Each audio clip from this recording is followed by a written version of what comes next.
I was gonna say sexual assault tuber, but that sounds like a potato rapist. As in a potato that rapes you. Sexual assault tuber, you got me. Tuber. Anyway. Yeah, it's time for more. Hello, motherfucker. Hello, it's time for more Bald and Gay. Should be a good time. Should be a good time. At the very least, cringe.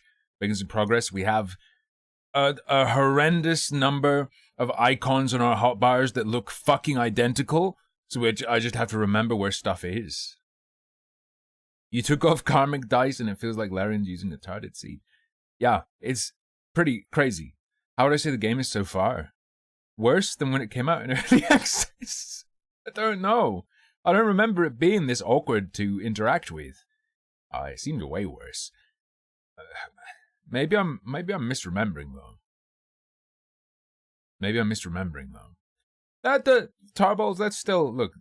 That it's chance that can happen. However, I wanna go through my shit. I wanna look through my VODs and take note of just how many 20s and 1s there are. My idiot monkey brain is telling me something is broken and it tends heavily towards 1 and 20.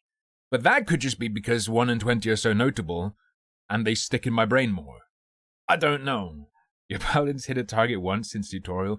Yeah. We're regularly missing like 70% chances just in a row. Multiple in a row. Which, yeah, that can happen.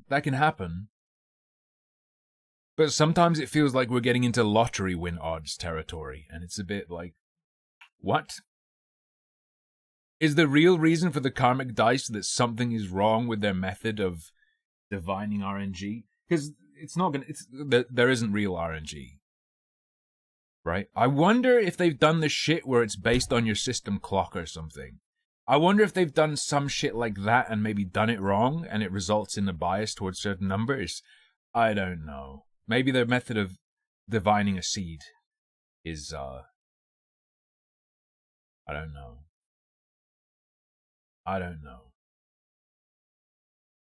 Because, look, a little bit like Mahjong, you can't necessarily say, based on the outcome you did the wrong thing. You have to do the thing that maximizes your odds, and even if it goes wrong, you can determine whether it was right or not just theoretically. It's about maximizing odds.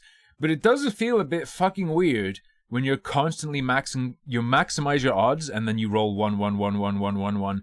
It is a bit sus and weird. Has to be said. What about your dong? Tell us about your dong, my child. Autism piano time. We had some autism piano time in Manchester. It's one of those, I was at Piccadilly Station, they have one of those train station pianos that anyone can use. There were some curious people playing it. They were alright. Did I see the NPC Twitch streamer riots over at PS5? Yes. Is that over yet? The Kai... It was Kai Senat's giveaway, right? Twitch streamer Kai Senat in custody after New York City giveaway.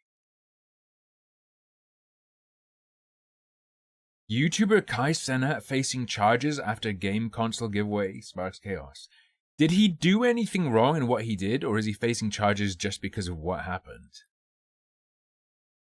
YouTuber Kai Senat facing charges after game console giveaway sparks chaos in New York with 65 arrests. Holy fuck. True. Hello, Dublaze. I really am 31. And originally I'm from New York, USA.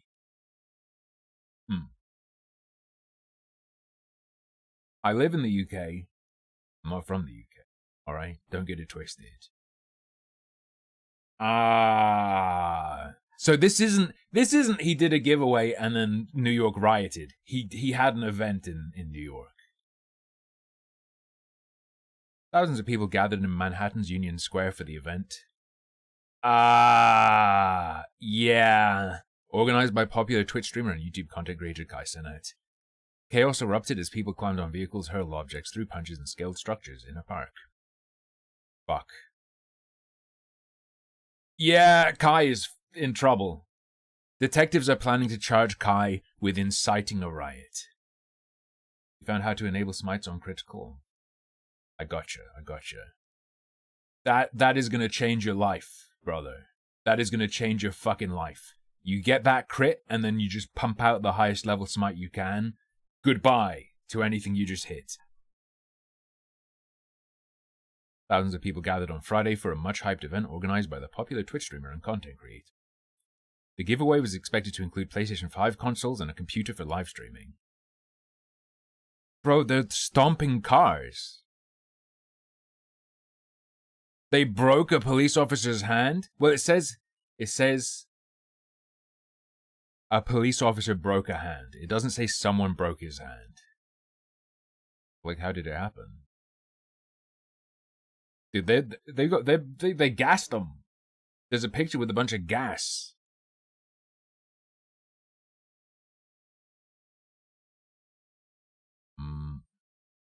It was a movie, Mr. Jones said. Police came with riot shields, charging at people. How many riot shield protests? It's not really a protest. It is just straight up a riot. It's over a PS5. Senat was removed from the event for his own safety after emerging from a vehicle displaying gift cards he planned to give away. That is some supervillain shit. You see, Mr. Wayne, I don't have to tell anyone to do anything. I don't have to do anything. An air balloon will drop 500 Steam gift cards in the middle of Central Park. You have 5 minutes. 1,000 officers were mobilized. Holy fuck. Oh, this quote, man. NYPD Chief Jeffrey Madre said, "We have encountered things like this before, but never to this level of dangerousness. We're not against young people having a good time, we're not against young people gathering, but it can't be to this level where it's dangerous. A lot of people got hurt today."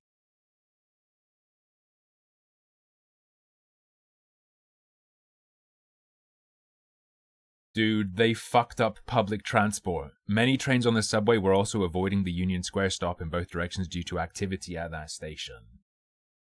Dude, they interfered with public transport. Dude, Kai is in so much fucking trouble. Oh no. And then the end of this article, his YouTube videos, which have amassed more than 276 million views, range from videos of his daily life to comedy vlogs. His most recent was titled, "I Rented Us Girlfriends in Japan."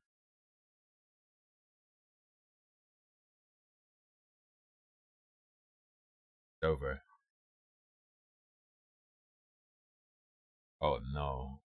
He's not gonna get charged?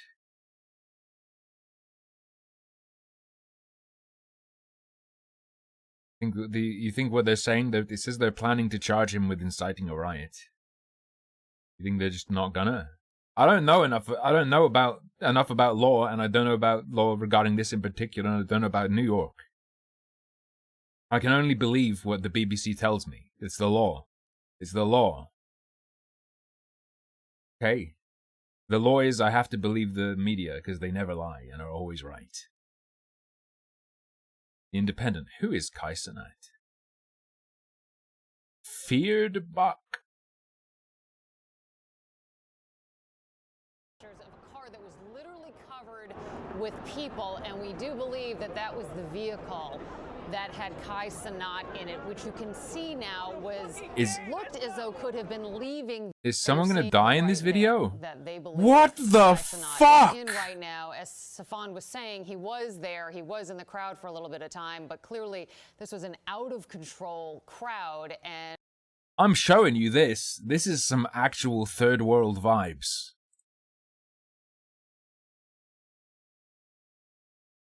Scenes from Iraq. Literally no freebies, give crowd for a little bit of time, but clearly this was an out Bro, of look at this fucking crowd, shit. And no freebies given away, no giveaway whatsoever, getting in the car, but clearly you're looking at a very dangerous situation with this car now driving pretty fast with those people what in the actual fuck is going on? Top of it.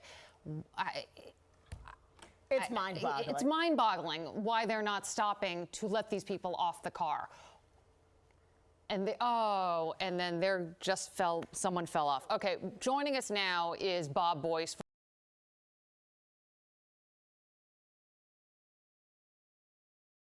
Dude, just be normal. Just be normal.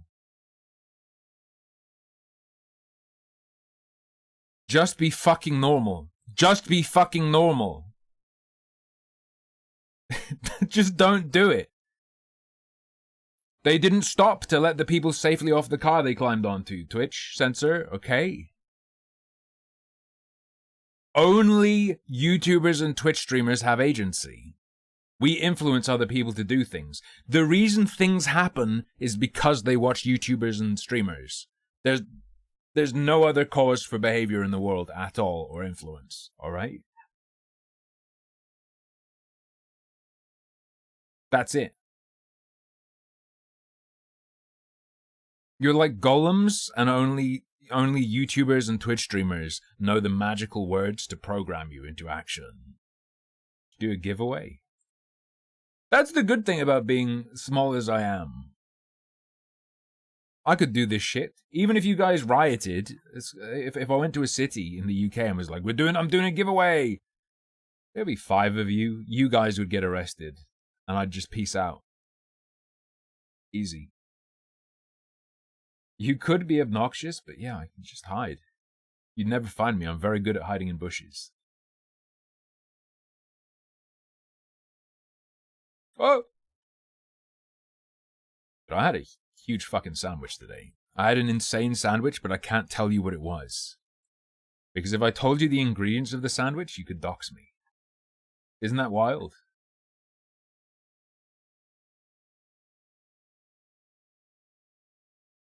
Isn't that wild? It was a very, very unique sandwich. The likes of which, if I told you what was in it, you would know roughly where I live. Mm-hmm.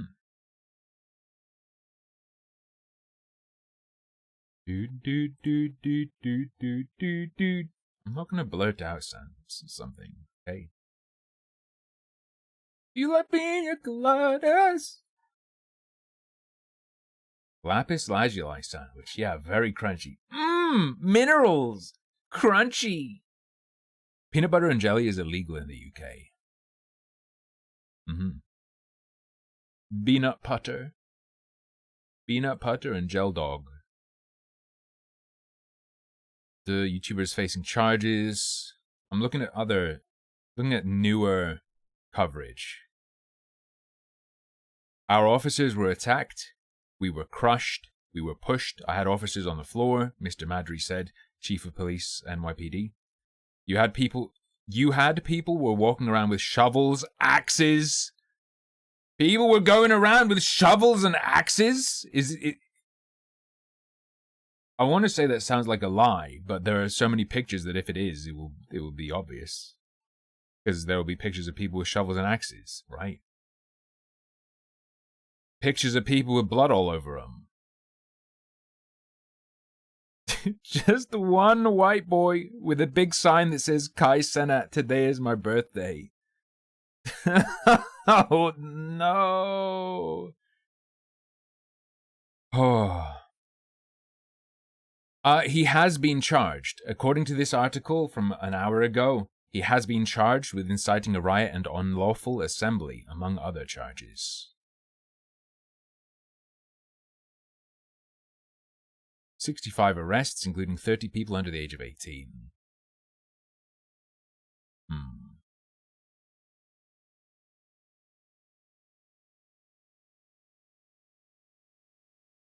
Ooh.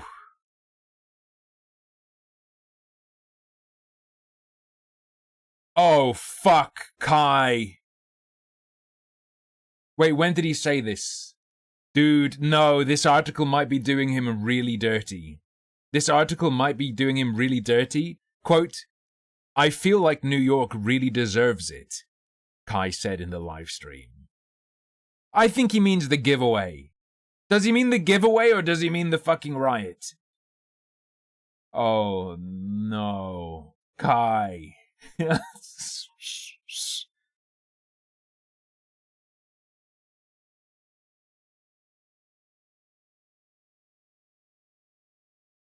Dog.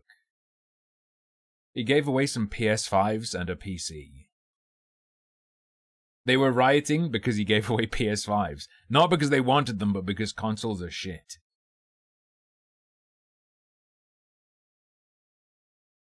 The police are going in on him, being like, this was an attack on the police, we were murdered, we were stabinated. He didn't say they were stabbed, he said they were crushed, attacked and harmed. And that people had shovels and axes.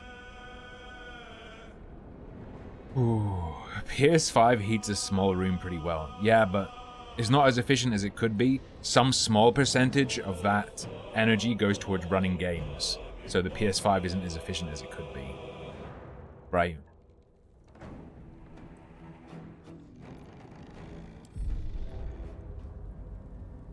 Difficulty balanced, it means every roll is either a 20 or a 1. Hit O to enter tic-tackle view. Reminds me. You guys know who Jade Goody is? She was a contestant on UK's Big Brother. And she was a little bit slow. People started talking about people came in here with a plan, with tactics to manipulate each other and become popular with the public. She misheard or misunderstood and was upset because she thought other people had Tic Tacs and she wanted some. She is now dead, having battled cancer, I believe. I don't remember what kind. I don't remember what flavor.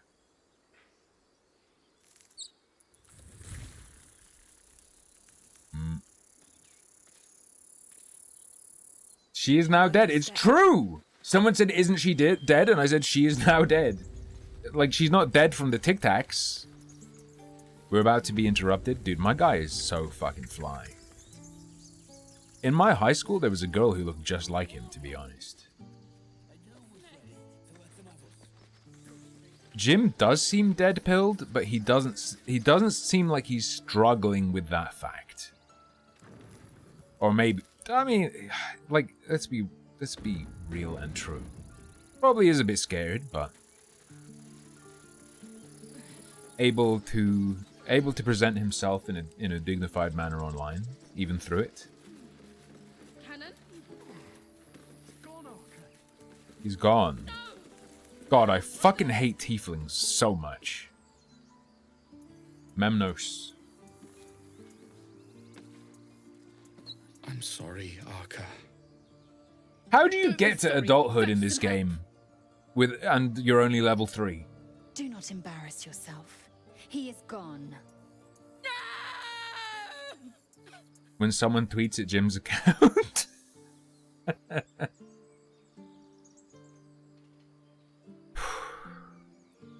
You need to avenge this. Spill some gobbo blood. They'll slaughter us if we leave. There's nothing we can do. They're slaughtering us now!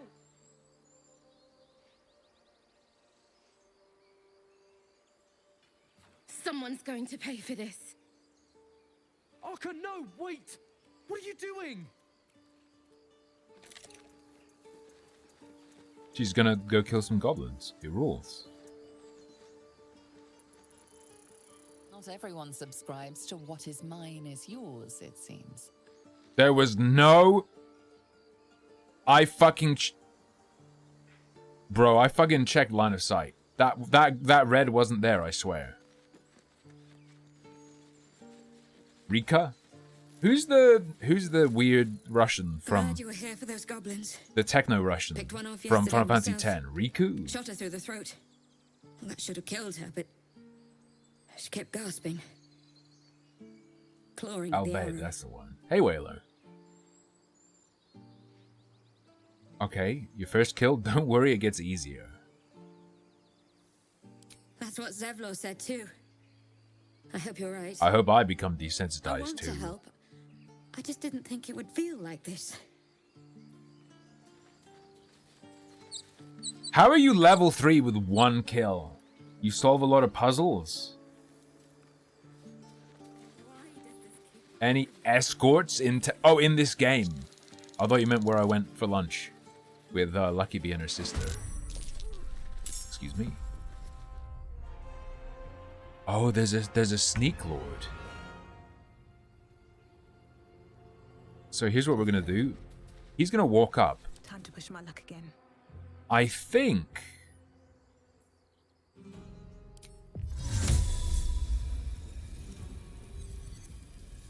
So if Jerb Mage Hands, right? He counts as threatened, and like he has someone in range, so he counts as flanked. So we can then do a ranged sneak attack, right? 60% chance to hit. Not bad. Actually, not bad. I'm not too upset with that. It's pretty good.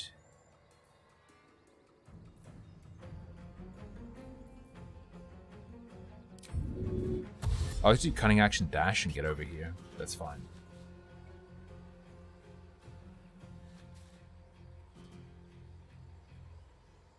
Why don't I use that link like a normal person? What do you mean?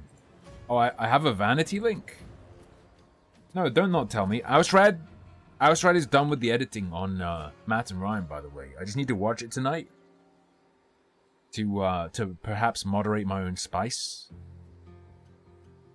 But apart from that, it'll be going up tomorrow. I think Ausrad put some special sauce in there as well. I think he did a nice like recap segment. Alright, let me edit the message.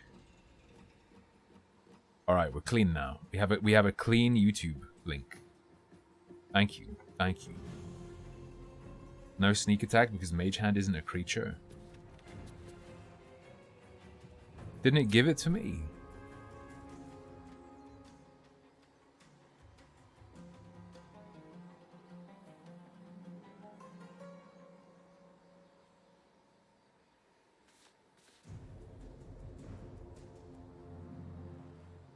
(1d6) plus 2d6. 1d6 plus 2d6. No, it was a sneak. No. It's not like D&D. It's not like D&D. We just got a bad roll. That was a sneak attack. The Mage Hand in this game does count for flanking. It's kind of fucked. Alright, I just have a bonus action. We don't have any good like bonus action spells. Throwing shit, I believe, costs. I don't think throwing bullshit is free. Yeah, it's an action. Which means we're gonna hide our little boy over here. Tarby, what is this link? Not wrong. This is correct. I'm secretly Japanese. Just so you know. Oh, I have messages.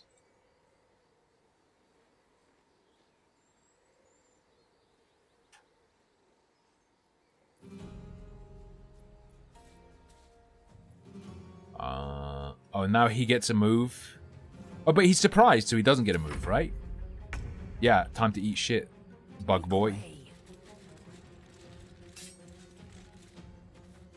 I'm gonna say we definitely want to dash. Oh my fucking god. Here we go. Make sure she can get an attack of opportunity, like stop him from moving away. And she's done. What should I do? On my way. Now Shadowheart. Shadowheart will attack him. We're gonna let the bugbear attack us, essentially. Sacred Flame. That doesn't do anything special besides like hitting them, does it? Yes, you can also upcast. I'm gonna be real, I'm not too worried about this guy. 50% chance. 45. Okay, do a dex save, brother. Nice roll. That is a roll of 1. Fine. Not on a d20. Not on a d20, though. As our bonus action, we don't have a whole lot to do, so I'll end my turn. Wait, Lae'zel. Oh, I could have shoved him! If I hadn't ended her turn? Cancel end turn.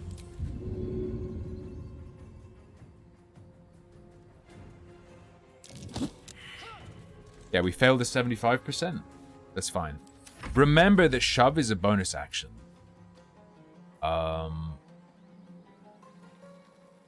you telling me he cannot? He can't hit the hand? Alright, just whack him. Some damage, nice. Walk away, don't get attacked. Okay, Nadira, you're fine. She escapes. Our turn again. Oh, he can still hit from over here, but also he can't quite make it. Oh my god. His ranged sneak attack, though, is better. So, go. Aye. Mm-hmm. These boots have seen Nice. everything. These boots have seen everything. Morningstar, bone, basic poison. Hello, we're gonna have a shop soon. You have good timing. Never Your been face- much of a I'm fighter, face blind. so wrestling a bugbear would have gone poorly. But you're not here for heroics, are you? Avernus's stench is all over your skin. Let me guess. Your devil mistress sent you to get her soul coin back. Too bad. Oh, I have Earned one it, soul coin. fair and square.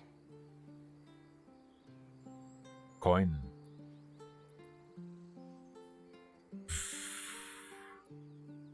That bugbear would have crushed your skull. This is the thanks I get.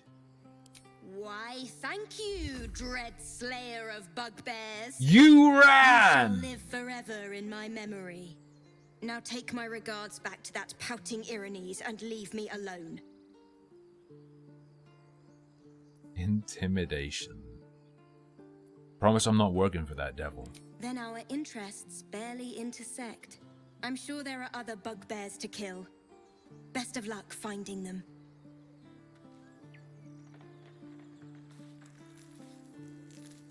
Nadira. Are you gonna make me pickpocket you? From Hellspawn to Angry Druids, I'm definitely buying my way to Baldur's Gate. I have not met the deal guy. I have not met the man who offers you a deal yet. Okay, everyone. Does she not have, like... Watch your back. Shall we? Can my guy not pickpocket?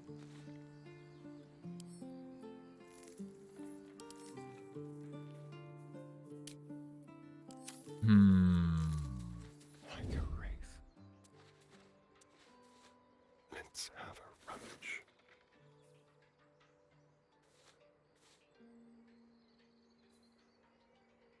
That seems pretty good. Don't mind. Caught with your hand Well, in a we pocket. failed. We failed like a 90% Embarrassing. chance. And Nice. Possibly dangerous. Be very, very quiet. Target. The roll target is 6. And we have +7 to this roll. So this is...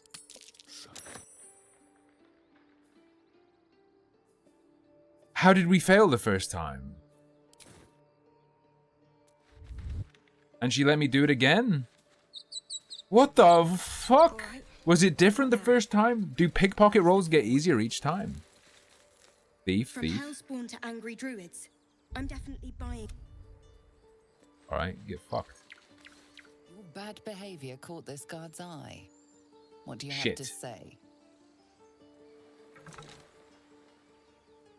I have a little something to smooth things over. Bribery attempt has caused some offense. Violence it is.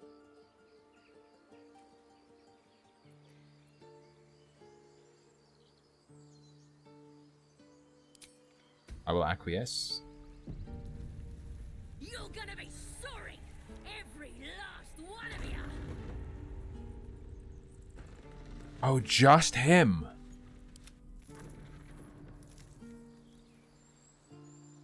Oh, okay. So it still treats them independently.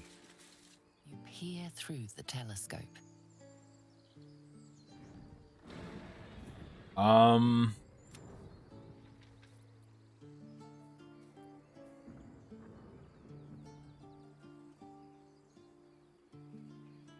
I'll focus the telescope.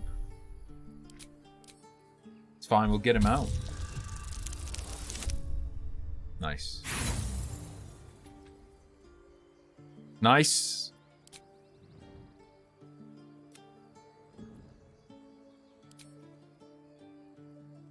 To the left. The telescope points to the left. What?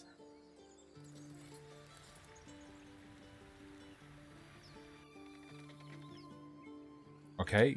The telescope points straight ahead. What do you mean straight ahead? I'll roll again. Right. We have to beat 10. Nice. We did it. Does appear to be some sort of Dragoni. You see a red dragon. Tyrannical, greedy, and vain, they hunt without pity. Fair enough. I feel like having pity could be a bad trait The telescope when points hunting. to the right.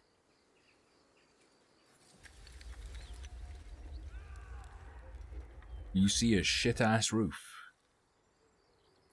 Imagine being the guy who lives there. Alright, carry on. Also, you know what? You know what would be a really good idea? Mage armor yourself. Just always have that shit on. Cool reference! Yo, it's just like my Dungeons and Dragons. How'd that get in there? Haldani and Rika are back. I was joking about octa soup just a moment ago. Octa soup. Not now. So she gave up on killing the gobos? That's fine. Do I sometimes wish I had a smooth female voice? No, because I could just have one. Thanks to filters. They're getting to the point where it's indistinguishable from a real... or rather... performed. Human performed voice. So... I could just have a female voice if I wanted to. No problem. Should I talk? Hellrider Exile. Forgive that display. It's James Woods. Blowhard, but that's no cause for me to join him. Thank you for your help out there. I'm Zevlor. The female voice comes after I get banned and become a VTuber. Simple as.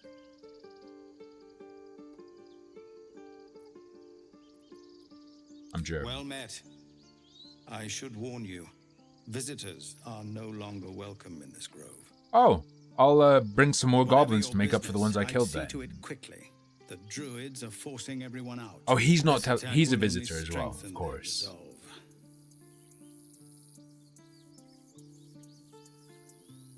There's goblins. Have there been many attacks like that? There have been several attacks by different Fuck is wrong with you? monsters. They're horns, The dude. druids blame us outsiders. They're horns. for He's a drawing tiefling. them He has here. horns. Nobody's welcome anymore. They've started a ritual to cut the grove off from the world outside. We can't stay, but we'll be slaughtered if we leave. Nice. We're no fighters. Is there any way to convince the druids to stop the borders from being open? I've tried. Korga, Nothing's their wrong with his new hair. It's first beautiful. Druid, won't even see What is a me. tiefling? You, though, Devil I know it's devil not your crossed with business, human, but right? She owes you for saving this place. Perhaps you could persuade her for more time to prepare. Or if nothing just else. devil crossed with non-devil humanoid, right? They're demon? I got mixed up. Oh yeah, of course she didn't like devil. Wait, is it devil or demon?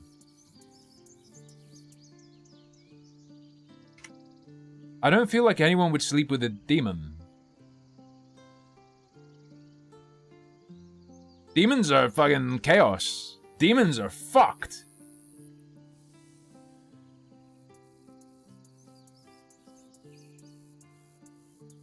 Infernal heritage. Yeah, so it's not demons.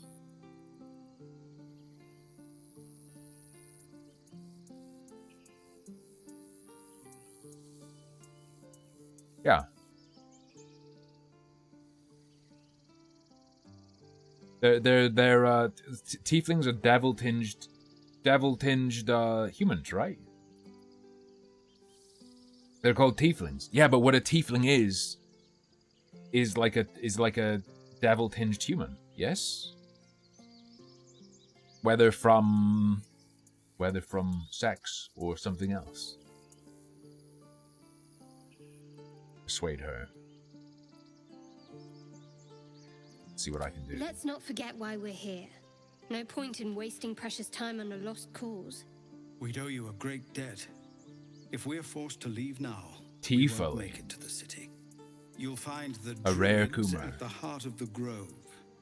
Please, make them see sense before more lives are lost. I mean, that's what they're thinking. They just don't consider you a life worth protecting. Wait, this is just free? The potatoes at the grove are free? You can just take them? Yoink. We have a merchant here, boys. So egglematic. So... we do want to get Astarion out of jail.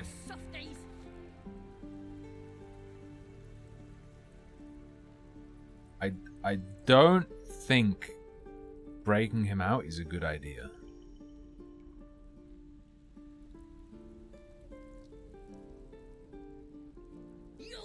I don't think breaking him out is a good idea. Let's test. I'm gonna save Scum a little bit, okay? Oh, of course they took all his shit. That case. With pleasure.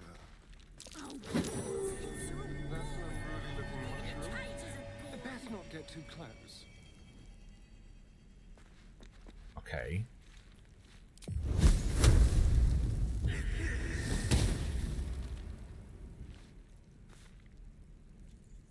It didn't blow up.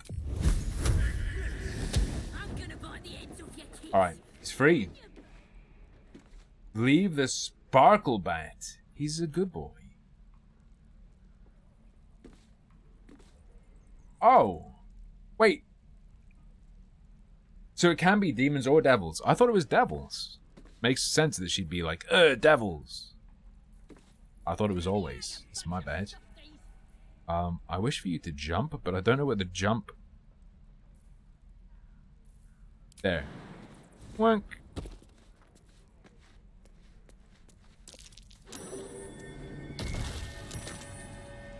That's fair enough. You're gonna be sorry. Every last Ah!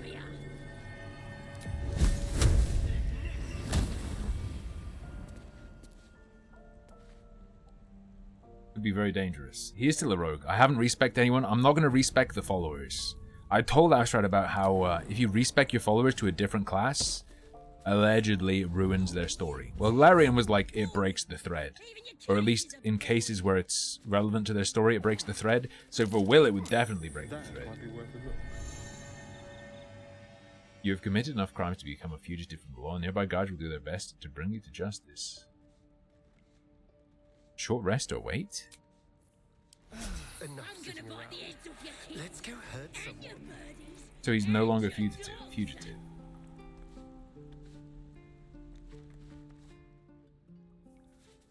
Okay. Which means... strongly rotten leaves. So if we get out of here, we're fine.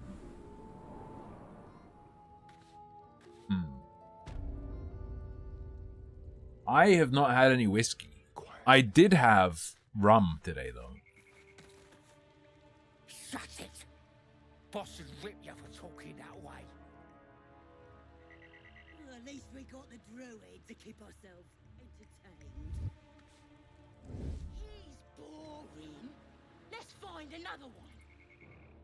Okay. So there are goblinoids here.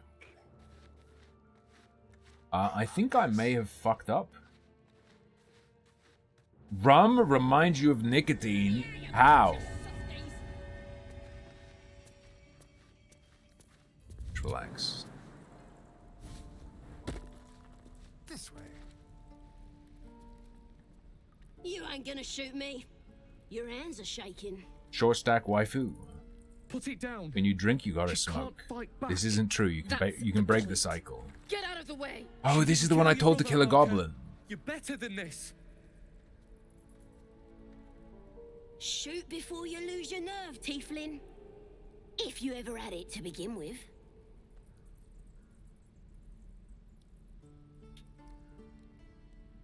I will step between the crossbow and the goblin. Gale approves despite not knowing Looks that like happened. the Absolute sent me a protector. You're gonna kill him too? You, move!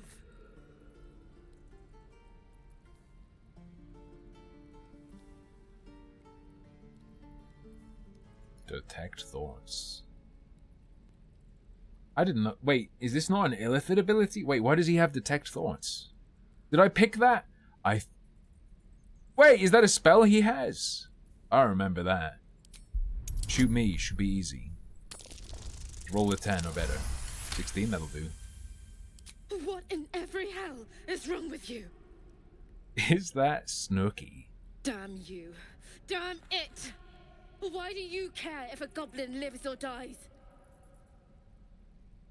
She's a person. A goblin prisoner. Her life isn't yours to take. Not sure I get that. The bars don't make her special. But fine. Whatever. Talking about a rapper It's who's alright, not okay. good. The bars don't Let's make go. her special. Whatever. I'm saying. You're gonna be Okay. sorry! Every last one of you! Thank you. That's my stuff back. Love it. And no longer a fugitive.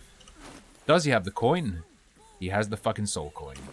Let's fucking go. I didn't mean to do the switcheroo. We have 2 of these bad boy coins.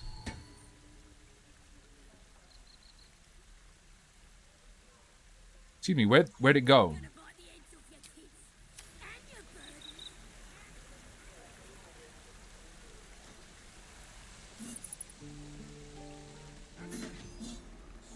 Excuse me, where in the fuck did it go?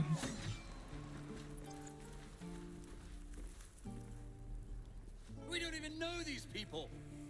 That doesn't matter. Of course it does. Oh, there it is. You would choose strangers over us. No, Astarion is... That's not what I said. Wait, no, bards are a full-on class. Astarion is an arcane trickster rogue. Alright, we're all grouped up again. We have 2 of those coins. Are we going to Avernus? Curious. Now we have the most fun part of any of these games. Refugees, Selling all our shit. adventurers. No one in years, and suddenly we're overwhelmed. Well met. And thank you for beating back those goblins. Most brave of you. Is there anything you need? Act fast if you do. The ritual will be complete before too long. What are you selling? Just some bits and bobs I no longer need. Alright, he has 465. We can switch between dudes, right? Yes. Okay. 2 ways. Oh, shit.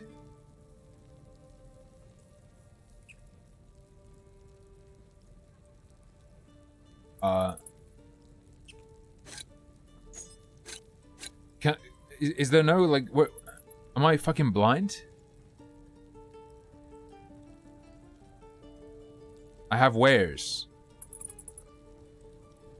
This is about your precious Baldur's Gate. I care about our lives, our future. Alright. No, you just care about your stupid apprenticeship. That slider feels bad? Am I allowed to say that slider feels bad? Eldritch Tablet. Sell a bunch of quills. No problem.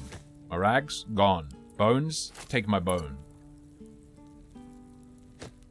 Book of... I'll sell...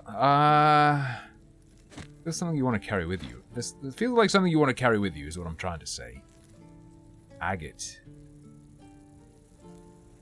I have a bad feeling I want to keep this stuff. We don't even know these people. That doesn't matter. You know what I mean?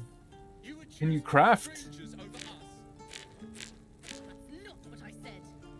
Sure, take a dead man's letter. Enjoy. Ring, bronze necklace.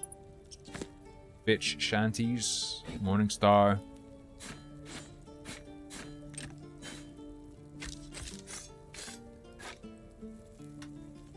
We keep the scrolls of Revivify, and with that we are good.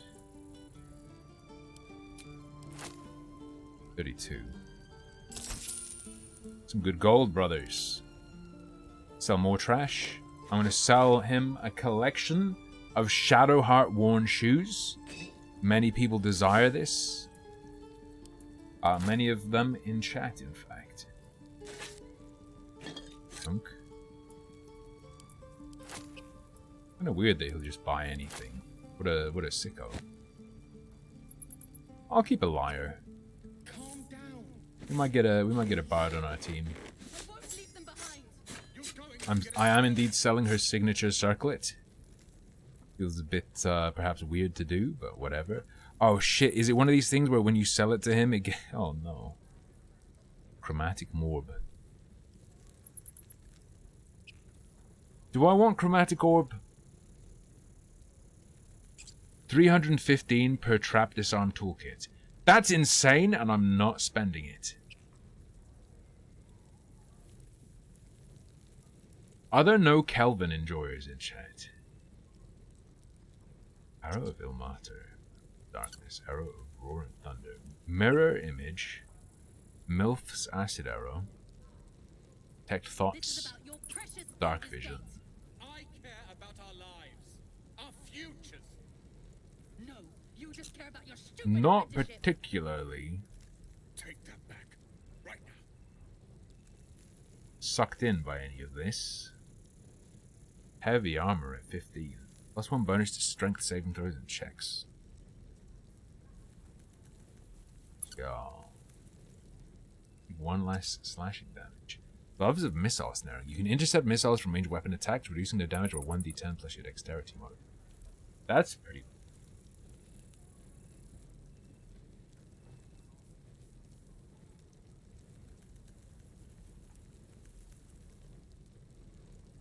$400 warm. I think I'll just take gold for this, thanks. Thank you. You would choose strangers over us. I don't even care if I can get anything too good from him. We want 100. He has 117 gold left. But I'm feeling like we're gonna end up bartering. This doesn't let you sell equipped stuff accidentally, does it? It doesn't seem like it does. Okay, 196. Let's just yeah, let's just take all of his money. That seems good. And then, purely for the sake of emptying in. Oh no! I'm gonna keep a bottle of grease, just in case we get really thirsty. Also, bottle of grease. You just throw it on someone. What is this? Ritual staff. Don't really care for that. Here, have this nasty mushroom. Enjoy, my brother. Owen Benjamin is losing his mind about the speed of light. Bottle of grease for the bear sex? Oh, that's why we carry 2, Hobo Beard. You carry 2. Is there anything I want to buy from this guy? We have 176 up in barter.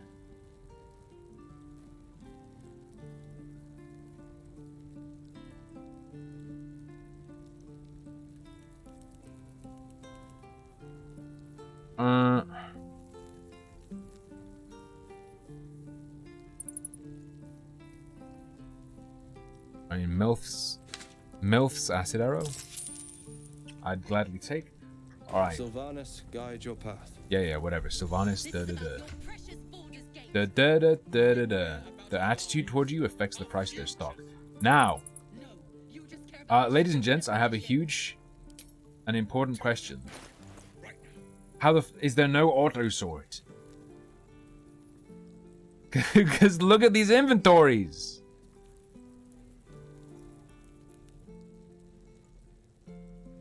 Hold on. Let me Google BG3 auto sort, because this is poison.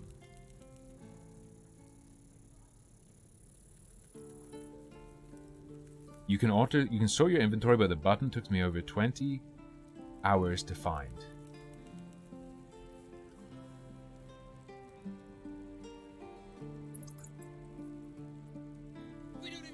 I still don't know where that is. That's from 3 years ago and it's gone.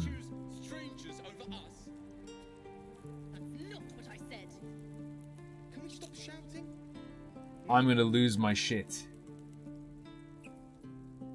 This isn't the sort button, or do you have to I and then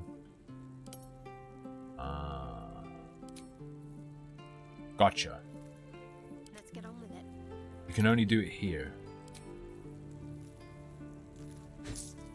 No one stopped me yet. Assume nothing. Have a lot on my mind. And, well, in it. Can't give up now. Very nice. Keep a blade close. Shouldn't have wished to live in more interesting times. Got the good stuff over there. Anyway. Sort. And I'll use the tab menu. Please. I won't leave them behind. To me, it feels a little bit scuffed. I'm just gonna say it. No offense, but it seems a little bit scuffed the way this works. Where's the bewildering? Well, those are camp supplies.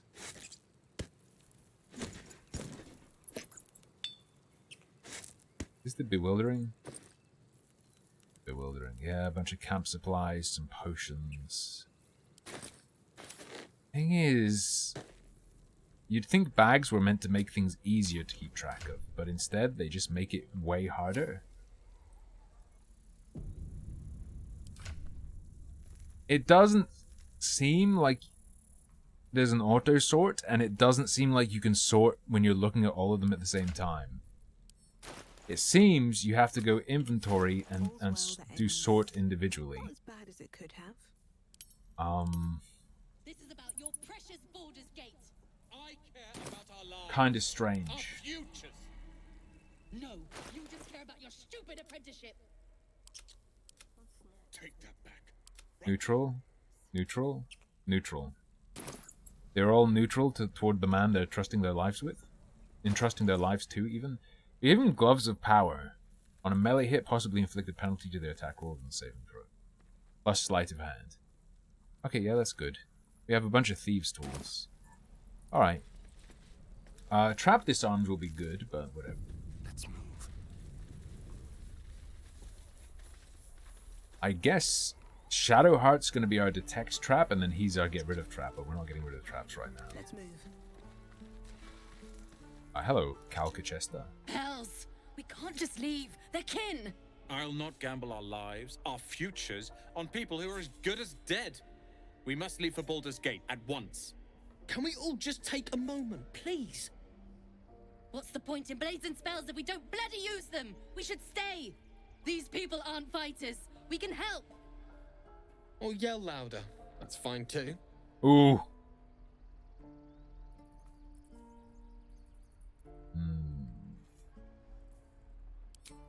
You can vote. We heard of the Banneret fight. Tell me what that is. In what context? It's not ringing a bell. It is not ringing any bells.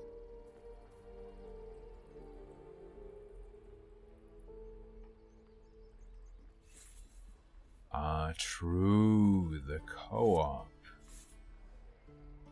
The co-op. There's a vote? There should be a vote on the overlay. Do I have to activate it each time I play? That's the new question. Oh, it popped now. Gotcha. Persuasion. Let's go. We have -1 charisma, by the way. Kind of sad that you can't switcheroo who you are once you engage in a conversation. 14, baby. Thank you. It's the right thing to do, and you know it. She's right, Roland. We're better than this. Zergan. Fine, I'll stay too. Lest you both end up with your throat slit by Goblin Blade. Thank you, Roland.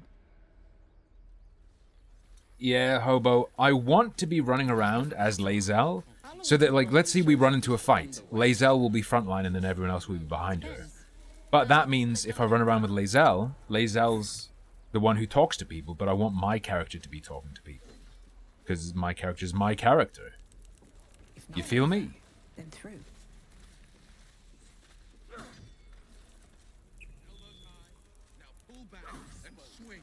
Wait, this backpack is free? You can just take it?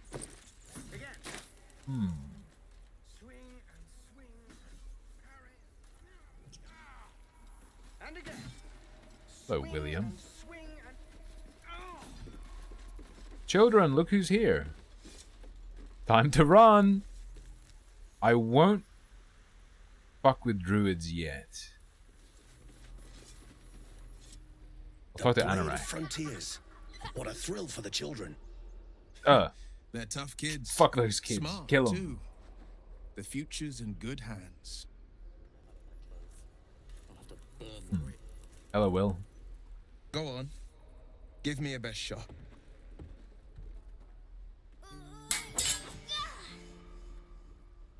Not bad. Again. This might be the worst lip syncing so far. Let's say.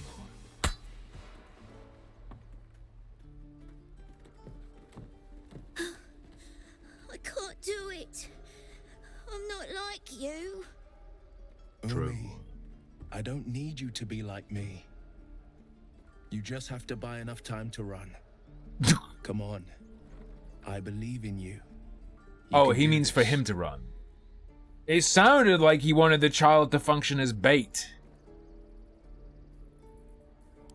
Alright, we can say, hey there, can I have a word? We can say, this whelp is hopeless, you're wasting your time. Or, it's good advice, child. You do well to listen. You should function as bait for the adults. The adults already have value. You can gain value if you survive. Is the overlay being slow? I feel like it's just being slow, that's fine. This is historically accurate Stalin, okay? No one actually saw the true color of his hair. I think it's the overlay. Because the overlay is like direct. Does pressing escape help? Hold on. What if I... Okay, watch this. I'm gonna disable. And then re-enable. Because it popped up before. And also red stripe, you're not wrong. We popping now! It might be... Do you remember Cult of the Lamb when that first came out? How the integration went fucky. And sometimes crashed. It popped? Okay, okay. See it.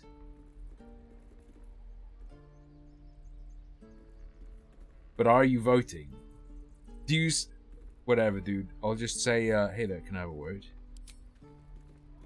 It might be because I did it mid. The blade of frontiers at your... The man's smile bends downward, and his thoughts become yours. You are the blade of frontiers racing through the wastes of Avernus. Just ahead, a diabolical figure, red skin, single curled horn, blazes with flame, bloodied great axe held. Hell's great fires. You were on the ship. Yeah. Yes, and we both carry parasites. Pee further into his mind. Doomed to shed our skin and become illithid, or so the stories go. Illithid? But we haven't sprouted any tentacles. Is that the adjective form anyway. of illithid? Could just be good luck. You are an I'm not illithid? Your minds You can collide be once more. illithid, as in Will like an chases the illithid? fiend ignited with rancor. She is an infernal war devil, a threat to the living, evil incarnate. Shit! You saw her. Advocatus Diaboli. Advocatus Diaboli, a devil's advocate, a champion in the blood war between diabolical forces and demons. Indeed.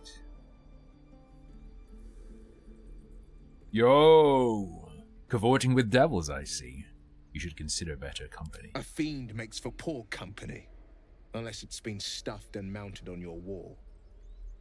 Thank you, Eric. Her name is Karlak. Stop reading the votes, Tim. This is a democracy. Thanks for the sub, but what could be more tracked her authentic through the hells to the a Mind representation of a democracy But than the rigged damned votes? Illithids infected me before I could end her. She's out there now, preying on the innocent. I don't kill her, she'll leave behind nothing but a trail of corpses.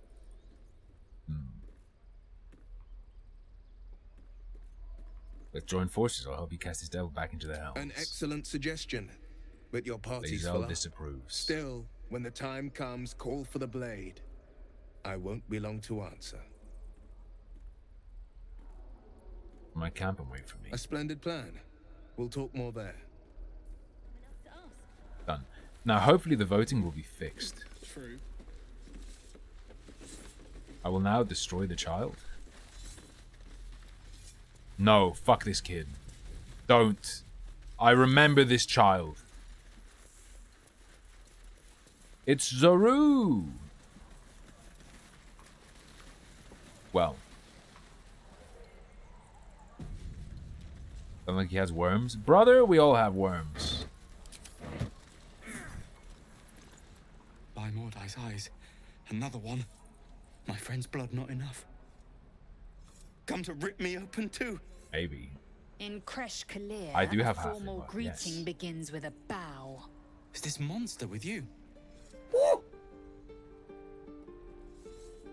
Therefore, thank you so much for the gifted sub to giveth. For off a salvo, please. 12 gift subs, one for every month of the year. Halfling, I think we can. I think we can resolve this with some decorum, don't you? No. Oh shit. Go on. Bow.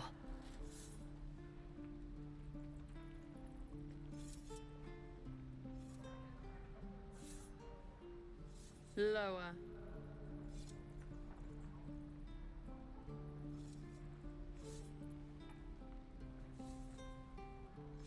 That's enough, Lae'zel. I'll take it from here. You dare interrupt?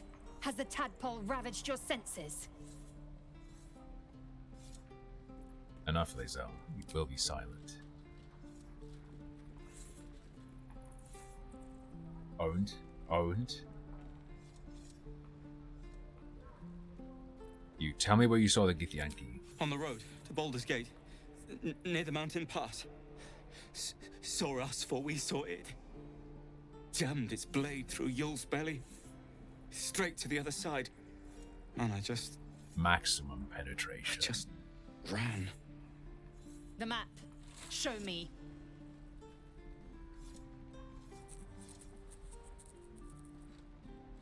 Thing is, the Gith are gonna be super good at dealing with Mind Flayer shit, yes. Alright, Lae'zel, you got what you need. Yes. Your mediocre interrogation technique notwithstanding. Up. You can keep your innards. Look. Okay. We can kill the tieflings, and that's a bunch of dead tieflings, okay? Or we can get the tieflings to fight the goblins, and that's a bunch of dead tieflings and goblins. Your problem is you think too small. The last time a subordinate questioned my judgment, I ate tongue stew that very night. Oh, I'm gonna tongue you all I right. warned you, didn't I? You ought to reconsider keeping her around before she causes real trouble. Goodness me, that's a terrible way to make friends. Must you be so rough? Rough.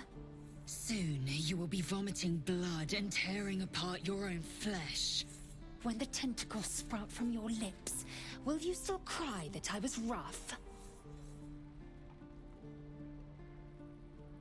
Enough. Just tell me what's our next The move. tiefling was clear. If there are Githyanki Tiefling? west of here, that must be our objective. Purification cannot wait.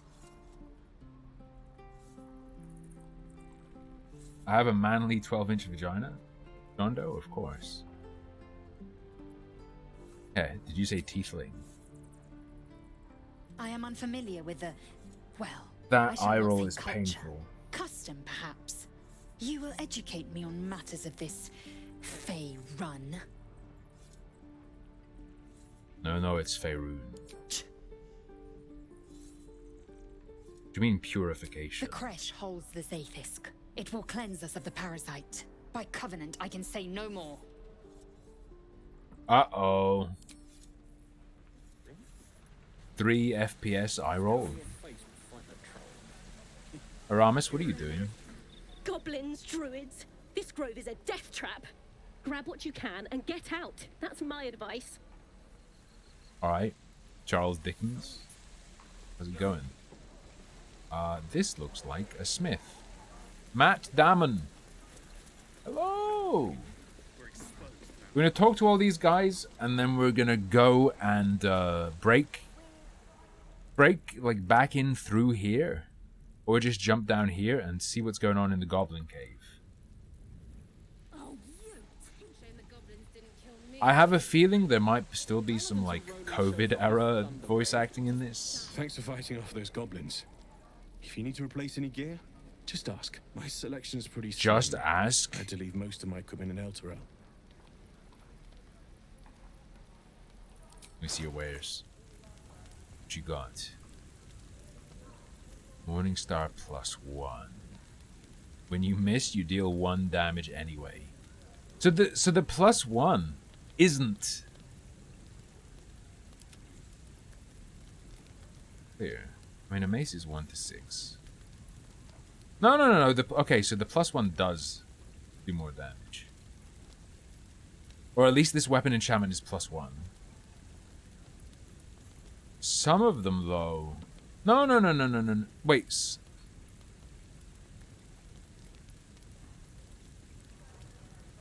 I thought they'd changed it. So normally in D&D, like a +1 weapon is +1 to hit and +1 damage. Yeah. I thought when I was reading this, when it said tenacity, I thought the enchantment was like the tenacity instead. But no, it does appear to be a legit like +1 weapon. So weapons that give plus to hit are actually going to be a big deal. This one doesn't have plus to hit though, right?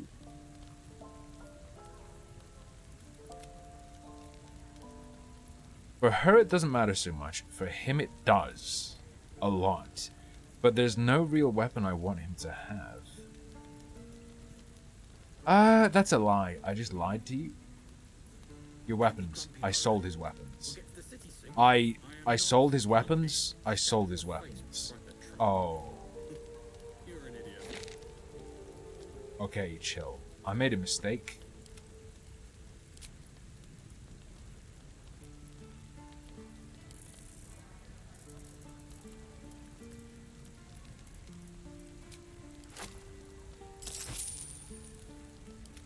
I can just buy it though.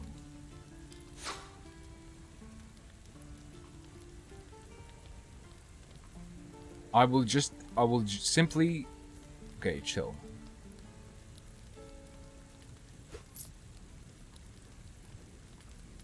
How much does a crossbow do? 5 to 12. Sure. And what's the piercing shot? So that's gonna go on Vampire Born.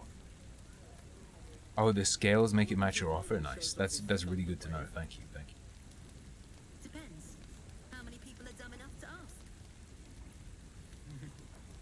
True. I mean, we should also get him a dagger.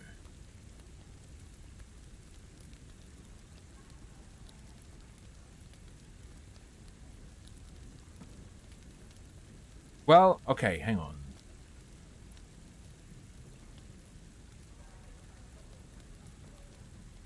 Do daggers have special properties in this game or no?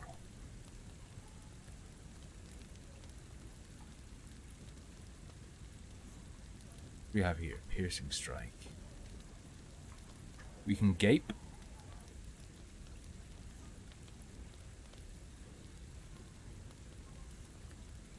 They have throw. So I am gonna burn money on getting these back. So I fucked up a little bit. I don't think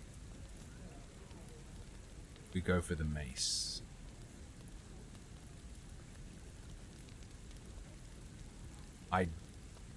I do think we take a longbow for Lae'zel. Shadowheart is always going to be casting spells, not really hitting people. So unless there was a shield that would help her, you know, become more survivable, we're good. Alright, peace. The forge is holding on by a thread. Used to be a bread and butter tinsmith before Elturel fell into Avernus. These days my talents are more eclectic. Learned a lot in my time in the Hells. Hope to forget most of it. But between you and me, there's nothing in all the realms like the utter power of infernal machinery. I have lots of coins. Alas, my offerings are far more humble these days. You're an idiot. Very well.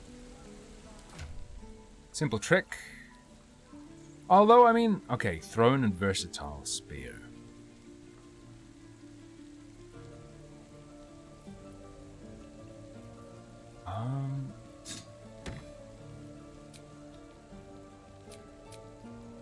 Why is he F3 despite being in the 4th position? This seems weird. 0 to 7. That's cringe. Oh, it's not finesse weapons. Okay, we'll just sell that somewhere, I guess.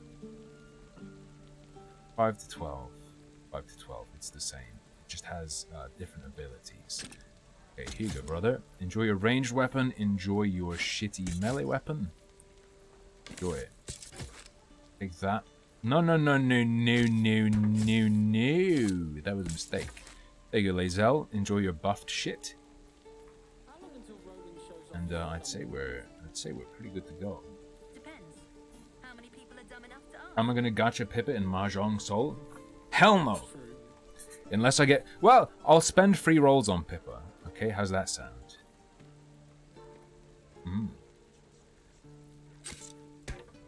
Yeah, the user friendliness is quite low.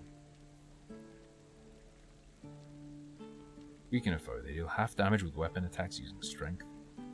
Brave and Feeblement seems pretty cracked. We know how to cast it. If we know we're gonna fight big boys, ready it. 100%. Menus are fun. Fuck you guys. Not these menus. Not these menus. Yeah, so we got you with this. We got you your weapons out. Shadowheart, you're not going to use fucking weapons. You're going to use just cantrips. Fine. Unless you really need to.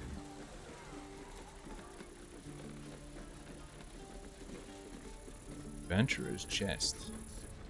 I will say...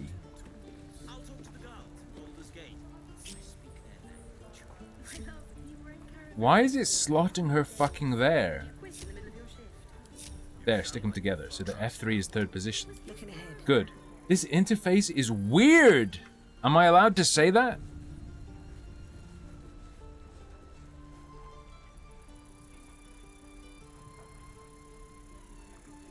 Wait, why is there a bit of red there? Okay, let me move my man over here. Successfully hid. Now, I'm gonna pick that dang old lock. Wait, how much does he have? 3, 4, 5, 6, 7, 8. He has +8, and then +1 to 4.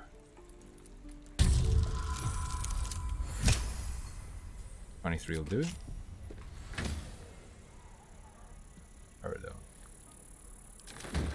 Illustrated Adventures of Bardaran. Not bad. Down, down, down by the river. The Zaru has told us where the dudes are. It was pretty good. No helping it. We're exposed. We've known enough grief this 10-day traveler. Don't be the cause of more. I won't. I'm a good boy. I mean, like, I already called it a bit. But, alright, what's on this recruitment poster? True.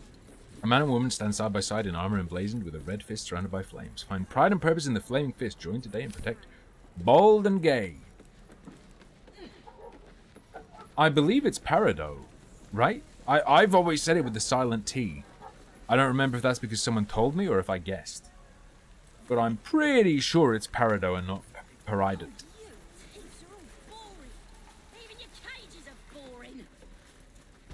Even their cages are boring. Find the Githyanki fresh. Hunt down Karlak.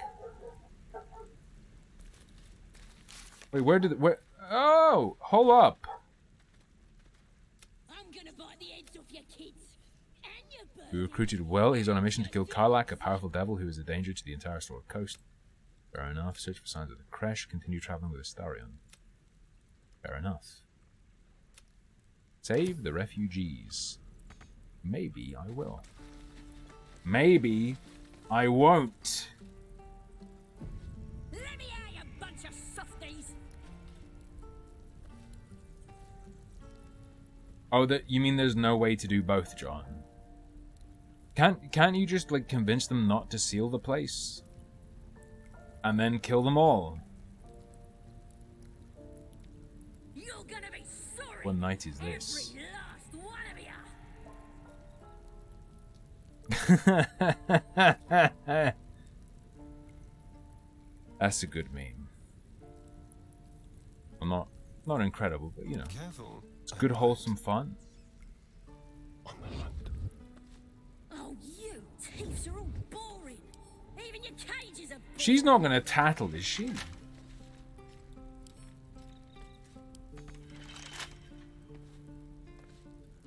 So you're telling me I can't lockpick that?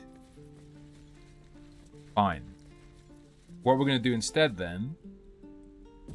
We'll talk to that gobbo at some point. I'm gonna bite the heads off your kids and your birdies and your dogs. Shadowheart. Little jump, alright. What are you doing? Press ahead. Oh, they'll automatically do it. I didn't realize they will automatically do it. I don't need to unlock, okay? Just out of view.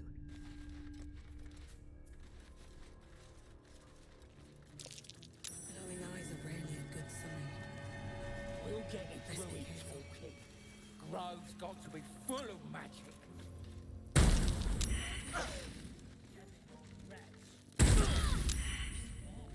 The fuck? Fun. You will not take me.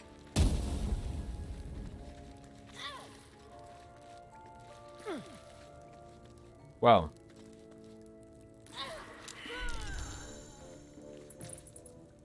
I'm gonna cheese a crumb. That was. Hey bunny, how's it going?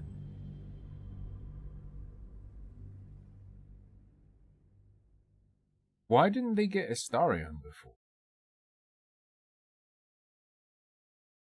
He was sneaking. How do you tell your whole party to sneak instead of just the one you're picking? Surely when your whole party's selected and you say sneak, everyone should sneak. It should only tell one to sneak if you've separated your party, right? Don't want to draw any attention. It's Shift C. Have to keep going. Okay. Glowing eyes are rarely a good sign. Best be careful.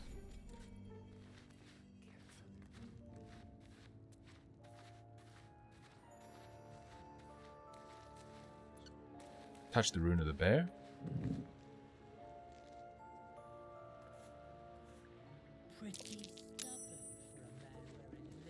I have a feeling we are now safe. Okay. I think the save scum is fair because I thought everyone was sneaking, but they weren't. Now they are, but also it doesn't matter if they are. Just like old times. Wait, group. Toggle sneak. Still alive, so that's progress. Okay. Breathe deep and move. Shut it! Boss has ripped you for talking that way.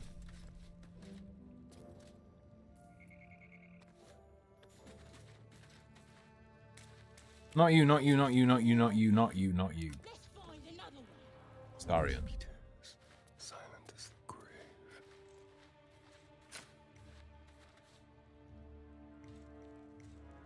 This was more fun when it was Cool. Could wake him up by chopping off toe. Hazel. That'd be funny. No. Give him something to cry. I want you pretty close, Lae'zel. Don't wear his voice out. Shadowheart. I want you somewhat close, but not that close. Start it. Minthara's gonna skin us. No one knows about this damn weapon. Yeah, she'll kill us dead if we 91% chance to hit him. get the druid talking. Grove's got to be full So, of magic. you have the most. That's why I've been stabbing all the rats. Nice hit. In my humble opinion. You will now. They won't know what bit them. Cunning action hide. And turn.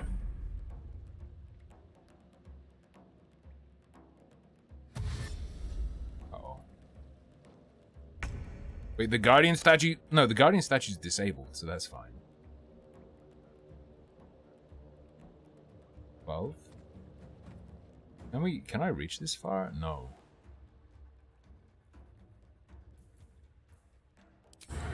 Sneak attack ranged. It is automatic sneak attacks, but I just want to make sure. You're dead. The subtle approach. Here's a cool trick. He's hidden again. Wait, the other characters aren't in the fight at all. You know what? That makes sense.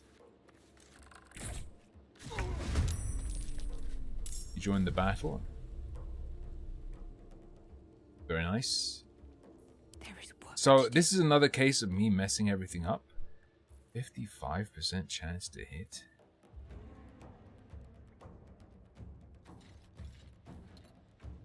%80 chance to hit. So you're dead. Very good. And then Gerb. Get over here.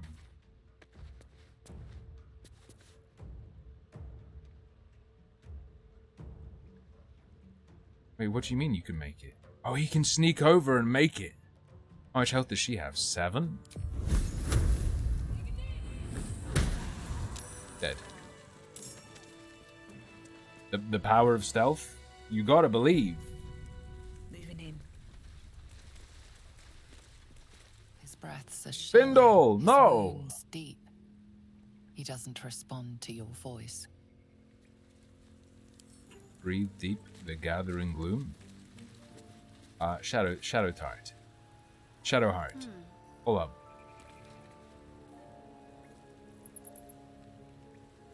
Battle has taken its Oh yeah.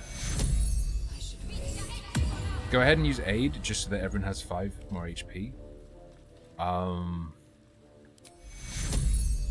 Drop a healing word on this guy.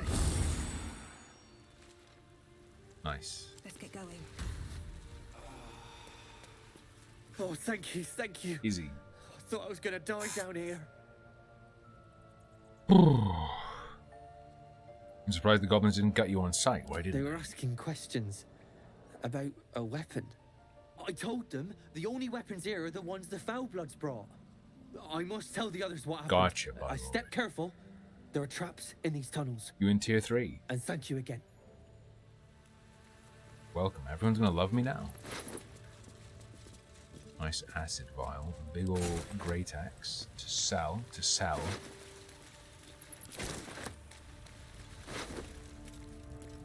What barrel is this? Oh, it's a water barrel. Okay. Probably to help you deal with the acid arrow and whatnot. Wife had some honeydews? Is that like when that sounds like a Harry Potter fruit? Like a honeydew melon that compels you to act?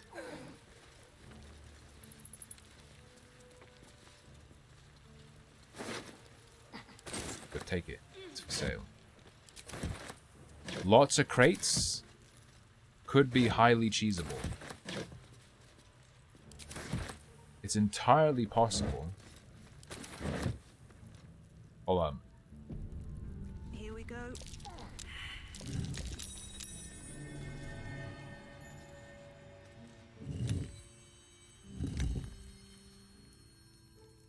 That's dormant.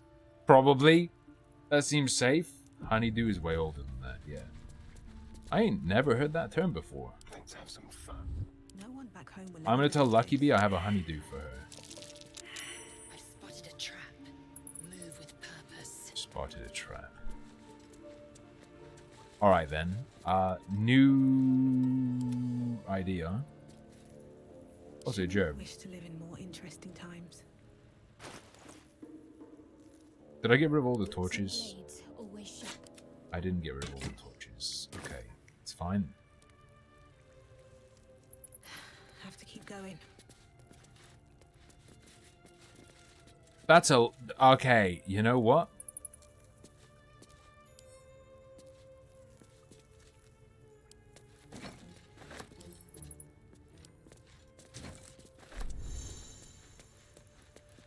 We're gonna go ahead and move this shit away. I believe Mage Hand can trigger traps.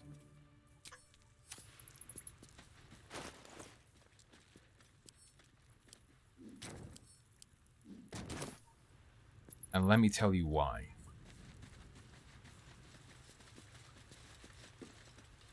It's not for all cantrips. It's for Mage Hand.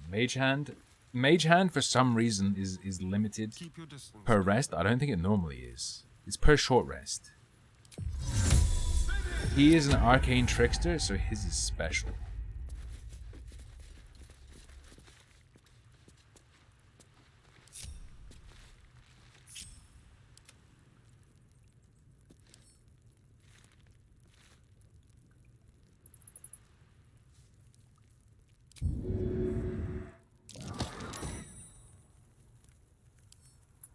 Alright, shoving it's no good.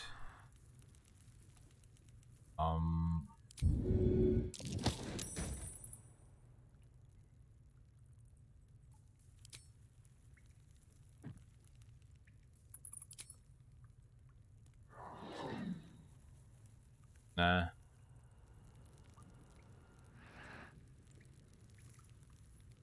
You can steal with it and stuff.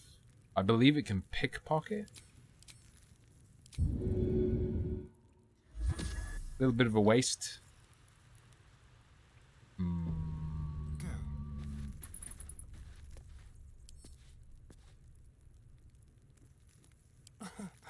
Easy.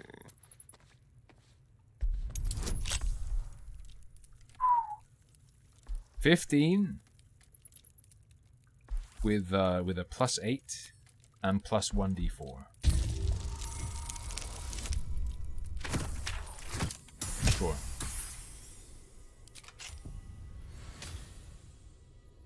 This is probably going to blow up with a bunch of fire. That's fine. We got rid of the oil barrels, so like all that cost us was 3 HP. Combine 3 of these to calcinate them into ashes. Nature's Snare is a versatile quarterstaff. Chance to ensnare target if it is not a plant or a beast. 400 gold. That ain't bad. No, never I'll take the 400 gold.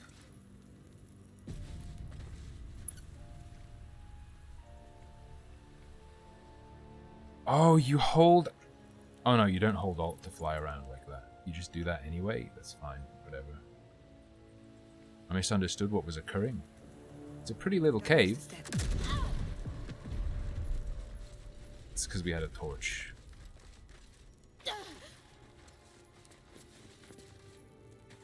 It's because we were holding a torch. Just drink it. Whatever, it's fine. I'll use one of my potions. I could bring a barrel for later combat. Probably worth giving it to Lae'zel, right? Because she's got the most strength. I presume strength determines throws. Scored. Bow-legged. Goblins, I'd say.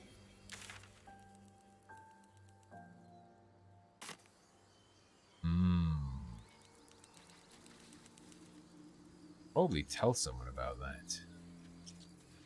Gonna be real. It's walking through the front again, but we have something to tell the people of this town that they should be interested in. So, Gith, Aren't you worried your kind will punish you for consorting with us? My name? Might be cool to give my dude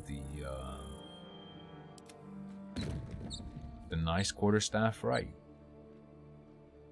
Let's move. Just so he has a fancy... No, you know, let's be real, I'm going to sell it. I'll catch a break. I'm simply going to sell it. Is Bugbear a playable race? Not in this. And obviously on the at the tabletop you can play any race. You just make up a rule for play. Map check.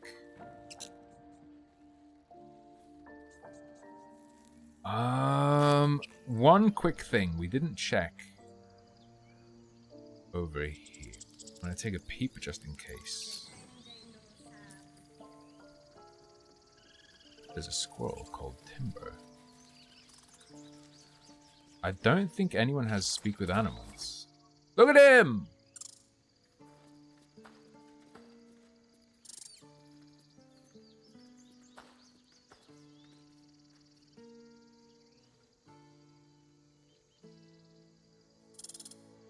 The squirrel lunges at your foot and bites. What the fuck? Fireball. Fireball now. Your choice. Kick the squirrel with dexterity or animal handling to study it. This better not be a sex scene. It already is. It's already a foot fetish sex scene. He's having a little chomp on it. He can bite through the leather. He's clever. Now I'm a were-squirrel. It'd be good for stealth, right? See no vote? I guess the vote... I guess it's just like overloaded or something.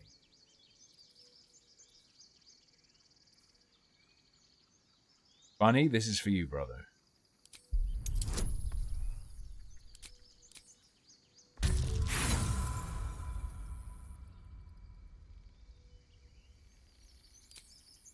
I'll use inspiration to roll again. Nice hacks. You follow the squirrel's gaze to a pair of clumsy, ugly feet. What the fuck?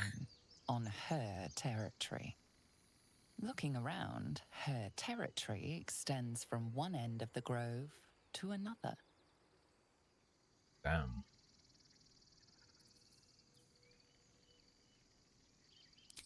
It's handling time. Oh, you had to refresh. She studies you for a moment before twitching her ears. Compromise. After a final squeak of warning, break the rules and there will be trouble. She scurries I like away. this squirrel. I like this.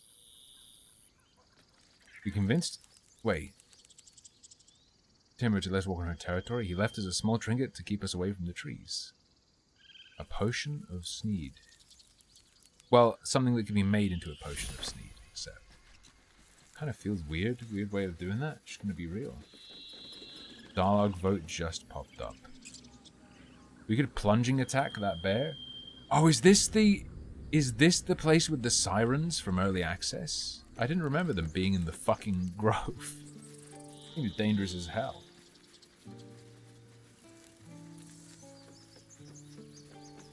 Dialogue. When one log won't do. Alright, let's run. Let's run, rock, and or roll.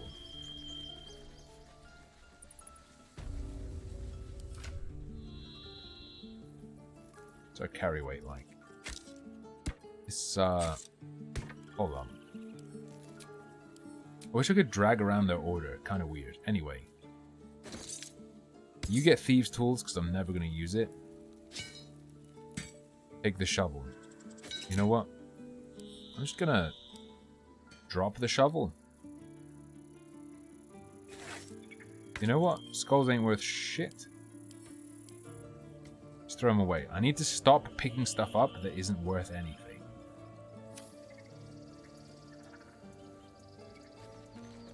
Go. I think now is the time. I swear that ox's gaze is following me. Wait, which ox? If we left, we could at least make a run. I swear that ox is gaze. Which ox? The bored one? The hungry one? Yeah, save the refugees, get help from healer Nethel. Oh, I didn't notice it said strange ox. My bad. My bad. This Chill, place chill, is a chill. bloody death trap, not a sanctuary. You should clear off while you can. I need a quick word. It is strange. Why is he low poly? Oh yeah, we're doing the Arcana check. The ox makes you uneasy. Try to discern why. Also, give me guidance. It's unfailable. Watch. Easy. Something's off. This creature isn't what it appears to be. I hate that. It's an ox that can consent.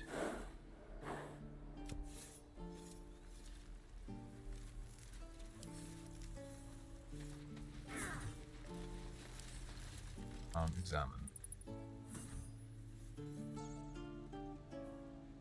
This ox has acid, lightning, and slashing resistance. It has dark vision. Can't keep the goblins out forever. This is no fortress, and we're no warriors.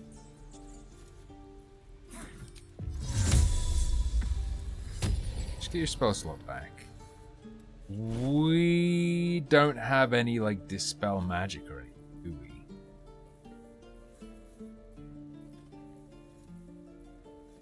I don't think so. I'm ready. Shadowheart, do you? Like, I don't think so.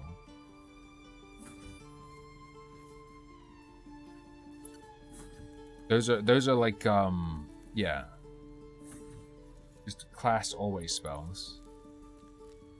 Distance. Yeah, that's, yeah, class actions.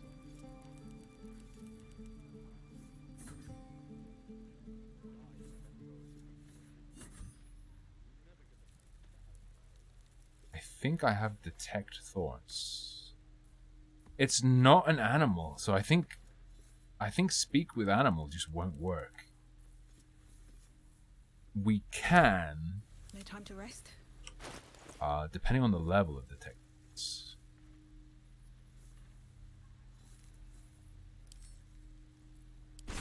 Sure. I'll learn it. Use sword animal. Remove grease. Gain detect thoughts.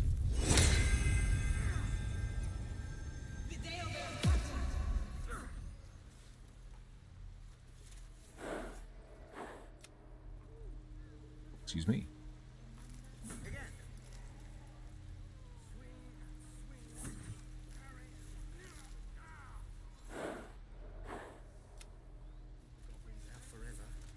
This is no fortress, and we're no warriors. Okay, I guess I need to dispel or something. We're cornered in this place. With haste. If I attack it, they're gonna... Yeah, if I attack it, I'm in trouble. What if I talk to the other oxes?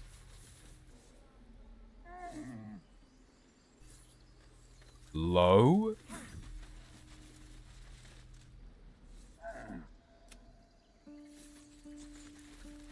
This is annoying the fuck out of me. Please, I'm not attacking it though.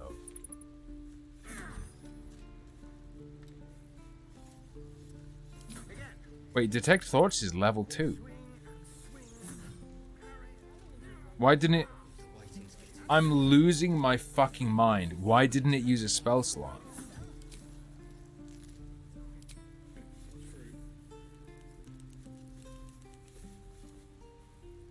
Ritual, it's a ritual spell out of combat. You can ritual cast it. Okay, you know what? That makes a lot of sense. More on the more on. Well, I guess until we get the spell or something, we're not going to fuck around with the strange ox. Hey, Donnie. He stares right past you, as if you're invisible. Or bored. Shut up, bunny. Fuck you. You alright? Grunt. He's still staring right past you.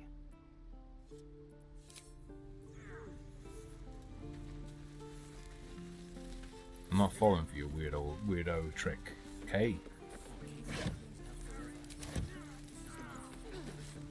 Wait, can I prepare this? If I unprepare this, does it break? Okay, you do lose it, but you can do the switcheroo whenever you want. Okay. Siffy? Oh, selfie.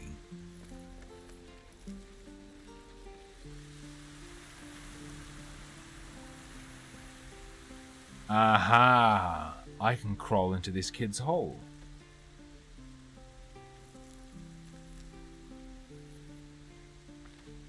Oh, I don't have any money or anything to sell. My partner does that. What's your side of the business? What? I'm the guard, so don't steal anything. I'm watching you. Very well. With this, I'm gonna use a Starion. Hold out your hand, mister. Never mind, Let me guess show I'm you not. something. Go on. Take this ring. It's lucky. That was a fancy trick. You haven't seen anything yet, mister. Go on. Take the ring and watch your fortune change. You have +3 dexterity. We don't have sleight of hand to give us a bonus. 15. Oh shit. Please. Shit. Even with a perfect roll on guidance, that's a fail. I don't want to have to deal with this kid, so we're rolling again. Let's go, I believe.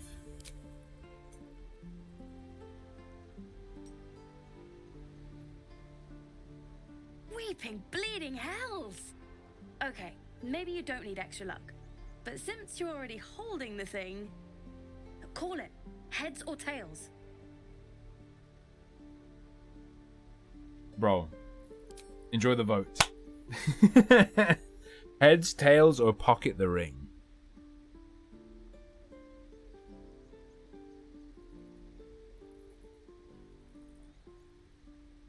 Is it really just fucked? That's sad. Yeah.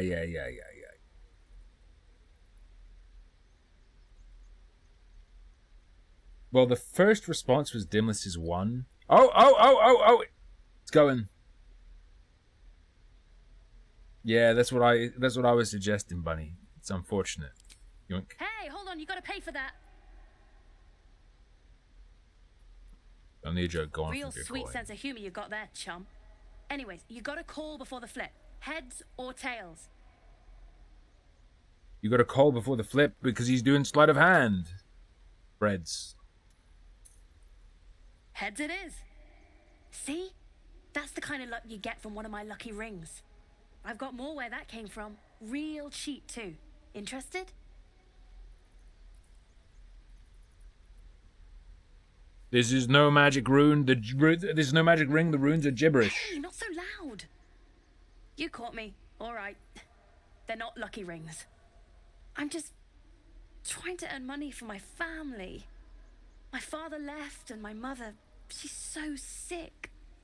I wish I had better things to sell than trinkets, but it's all I have.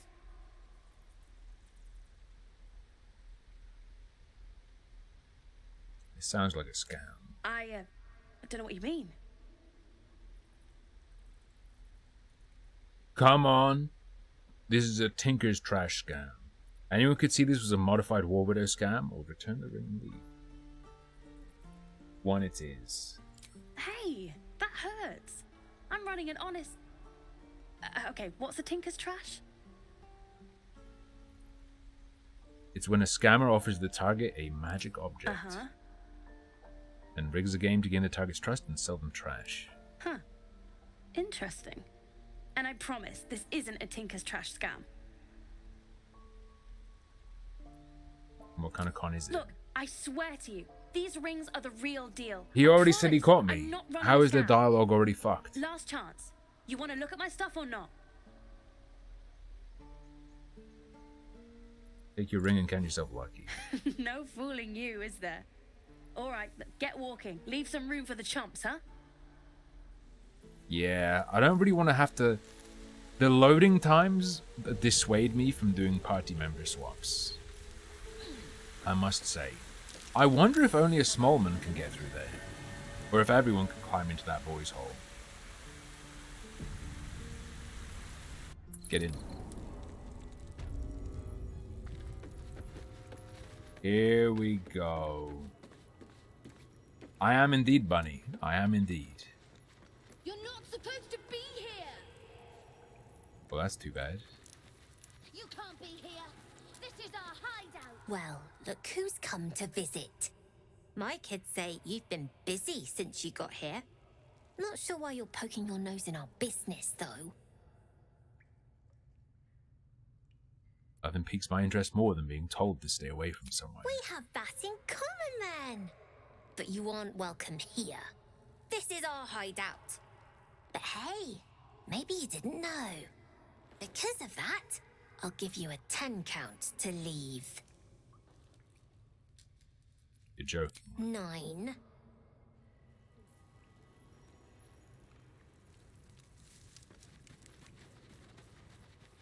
I'm actually gonna leave because I think the kid will believe that I'm scared of him.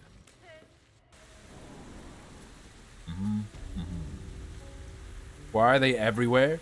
They're, aren't they Blood War refugees in this? Am I crazy? They're Blood War refugees, right? I don't remember the... Something like that.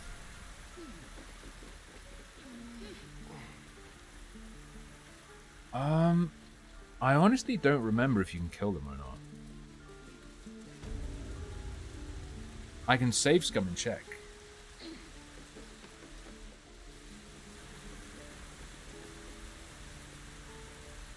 We're not committing to this, just for the sake of answering your question. And I think only small characters can get in here, right?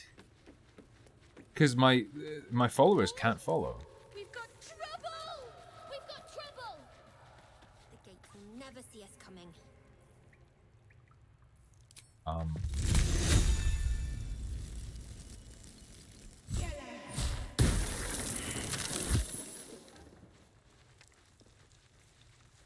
Yeah, he's on 0 health, but he's still alive. Pringus?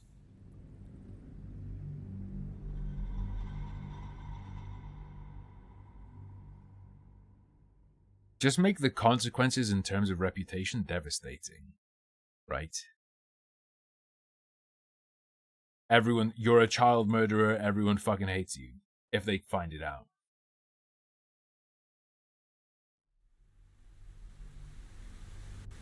Look, don't take your eyes off my hands.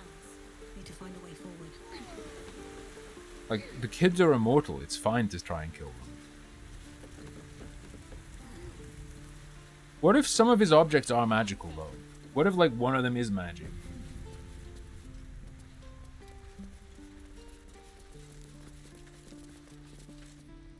Let my daughter go right now! I'm gonna be real with you. I think hurting a human child is far, far worse than fucking a bear. Let me through, Ben, Ragrasham, or I'll to be rip your honest. damn throat out! Ah, my anus! Oh my, this fucking bear, dude.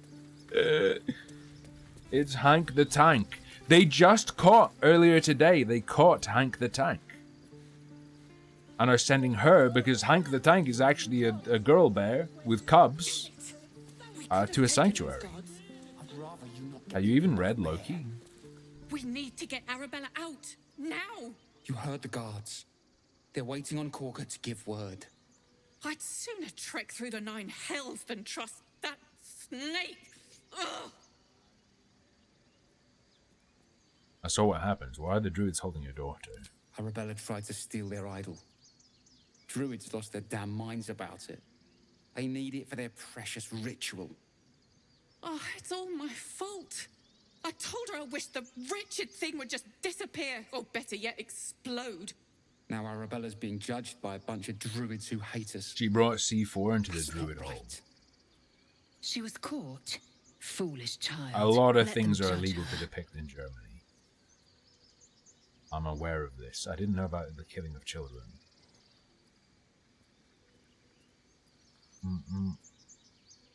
Like you said, it's your fault. You should have tried parenting her. And you should bugger off. Now.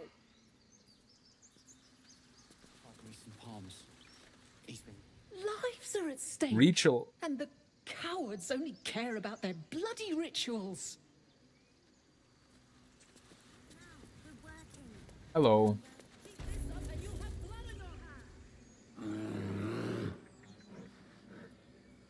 Come, Magrin. What give the him a fuck chance. are these Get animations? back.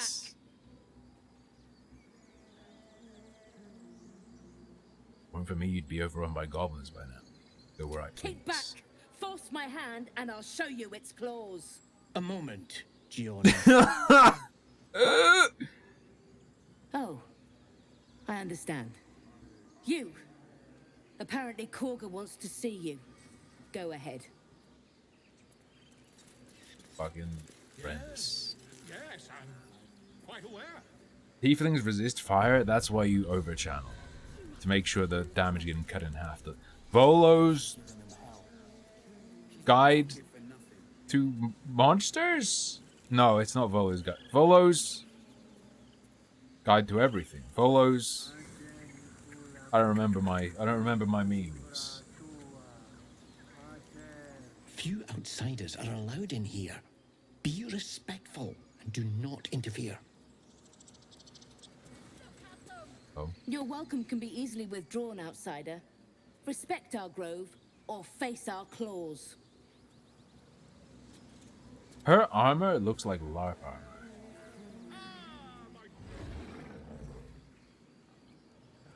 Immigrongus. Did they say I could come? They said I could come in, right? A scribbled note. Keep away from Tuffet. She's lazy enough as is. I'll keep the food away from her. Thanks for the free fish, idiot.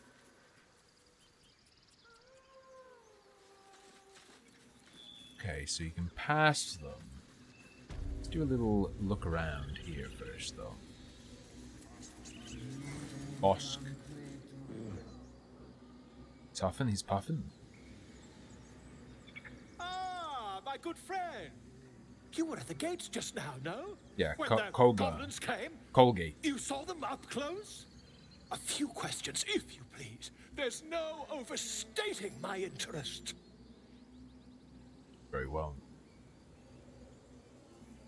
There's no overstating my disinterest. No time for questions. I'll make it very quick. Hand to heart. Fine, ask you questions. Glory. It is Guide to Monsters. Now then, how would you describe Yep, that particular makes batch sense. of goblins? Size, nature, distinguishing qualities? You search your mind, successfully recalling various details of goblin behavior.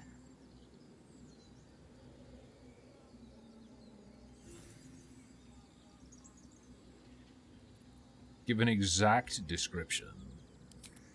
Goblins I'm gonna be good. were of a rare, jam-colored hue and wielded magic blowguns. A mythweaver. This man has no respect for truth. Ooh. And the dragon they had marching in the rear, was it of the brass or silver? Why the variety? fuck would they have a silver dragon marching in the rear? Silver dragons are super chill, right? They're silver dragons are the experience seekers who often remain in like a humanoid form and integrate. Right? Am I crazy? That's silver dragons are just fucking chill.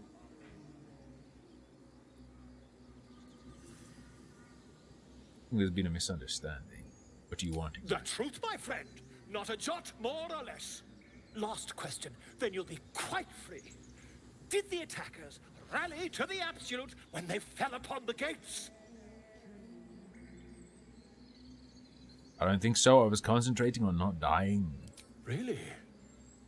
Well, this does complicate things. But then again, well... It's interesting that he knows about the Absolute. I've interrogated one. A captive in this very camp. Yeah, oh, there she we go. Reports That makes they've more abandoned sense. their god Maglabiet in favor of someone called the Absolute. The scandal! I'll hold Never my you tongue. mind. I'm on my way to their camp as we speak. Oh no. I always knew my studies in Gukliak would come to some use. Sounds like a very offensive way of referring to the Vietnamese language. Be careful, goblins aren't known for mercy. Oh, never you mind. Who needs mercy when you've a quick tongue, hmm? And an invisibility potion stashed in your back Potion, pocket. that's a good touch. Until we meet again. See you, Volo. Ladies and gents, I'm going to go take a quick pee break, and then I'll be right back to carry this on, push forward. Try and get out of Act 1 ASAP, although I do want to reabsorb everything. Crank. New playlist just dropped. I do wish I could understand you. I'll see you all in a minute.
What do you mean if we could wear a human skin? What do you mean if? Explain yourself.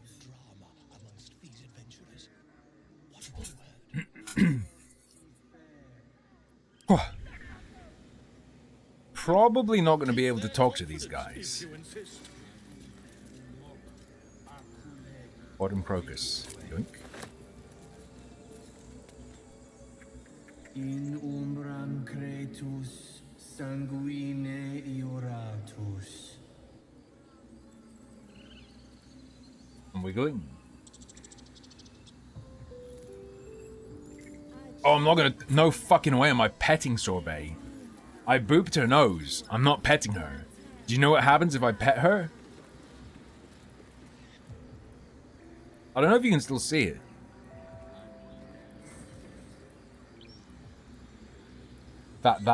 Wait, that line. That's what happens if you try to pet her.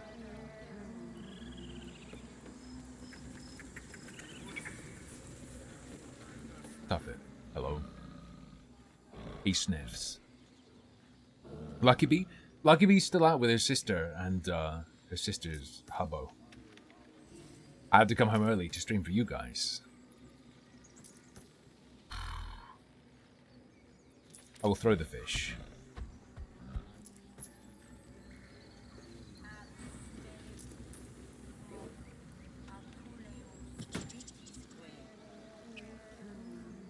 I believe I have just backdoored the elevator.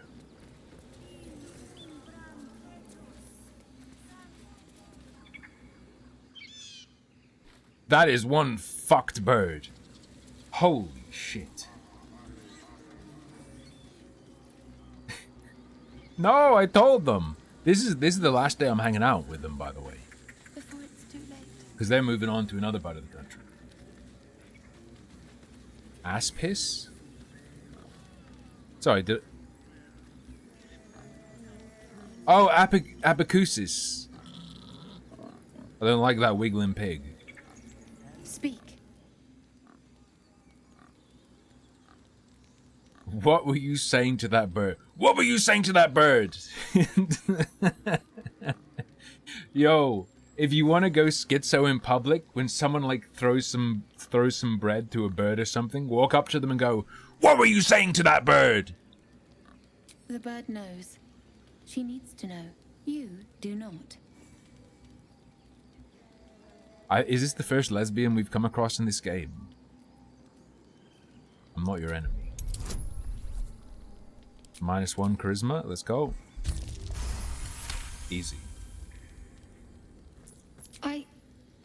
Forgive me. It is not you I fear. It is my brethren. The elf knows to More hate follow elves. Kulga every day. They are afraid, and she offers a simple solution. Eject the refugees, and we will be safe. I feel like this is a little bit heavy-handed.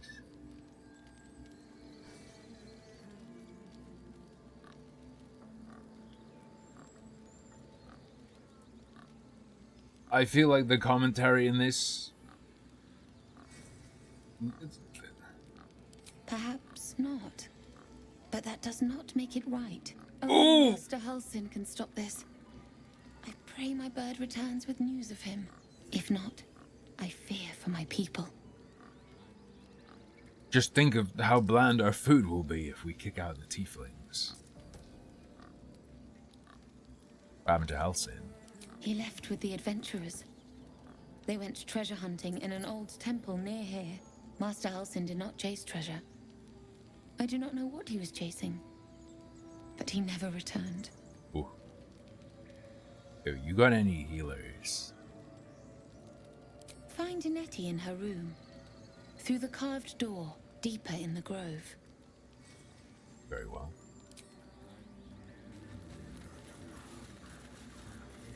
Any good herbs? You know what? I'm gonna yoink all these herbs.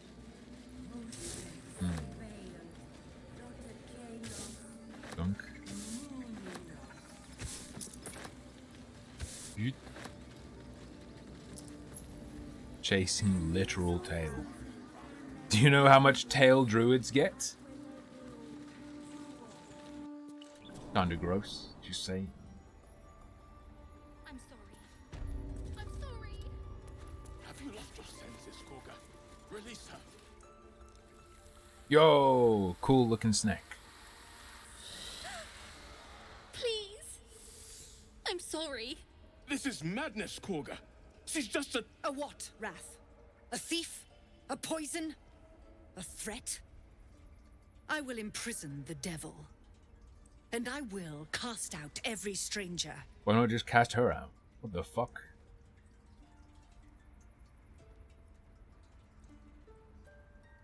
Thief, poison? What's this girl's actual crime? Girl?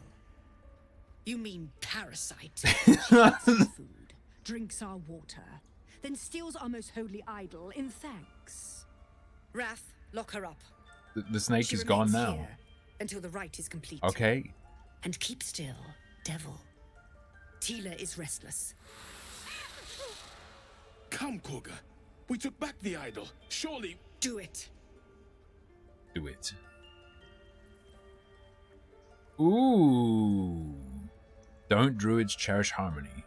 Jailing the girl disrupts nature's balance. Actually, Jesus would do this. Come on. It's guaranteed pass even if you roll a 1. I hear the Tree Father's spirit in your words. It is as you say. Sifisif, Tila to me. Sifis. Out. Skibbity dub dub dub, yes, yes. My grace has its limits. It hurts. Thank you, Koga. Master Halsin... Oh. Halsin isn't here. Keep his name off your tongue, lest Tila pierce it. Dude, it's just a... I mean, it's a snake. It's probably... Yeah, it probably has a potent venom, right? But it is still just a snake. I know that look. You're wondering why I was in pain before. Let's just clear the air about that now. It's just an old wound that hurts me from time to time. Nothing to be concerned about. It's just my hyper-demonades. Nothing to do with the tadpoles, Don't worry. at least. In case your imagination is in danger of getting away from you. It's just something I have to live with. How badly does it hurt? Quite a lot, if I'm being honest. But it always passes quickly, so I can manage.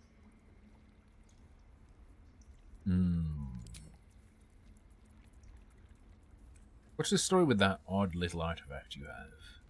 There's no story. None that you're entitled Just to a hear robot anyway. hand that comes out and grabs the Forget cat you and ever spends saw that. it. Fine. Wrath. Kurga.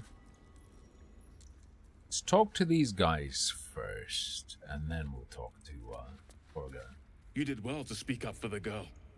That snake is fickle. A tragedy prevented. Kurga seems dangerous. Well seen. Well spotted. We've let a snake replace our leader. Seems happy to rule the roost. Who's your real Master leader? Halsin. Okay. Perhaps goblin caught, perhaps dead. He'd set Mistress Korga back in line. Hold her to task, stop this damned ritual. More will die if the rite is finished. So many more, sent into a world gone mad. I'm looking for Nettie. Ah, I see. You will find her deeper in the caves. I'm surprised, because they had that whole section where they revealed the Dragonborn, and everyone was like, yo, this character creation is off the fucking chain! Oh my god! But it seems pretty bog standard overall. You want to go for Halsin? I could Would do you? I would give anything to see Halsin return home. like a more solid offer than it. Our need is great. I will open the treasures of this grove to you, even if the circle forbids it. Halfling is an elf with the presence of a bear. He left west with the adventurers. You won't mistake the first druid for anyone else. Whatever you say. Yeah, but what if... I mean, I've seen lots of people who literally become bears. Our save against being frightened. I understand. Go on. Say it. You think I'm a monster? No, I just am extremely racist against elves. You're protecting your own. Sometimes cruelty is required. First you urge grace, then you speak truth. You surprised me twice over. A shame the grace period ends. The Viper's fangs have been bared. She must guard her brood. No matter. I took back the idol of Sylvanas, and the rite is resumed. We will seal the grove, free from harm, free of intruders.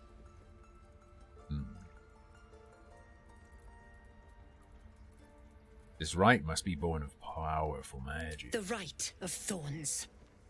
It is the Tree Father's gift that none come to harm. When we speak the final prayer, the great vine will sprout forth. The grove will be cloaked in bramble and thorn. No one enters, no one leaves. Sanctuary. The goblins all have machetes. None of this can happen. I don't know if that's gonna work. Outlanders infect us. Sylvanas demands that we choke them out. I came on Zevlor's behalf. His people could perish if you forced them out. And mine perish if he stays. You showed great mettle at the gate. The metal of a skilled sword for hire. I can't actually hold I want you a to sword. provide your services to Zevlor. Offer to guide the Outlanders out of the grove. I'm sure they'll reward you well. They're to be gone before final prayer. If they are not, the Viper must strike.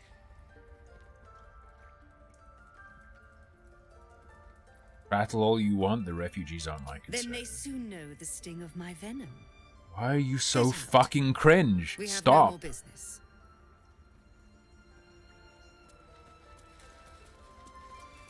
Okay, stone bench, large bottle. Hey, Findle. I don't want blood. My savior. Oh yeah, I wish he's you the could have guy I visited saved. in better times. Is that all? My savior. That's all. Hello, macaroni. Job will just climb right over the table. Tieflings want next? Letting the Hellchild go was a mistake. I don't know. They just want to stay here, okay? Some of them were sexually assaulted. You have to give them a home. Work your chest. 3 apples and a bone. They throw the bones into these chests just so that when you press take all, you have useless shit in your inventory. It's to punish you from clicking take all. Oh, why did the stone bed have line of sight on me? Whatever, it's fine. I'm not gonna steal some bits of stone. Alright, let's go. We just let her run off. She's a child. Run. A devil child. A devil child. Hey, it's Nettie. Yo, she's a shortling. Wounded bird. Can I just snap its neck? That feels like a really good idea. If I can get away with it, I will. Ancient notebook whose ink is faded. Just a bit of lore, that's fine. I don't need no lore. If I need lore, I'll do it as a skill check. Just give me a moment. Oh no, she's a chiropractor. She's about to fuck this bird's neck right up. Is there anything I can do to help? A moment. This medicatrix. Medicatrix. There. It's up to her now. Life or death. Now, what was it you needed? Healing. Looks like I came to the right I person. do what I can. For most folks, that's enough. Come here. Let's have a look at you. Is she gonna notice the tadpole? You seem healthy enough. A bit tired around the eyes, maybe. Life or death, she decides now. The bird starts to fly off and the viper just goes, vroom. Yeah, that would be pretty tight. That would be pretty good. More than tired, something crawled into my eye. In? Some sort of bug? Or... Indeed, Canterbury. Wait, did it look like a tadpole? But from your worst nightmare? All slime, teeth, and tentacles. What other kinds are there? It's not like a frog hopped in my eye. That's a serious condition. Come, follow me. I might be able to help. They changed it from early access so that to get rid of the tadpole, you just talk to her once and it's gone. The whole Illithid thing was just a red herring. Doesn't actually matter. I feel like we're about to get put down.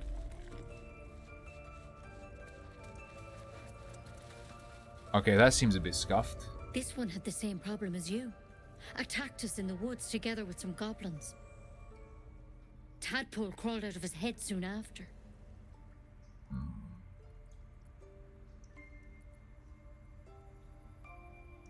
Is everyone being captured by mind flayers these days? Didn't think it was a common experience.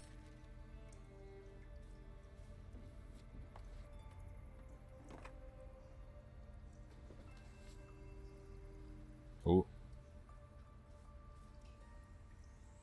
Rather too common as of late. At least that's what Master Halsin suspected. I pity you got me instead of him. He understands these things, studied them. Still, we have options. All right. Let's see what we can do.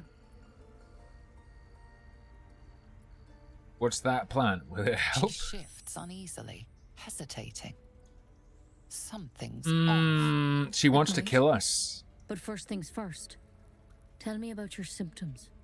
Have you noticed anything strange happening?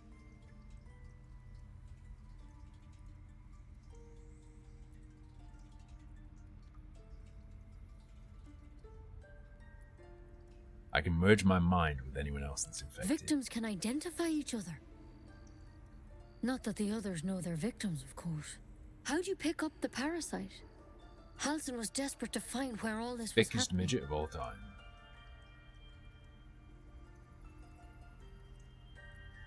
I'm gonna be a bit honest. I was kidnapped and infected. Mind Flayer ship? But Master Halsin was sure. Look, you've been straight with me, so I'll be straight with you. You're dangerous. If you transform here, we're all dead.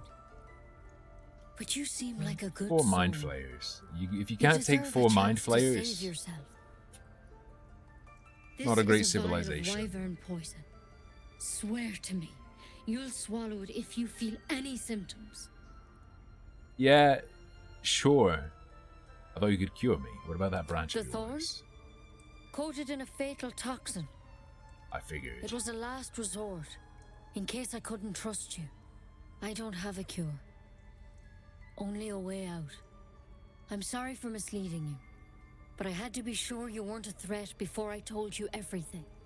Now, Is she do I have your No, word or not? obviously not. Ben, come on. Swear. I hope it doesn't come to that, but thank you. Free poison.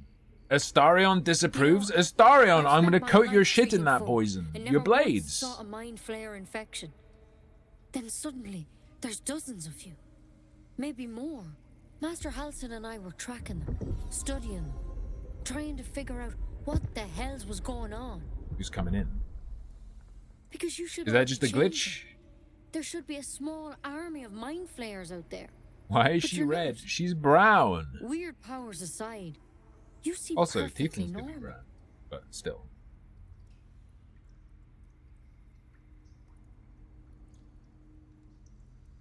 You mean should be Mind changed? flayers reproduce by infecting someone with their parasite. 7 gruesome days later, the Looks victim like a halfling to transforms me. and a new mind flayer is born. The thing in your skull, though, it's different to anything in our records. It's one of their worms for sure. But this one gives you powers. I can examine her afterwards. Telepathic connections. And it doesn't turn you into one of them. Not yet, anyhow.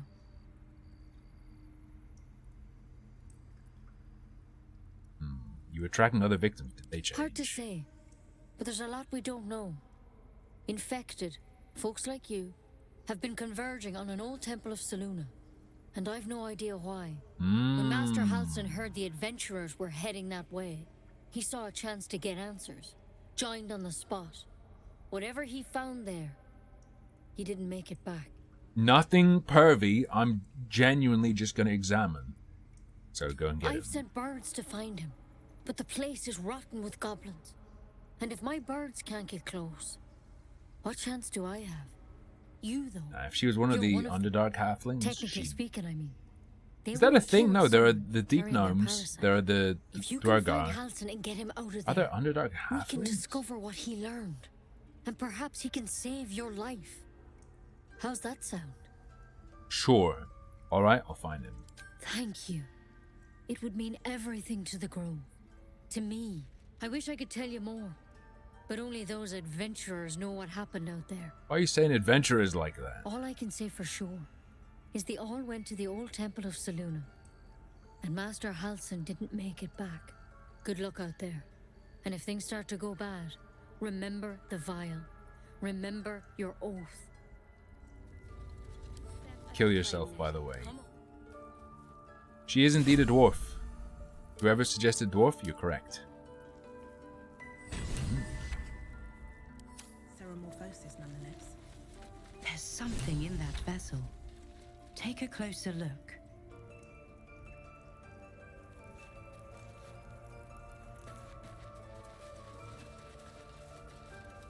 What vessel? What do you mean? When they examine things, I get confused. Well, not confused. Like, I find it hard to tell what they're talking about. Vessel. We have to stop Dr. Wowie.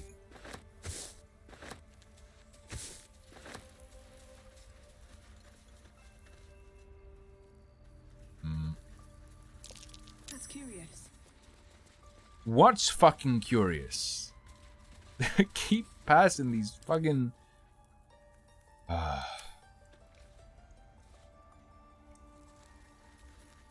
I keep passing perception checks and then not knowing what the fuck people are seeing. Probably don't want to mess with the runes. When it comes to...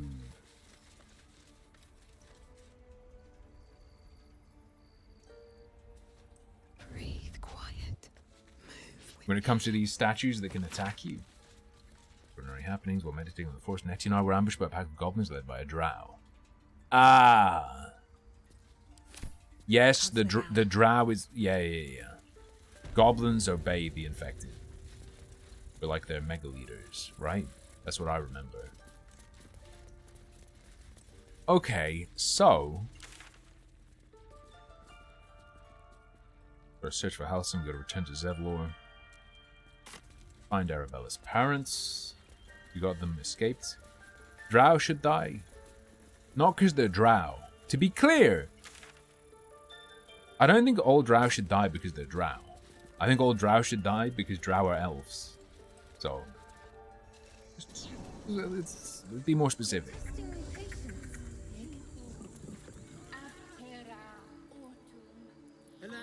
Okay. I believe...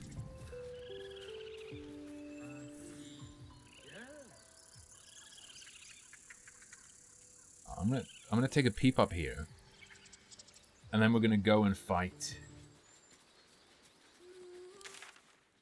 I believe our sirens. No, that doesn't work. Damn it. Very well. Dance upon the stars tonight. Smiles and pain will fade away. Words of mine will change. No. Become... How can I put this? They sounded a little unpolished. It sounded like a cat being strangled. God damn it. You better swap that loot for a weapon. You'll need one soon. Violence doesn't fix everything, you know. It fixes Music many can help in things. ways a silly blade can't. Besides, I'm not doing this for me. This is for the people we lost on the way here. It's important. No, it's not. Stop.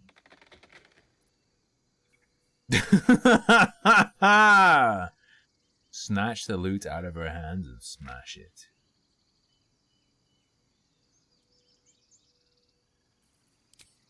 See if the vote works. Violence solves many problems. And most of the problems generated through violence can be solved with more violence. I'm just saying. It does appear we're going to be attempting to smash a loot. Someone is creatively minded and wants us to help her. Well, boys, looks like it's smashing time. We've got +3 and +1 d4.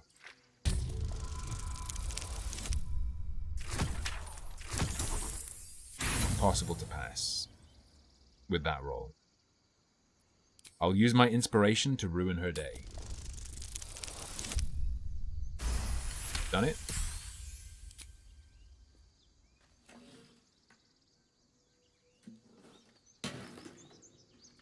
Nice. What did you do? My teacher gave me that, and she's dead. Yeah, Bastard. the last holder of it died. Tried to soften I'm protecting her, you. and you ruined it. You ruined everything.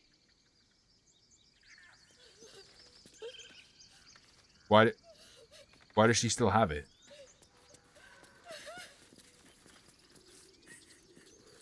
So why is there a gilded chest? How could you break it? I hope you're ripped apart by gnolls, you beast. Fun. New trick. With pleasure.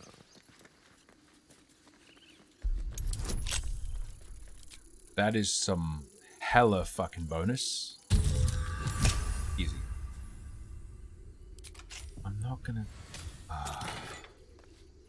Tap of Curing. When you inspire an ally using Bardic Inspiration, they also regain 1 to 6 hit points. Okay, so it's a Bard meme. Yes, let's. Just relax. Still breathing, despite everything. Lae'zel is the strongest.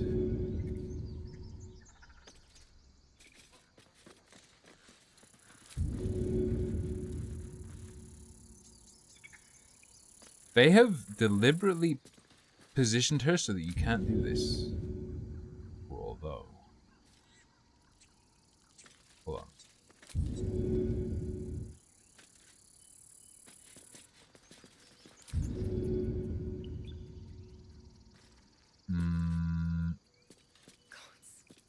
Why did I even bother?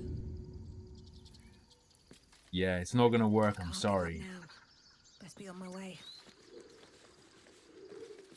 I think they know that people want to push her and they're stopping you from doing it.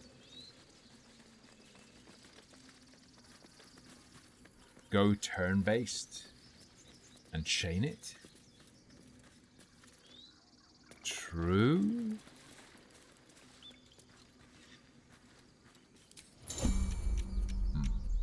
Game is paused around you. Time is broken down into rounds that represent 6 seconds each.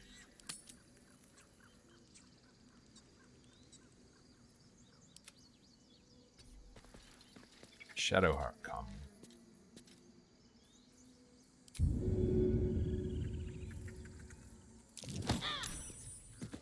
Your aggression has won you no Yeah. friends. Any further violence could be met with the same. Action, not reaction.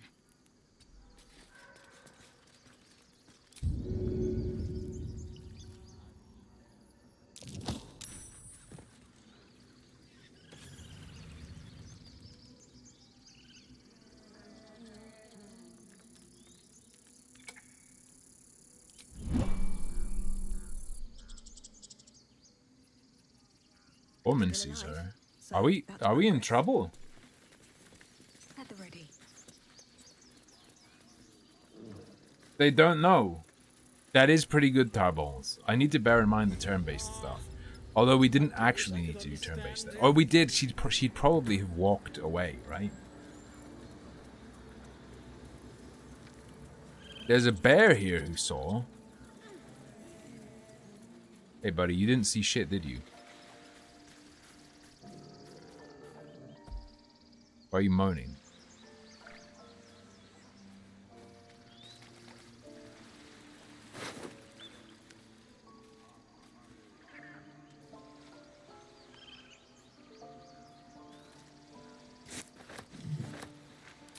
Nice. How much is it worth? Yeah, 14.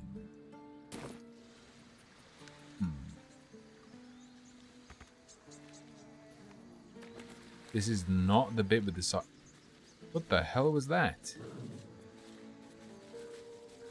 How did he just swing at? What a fucking weirdo.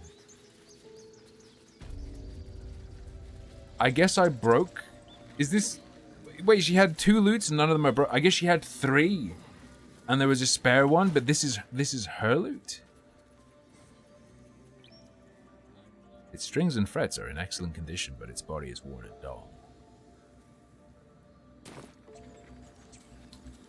Alright. To be fair, with how horrendous her music is, it makes sense that she'd have backups. Stupid and reckless. No, I'm not gonna reload. I'm in favor of her death. You ever scare me like that again, and I'll feed you to a knoll.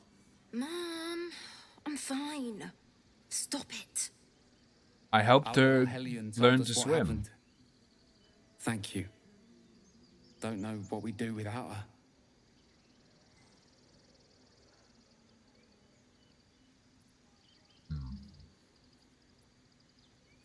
I saved your daughter. Got anything more I than a did, thanks from me? but I was robbed. You wouldn't know anything about that, would you? Are you accusing Marry. me? All we can offer is our thanks. Arabella? Thank you for helping You're me. welcome, old man. Received. Chimera's Locket. Grants its wearer the ability to cast one of the shittiest spells of all time. Love it. My man here can cast light. Stop running. Stop. Oh, for fuck's.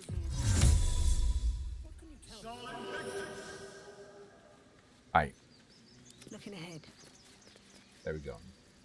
All we can offer are our fangs. It's a tiefling saying, you wouldn't understand it. Okay, I guess we get going with the quest. Or which one? Goblin Camp? I think we Goblin Camp.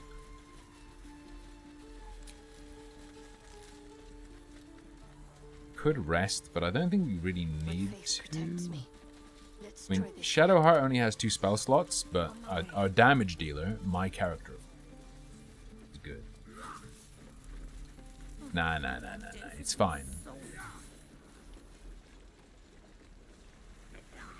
There appears to be a herbman down here. We should speak to Octa, and then we'll go after Halcyon. You! Saw you fighting those slimy bastards. Fancy Ooh. a bowl? Best to fill your belly now, while we still can. I never turn down a free meal. You're an easy one to please, aren't you? Here, have more. We'll need every bit of strength to make it to Baldur's Gate. Trust me. Free gruel, boys. You've had your share. Leave some for the rest. I wanted to talk to you. What the fuck? I should slay you where you stand, Grandma.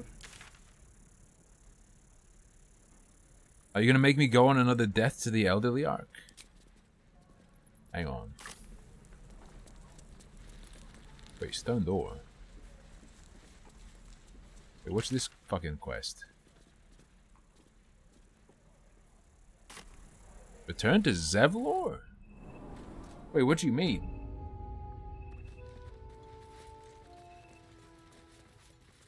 Oh, it's like Zevlor's house, I guess. Whatever. Hello. I heard what happened. Thank you for protecting the child. If the Destroy druids are the this far child. gone, then it's not just goblins we have to fear. So we can risk violence. Oh, I need to here, talk to the goblin as or well. face it for certain on the road. Quite the choice, isn't it?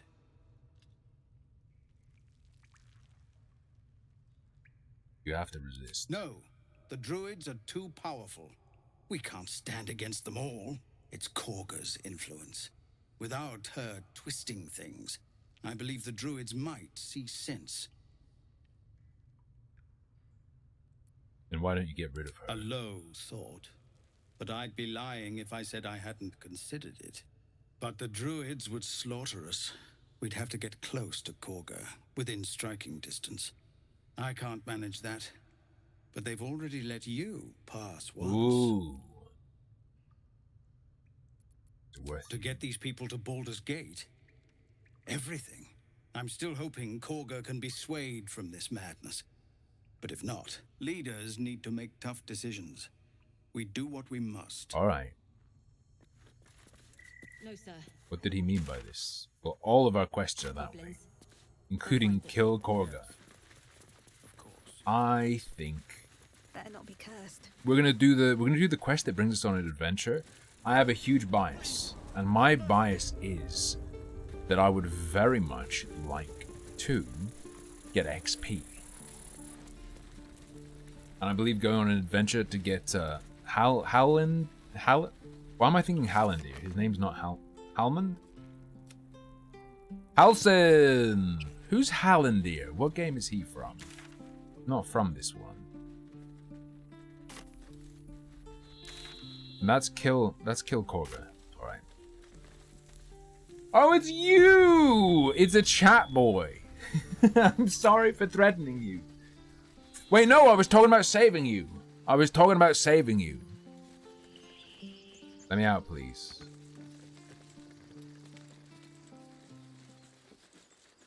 Bro, let me out. Thank you. We're gonna save Hallandir. Do you think your kin searched for you, Lae'zel? Talos! It is my He was responsibility born a to man! cleanse myself. Oh wait, maybe he's a dragon man. A vain notion. I am Road one of is many motion. and will not be a burden to my queen. Nice.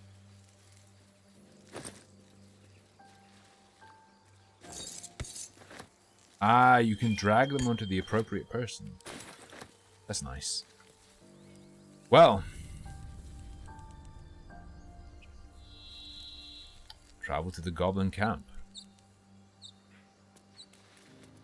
Lae'zel, how would you punish someone who wronged you? Hey, killing a chat boy saves you from the torment that is this stream, so you're not wrong. Good. It culls the weak. But theft would be paid for painfully. It's over. Good to know. Scrapwood shield, some mugwort. Is this the point where Astarion's gonna do some sippies?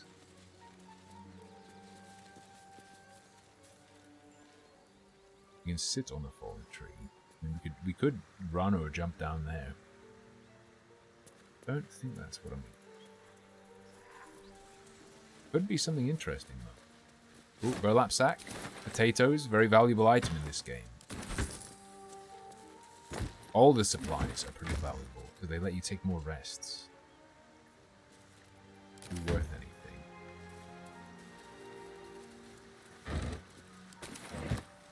These guys aren't gonna fuck with us. I think we're alright. They're also not gonna talk to us automatically. Dead goblinoid. The valuable weapon. They're just goblins drawing. Now that interests me. Yeah, he's gonna do some siffies. He's gonna snip. Snip, sniff. Thick charcoal lines upon an animal skin. This childlike portrait depicts 3 stick figures, a goblin with sparks in his hands, a square humanoid figure, and what seems to be a gnome. Each of them is wearing a simple crown.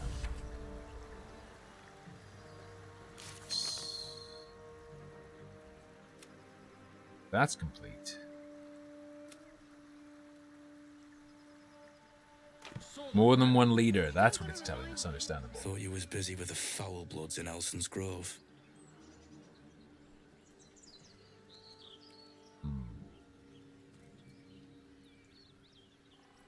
I left as quickly as I could. I don't waste my time with devil spawn. Smart. Those bastards will spit on your grave after running you through. Tieflings. Goblins. Gods, this contract was cursed from the first. A few goblins killed your whole crew? Pathetic. Wasn't no few goblins, mate. There's an entire hive of them.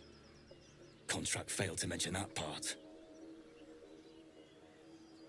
What was the contract? The kind that leaves half your crew dead. There's a wizard in Baldur's Gate that'll pay gobloads for a relic, supposedly buried round these parts. But gold ain't any use if you're too cold to spend it. True. She keeps upskirting me, or like showing me an upskirt. Let's say I want that gold, where would I find the relic? It's called the Night Song. Supposed to be hidden under the temple where the goblins jumped us. I'd give you a map of the temple and wish you a happy funeral. But my mate Brian kept hold of it like his own sodger. Goblins made sure to the fat old chunk. He keeps hold of his dick? Can show you where we turn back, if you feel like dying. I hear the druid's leader went with As you. soon as he heard we had a contract to find that Night Song relic, he was more eager than a hound in heat. When the goblins jumped us, most of my crew scarpered, just like I taught them to. The old codger didn't.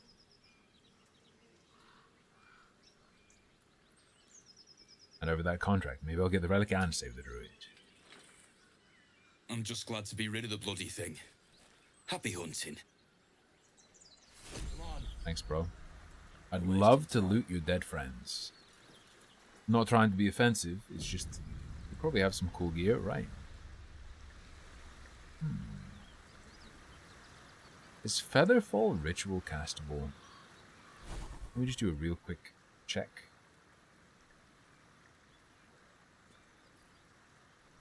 It is. So it's a really good exploration spell. Sanguinate. Strange. It looks healthy, but it's stone dead. The pig's dead, my friend. Staring at it won't bring it back.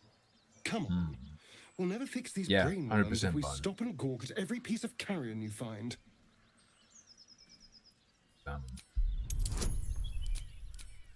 Go.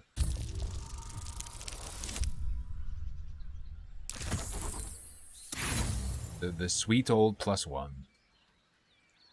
The boar seems to be fresh, only a few hours dead. But you can't find any sign of a wound. See? Nothing. Come on, we're wasting our time.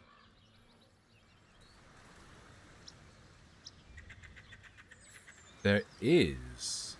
Ooh. There is something of an interesting river path.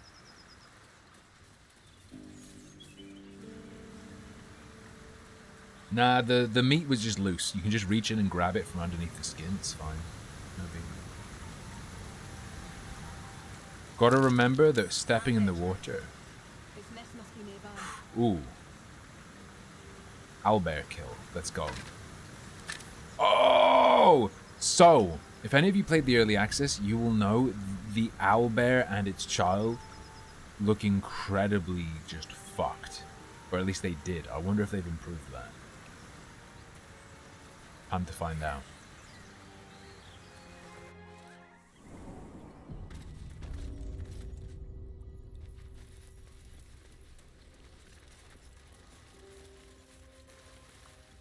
Pick a pickaxe. Probably useful for getting gems. I also have a feeling I don't want to be selling gems, but I already did. Stench. Dead owlbear. An eviscerated goblin, but it didn't eat. Picked up one heavy stone.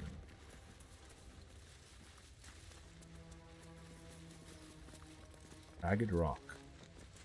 Oh, you can just climb down. This seems dangerous as hell. Seluna statue in a stinking cave. Hardly a place of honor. Imagine if she failed to recognize her goddess. Seemed dangerous. Just gonna say it. Arcana failed. Damn. Oh no, she's Shar. She's the Shar one. Am I retarded? I don't remember. Remind me. No time to dally.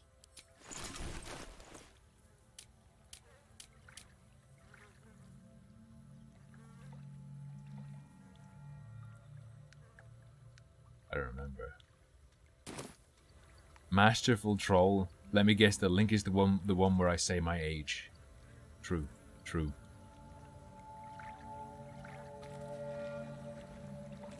At least things have stayed interesting. The Blade of Frontiers. Let's hope Will lives up to his name. We'll need all the help we can get. We should get to know each other. Must we? No harm in a little mystery, don't you think?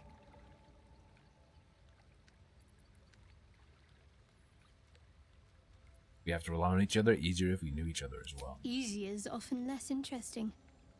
Besides, we've plenty of reason to The rely new on each owlbear other is a already. bear with a bear. You can't It's confide bears in all the way anyone down with in that 5th monster your edition. head. Reflecting, are you hiding something? Say for a moment that I was.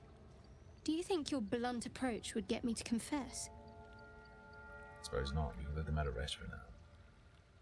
Blunt's all I have left if you keep being so Shame you evasive. feel that way. Just don't expect me to entertain your questions if you won't respect my privacy.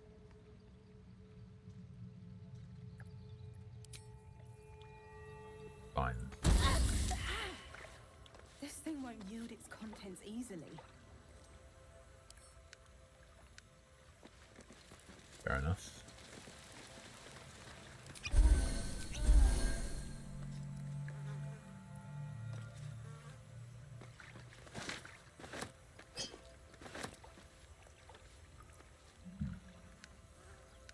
Well.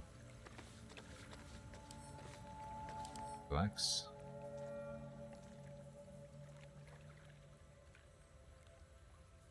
Fair enough. I don't remember. Shadowheart is Shar pilled, right? Not Selune. Like Selune is the Good evening, is like Teen and Chat. the sister and the opposite. Hello, Boiling Mercury. Everyone fire off a huge salvo, please. Greatly appreciated.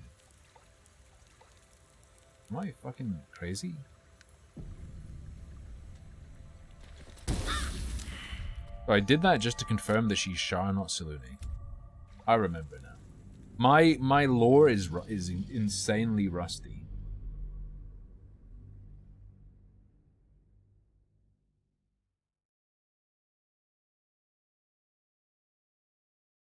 Come on, Papa. We're just gonna kill an owlbear. Oh, there's probably someone else around that we can get to open the chest. Right, maybe? I don't know. It's fine, it's no biggie. Wonder if the gods are watching me. On my feet.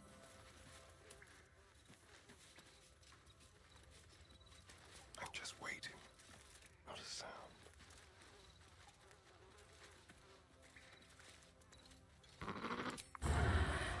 You feel the quake of its heavy I tried to do a sneak footsteps attack, but it didn't before you work. see it. An owlbear, its beaked face looming out Looks a of the bit better than it darkness. did, but still looks a bit poopy.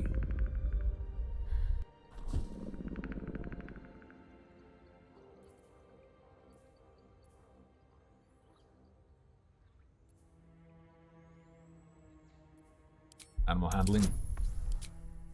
Just guide yourself. Gotta hit 15. We did it? The owlbear's one good eye flicks away for a moment. You follow its glance and see an owlbear cub.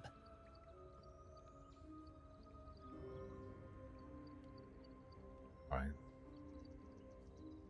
Hold out The your owlbear palms. stares, then sharply inhales your scent. It sits back, its eyes still fixed on you. A silent ultimatum. You can leave now, or step closer. Lae'zel disapproves.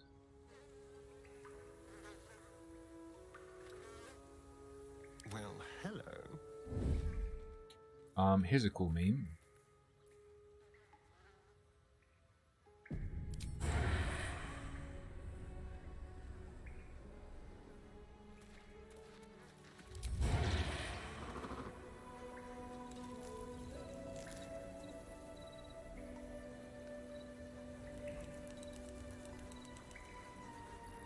We must have advantage. You don't know I'm here.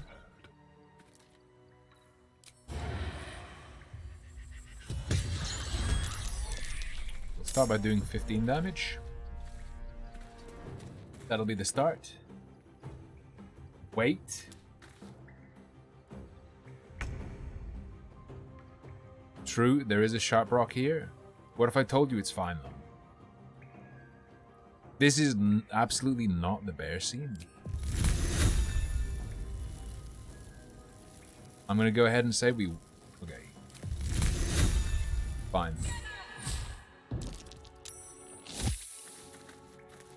It's saved, but the floor underneath it is still ice. Okay, the floor underneath it is still ice. It's A-okay. We could have used the potion of animal speaking, by the way. I simply didn't. Time to strike. Right, Lae'zel.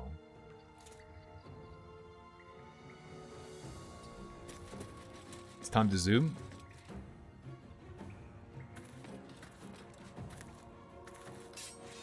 It's time to switch. You are going to... Is this huge? Here's what we're gonna do.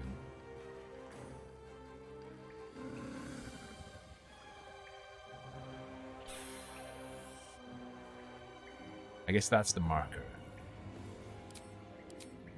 You are going to dash.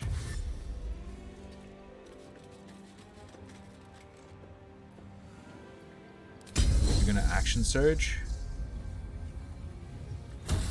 Just bear with me. Goading attack. And then she's gonna zoom away. We got this, boys. We got this. Your turn's done. My man here, he is simply going to hide. Then sneak over here and get ready for the next time. Protect me. Got to move. Prophet Girl. If we can do a level 2. I feel like it would be a pretty good idea to guiding bolt you, even though we're probably gonna miss. We got you. That is super good, actually. The bonus action, there's not a whole lot to be done.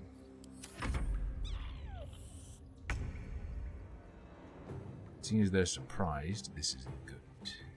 I believe you're goaded though, yes? He is goaded with the sauce. We're gonna come over here. Right?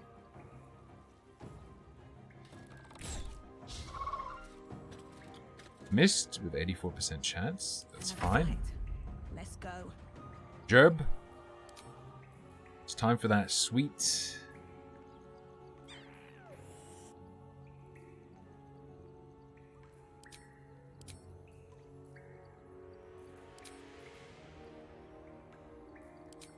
Why doesn't upcasting it do more damage? Am I an idiot?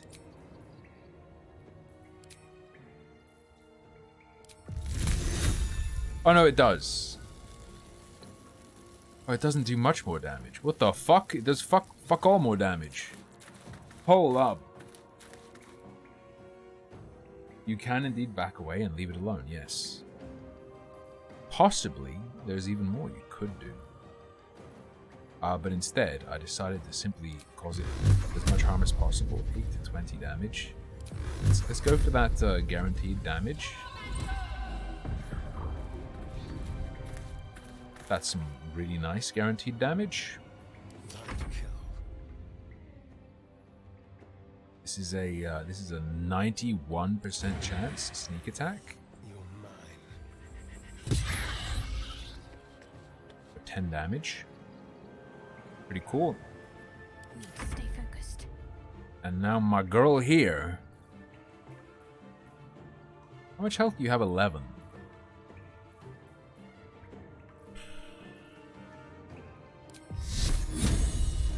Four to 24 damage, 65% chance. Bro, he's so close to dying. Didn't slip.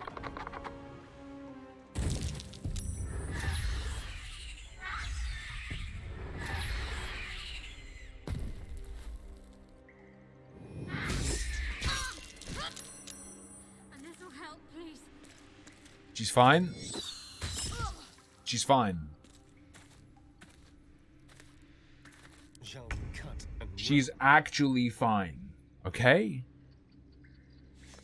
Watch this. Cub looks from Easy. you to his dead mother. Owned.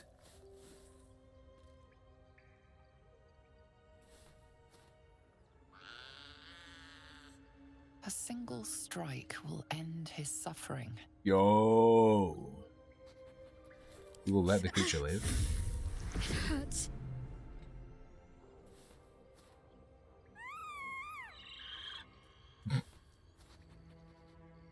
You watch, speechless, as the cub begins to eat his mother. At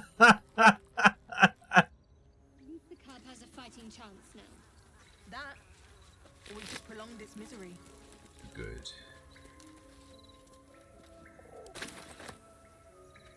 Cub. Oblivious to your presence, the cub continues to gorge himself on his dead mother.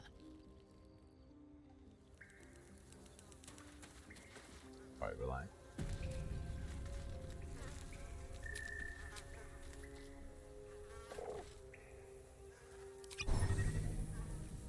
Oblivious to your presence. Waste of a potion. So you... Can you, like, if you talk to an animal and you have the potion, can you just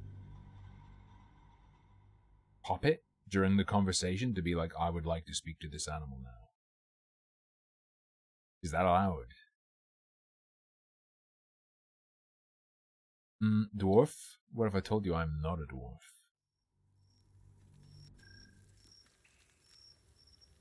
Would that make you feel owned, libtard?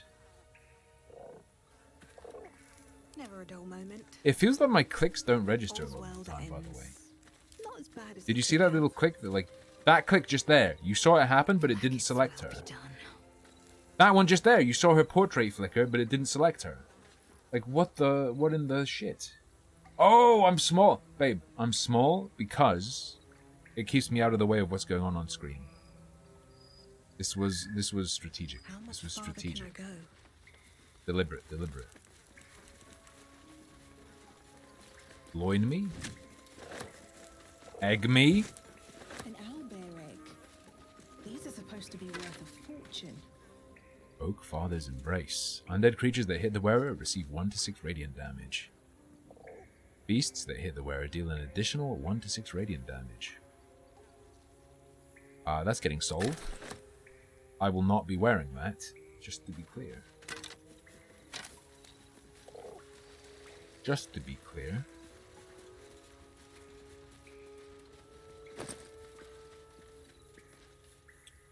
Good yoink. Ooh. Okay. So I could have... yeah. You can drop this shit on the owlbear, but I did it the old-fashioned way. The proper, respectable way. This will hurt Astarion, I believe.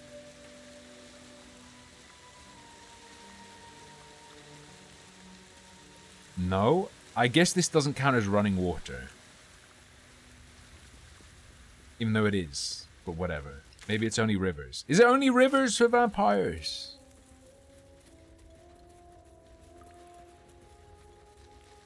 Don't remember. Good chance of that being the case. Really miss about Baldur's Gate. Food. Freshest fish I've ever. So we could walk over here. I believe the path up here is... Okay, so that's a Blade of Frontiers character quest. Then there's Kresh over there. I think we do the goblin stuff. We have... Where the fuck are my dudes? We have all the time in the world to do whatever we... You know what I mean. I don't think any of these lock anything else out.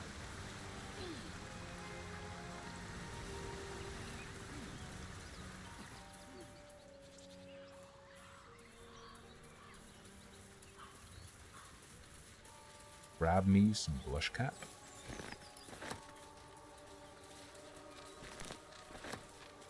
Current mission, hunt down Karl Marx.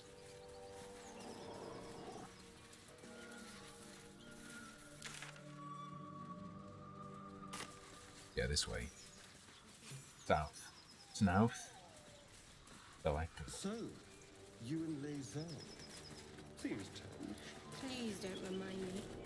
But keep your guard up with her. She's right here. Do that morsel. Do that morsel. Delish. How heavy is a heavy stone? 0.2. You know what? It's fine. We're going to be relying quite a lot on Lae'zel, so I'm not too worried about getting rid of her, so I'll offer some of my trash up there. Wish the menu was less awkward. We're gonna be selling so much garbage every time.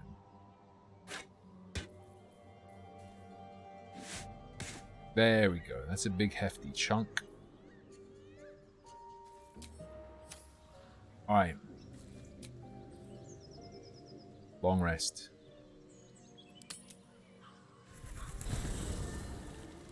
I'm not petting the dog. I will not give into that Twitter account's propaganda. Only real dogs should be pet. Not fake dogs. Secret bonus meme. Are you ready? Cats count as a fake dog.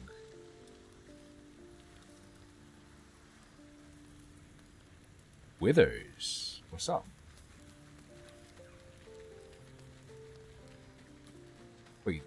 Wait, are you telling me there's a fantasy sniper elite? Or is this a joke referring to something that's already slipped out of my mind?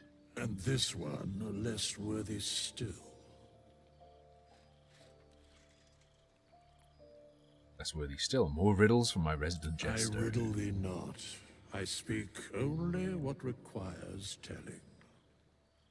Beyond mortal realms, there doth exist an amalgamation of spirits akin to thine own, ensnared by the treacherous cult of the Absolute. Don't, dude, Hex. It's just annoying. They bear great discontentment with their destiny. I'm sad now, can't you be? I want that. For a mere pittance of coin, I might summon the worthiest among them to lend aid to thy undertaking. Generic allies.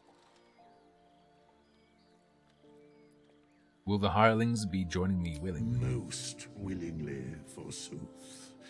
Their passions doth run deep for what hath been wrought upon them. Do you think I can trust these cultists? Suspicion always haunts Excuse the me. guilty mind. My services are all that I can proffer thee. What thou wilt do with them is for thee to undertake. He's wiggling. No problem. Steve? Thanks for the info, brother. We're not, our inventories are not loaded up enough for me to carry it, I would say. Although, here you go, have these brains. I feel like I'm just gonna keep these fucking brains with me for the entire game, aren't I? Is that what's gonna happen? I guess sort by type is probably a good move. Action, not reaction. She got a little plate, no problem. Let's go sleep. An efficient path. Oh, I feel like it might be devil time. Auto select and full rest. You don't sleep well, flitting between dreams and nightmares. Maybe you wake up because you know something is wrong, or maybe you just get lucky. Ooh. Having a brain is a negative if you're a streamer. No, it's not what it looks like. I swear. I wasn't going to hurt you. I just needed, well, blood. There, in the dim firelight, you see him for what he really is. A vampire, a slave to sanguine hunger. Oh. Pick up a steak and lunch. Can't believe I didn't see it. We even found the boy you snacked on. It's not what you think. I'm not some monster. You're an elf and a vampire. Boars, deer, kobolds, whatever I can get. I'm just too slow right now. Too weak. If I just had a little blood, I could think clearer, fight better. Please. A strange sensation courses through you, and your companion's mind unfolds, secrets half revealed.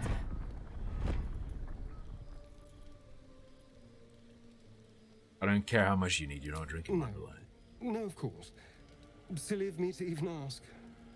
I'll go and find something on 4 legs to eat. You could have sipped the owlbear, dude. See you in the morning. You watch him stalk away. He's our rogue. Slumped, sulking. He's our rogue. And ready to kill.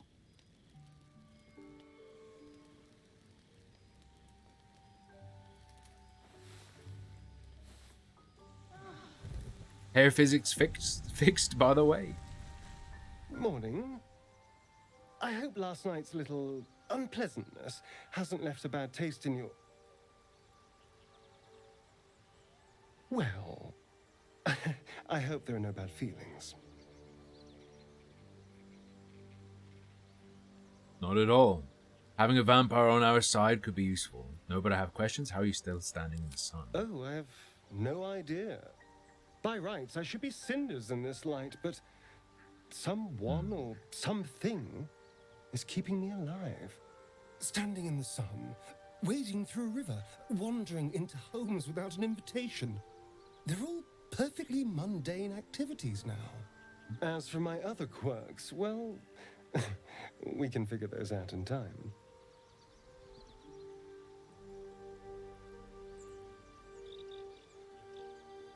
If I can help, just ask. We're in this together. You're such a sweet Friends close, enemies closer. I'm just glad you're being sensible about these revelations. I was worried people might turn up with torches and pitchforks. Although there's still time.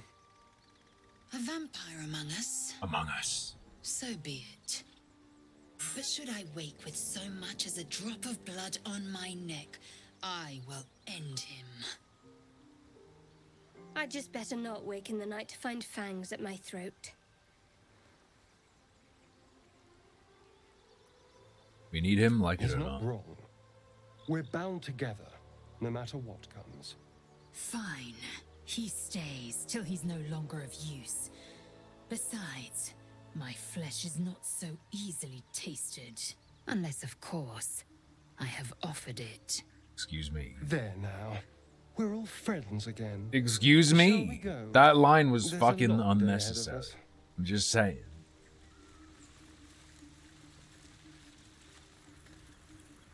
Right.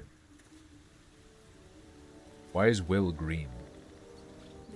Oh, because he's not in the party. Right? Ally, but not on the party. Okay. We leave camp. Feed if you must, Astarion, but give me so much as a hungry look, and I'll drive a stake through your heart. Blah, blah, blah. Steak. Alright, onto the gobbos. Dunk. Now, she was offering milk. Ah, now that they're not here, this doesn't even count as stealing. Very good. Ladies and gentlemen, we have a daggy. Joy. Excuse me?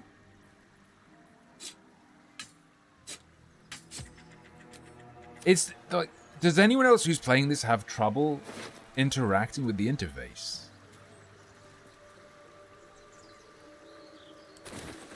I feel like I'm constantly struggling against it, like to click things and to move things around.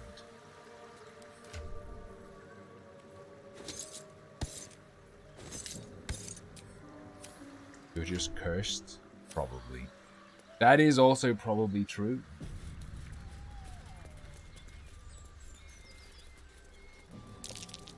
Something's waiting up ahead. Yeah, no shit.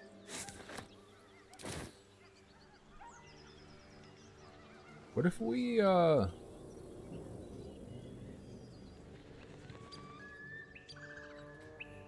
you reckon we can get up there?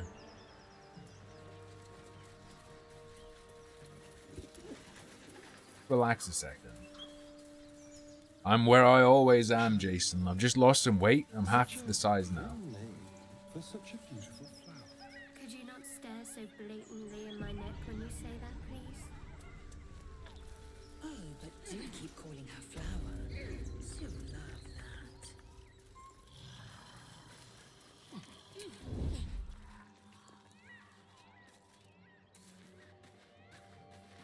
Weapon blueprints.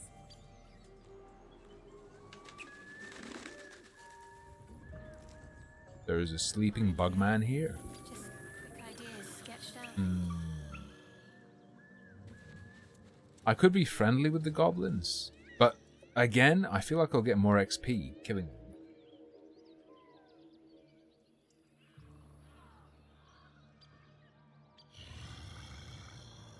Time to kill. Move unseen.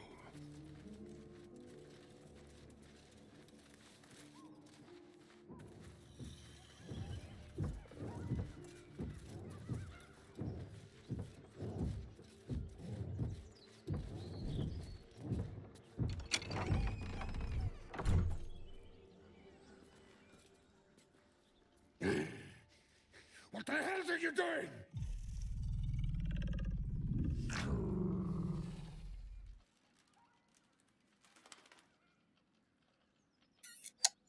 Average millennial couple. Alright. Apologies. I didn't mean to interrupt. Smash! Oh, smash you!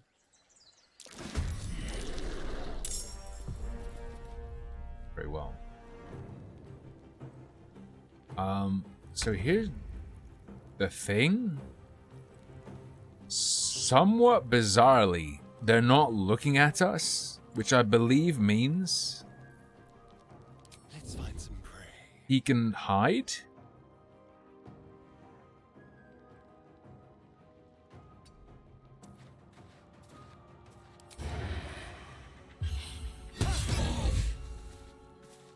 And do 8 damage with a sneak attack. Okay. That's kind of bad. It's a little bit bad. Let's end this. We need those level 3 spells so I can do Fireball. That's what I need. No. We wanna gerb it up.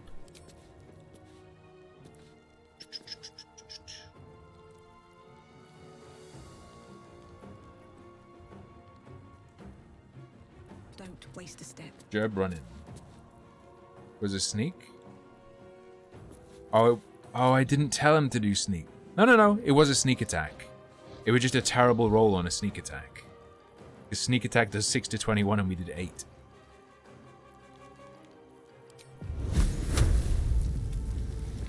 Right. We'll hit both of them.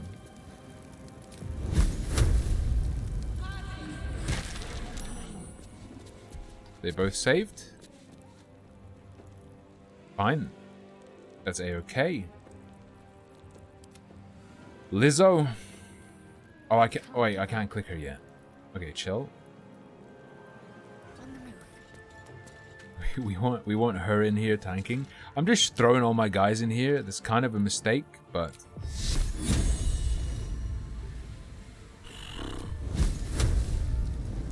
target is too close. Back off. 45% chance. Nice miss. Can't do much as a bonus. You're done, you're done. Jerb, what do you even have as a bonus action? It's like, just fuck all. Doesn't matter.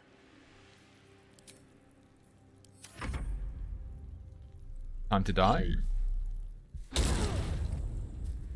Fair enough. Get out! Missed and did 2 damage. It's fine. Lae'zel, it's your turn. 70% chance to hit. 60% chance to hit.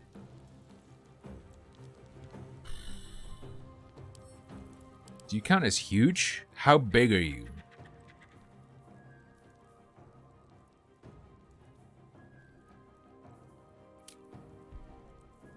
Large.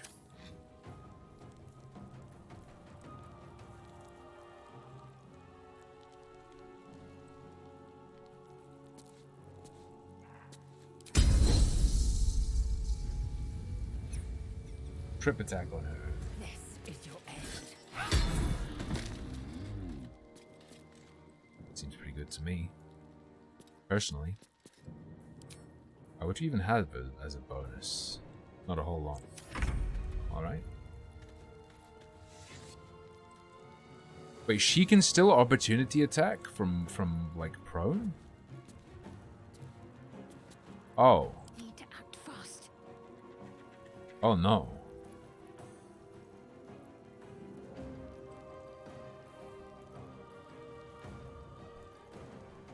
That's unfortunate.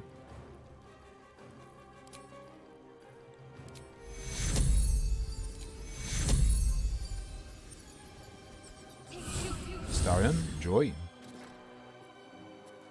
Probably want to whack then. Or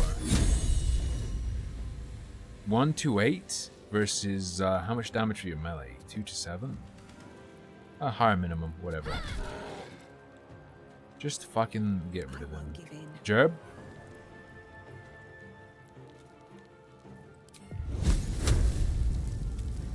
Not that one.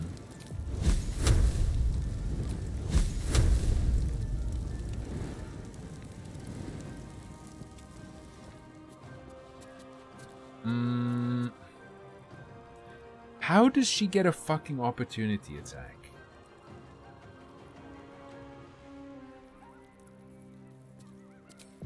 How about I fucking zap you with 91% chance? And I back off, brother. Very good. Yes, yes.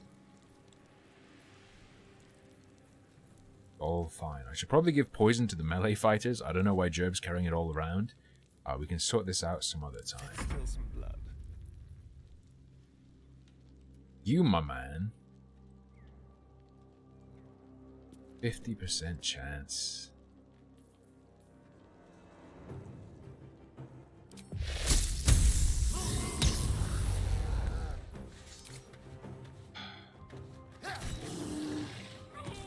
Actually fucking perfect? Holy shit. Amazing. Shadowheart. Back off.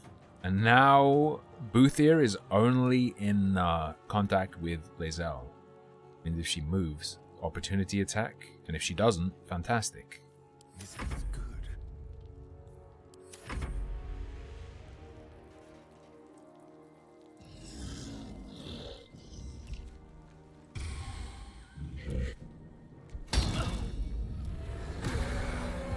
Alright. Boothier's Wrath. What does dazed mean? Dazed means can't use reactions, and she didn't run away?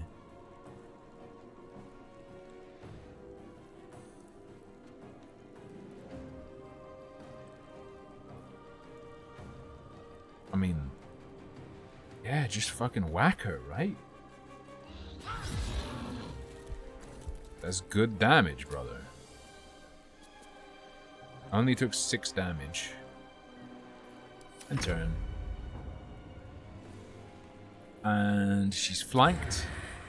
So we can do the sneaky breaky. We missed with the sneaky breaky.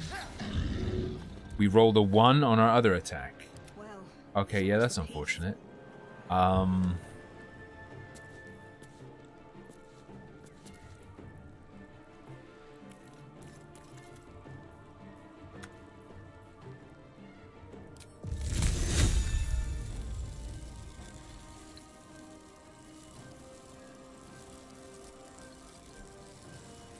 Ice Knife is too dangerous to use with people around. Fuck. Can't afford to let up. 70% chance to hit with that. 65%. Just hit her.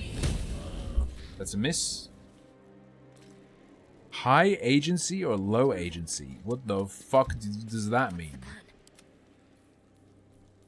Control over his actions, or a bit high ability to choose or low ability to choose?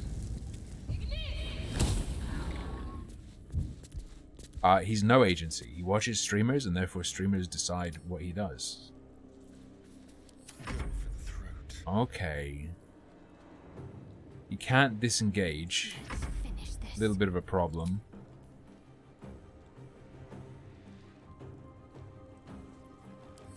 Turn. Oof. Pretty hefty damage on Lizelle.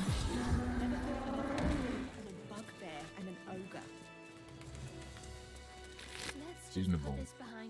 There's a dragon's egg mushroom. We already defeated Lizzo and looted her. Around according to Bumpo. Yoink. Follow list just died. Twitch is always falling apart. I wouldn't panic too much. It appears to be just the way of the world. Poisons go to the vampire. Yeah, maybe I shouldn't load up the guy who wants to drink our blood when we sleep with, you know, day rape drugs. Maybe I shouldn't give him all the day rape drugs. Time to get going. And do it again, just to get to full health. Our spell slots aren't too bad either. Alright, we're good to continue going. High ability to withstand social pressure or low? Social pressure? So not impressionability. I'd say high. Because he argues with us in here, right? No matter what it is, and no matter who in particular agrees or disagrees. What's hiding here? At least it seems that way to me.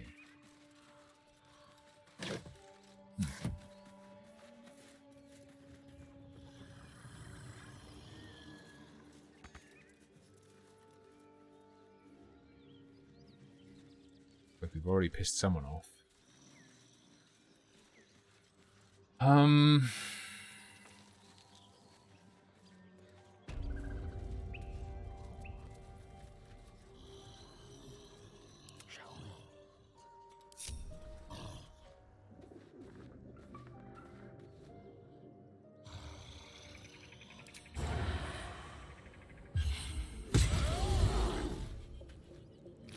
I'd call that some good damage, personally.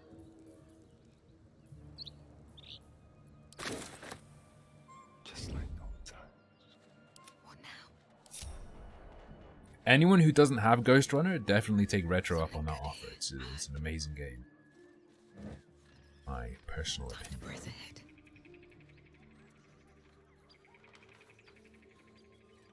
Genuinely excellent video game. Tourmaline, some gold.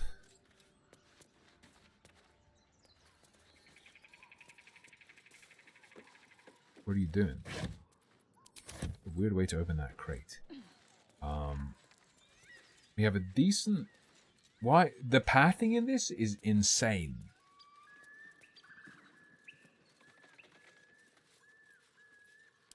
Okay, go back to Asterion. Ungroup them.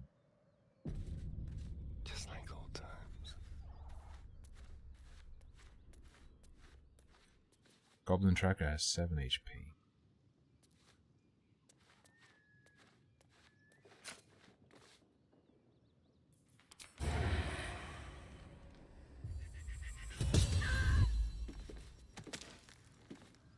Okay, so you're super fucking dead. Stay low. Mm-hmm. That whisper shit.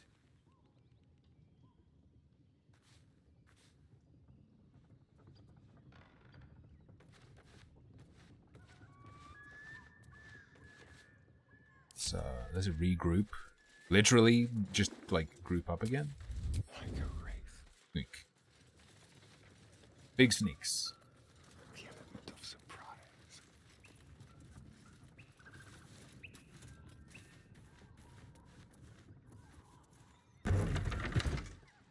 No reason not to open those doors now. Goblin and sharp eye. Nobody's listening. Round and round and round. Right. That is a lot of goblins. Don't know if you've noticed.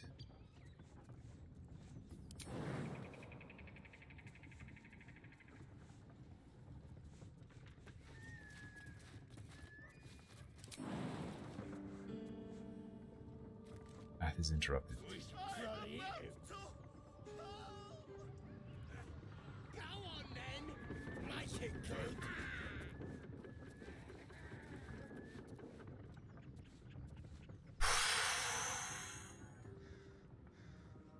You mean? We are going to climb. You'll fix the goblins. I don't know if that's quite the term.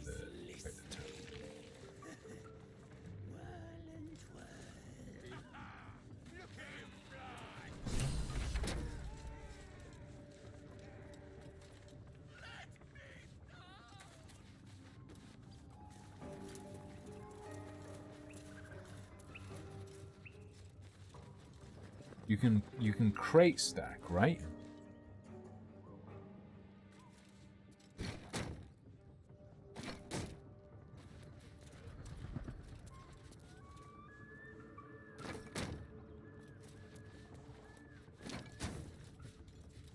That's what people were saying.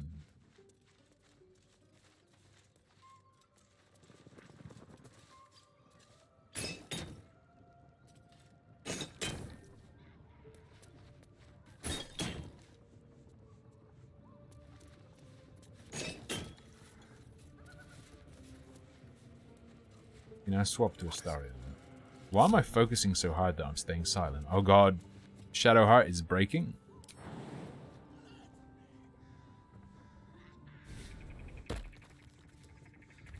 Let's prowl.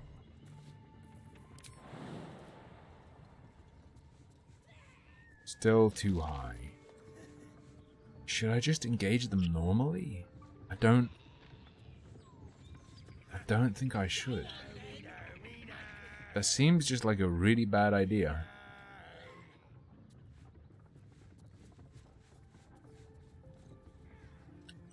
%84 chance. Let me save. Fucked anyone at the party. I didn't even know there was a party.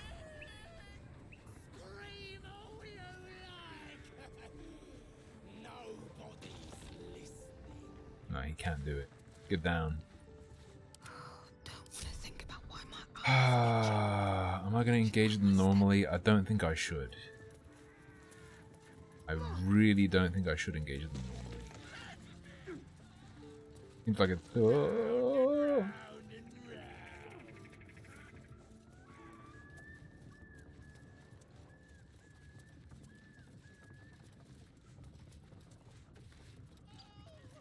Seems like they limited stackability.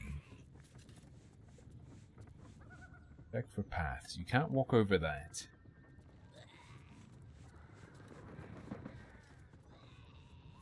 can come around here.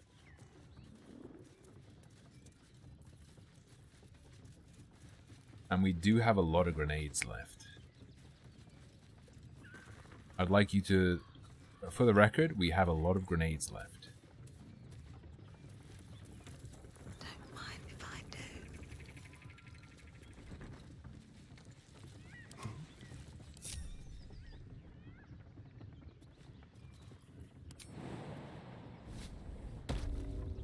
On the hunt. Radio note.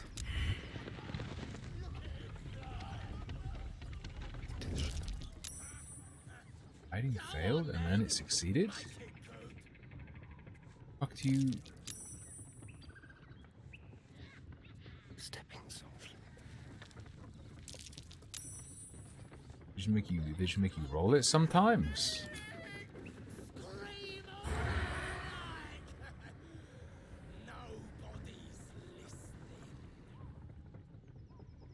Okay, so that could be a good place to start from. Sorry, this is taking a sec.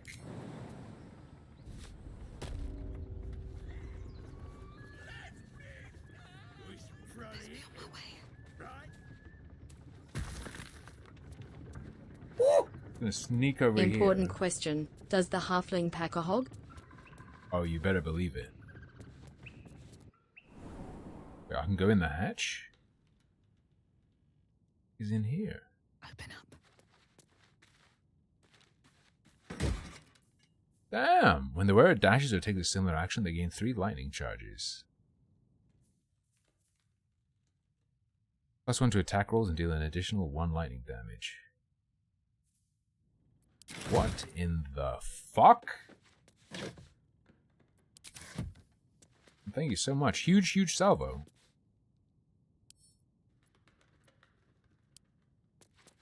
Main hand attack.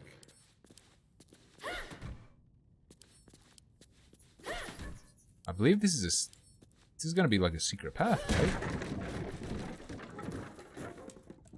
No, I just destroyed an ancient artifact. A beautiful ancient aged wine bottle that could Anna's Delight. These boots have seen everything. That could provide beautiful flavor to any liquid stored in it. What a shame.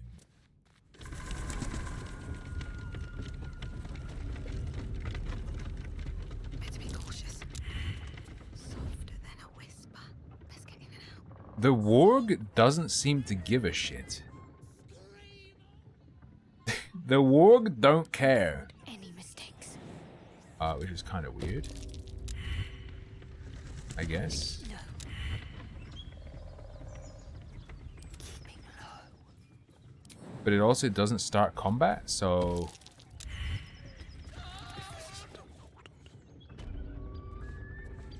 We're going for it. We're going for it. Look at him fly!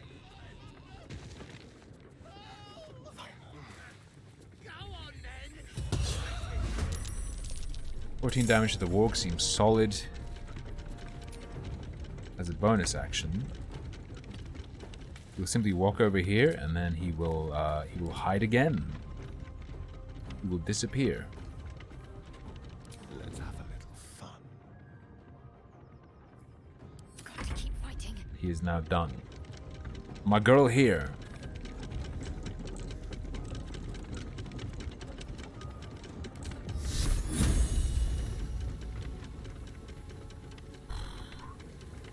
Four to 24.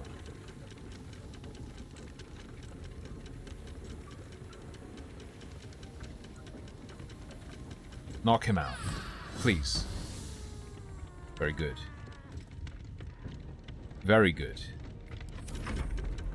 Oh, I haven't put on aid and I haven't put on mage armor since our long rest. Oh, shit. Kinda bad. Kinda bad, but we're not gonna spend time fixing that now. Percent chance. 60% chance.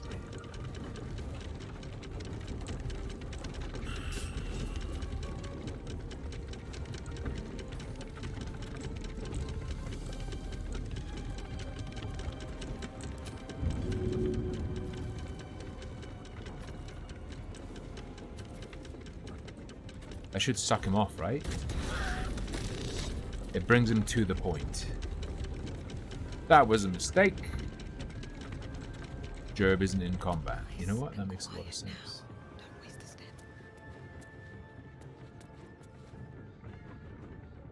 Now.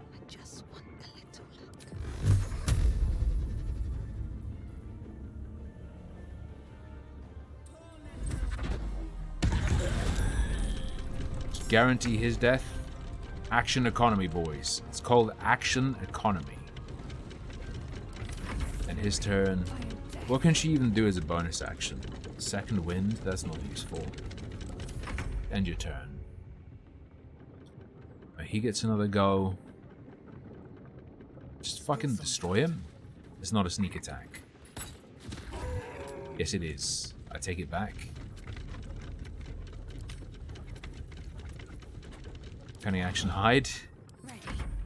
And turn. But over here. Trickle down actionomics. That's actually fantastic.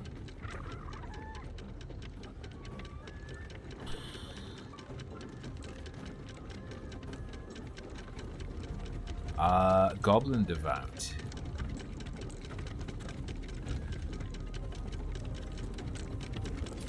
Let's start working on these losers. That was 65%, so it wasn't horrendous, but also maybe I should have chilled. Alright, now the goblins get 1,000,000 turns. Ah! Bless, not good for us. Fine.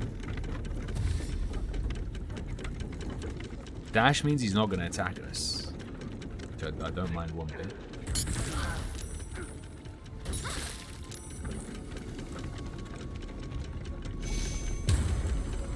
You saved, but that was still pretty bad. What have I told you? Grease is bad. Also, we're probably going to die here.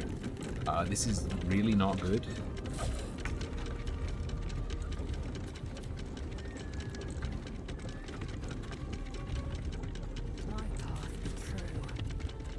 She fell.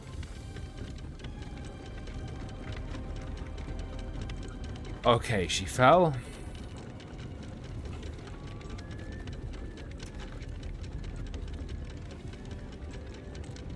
I didn't consider that possibility.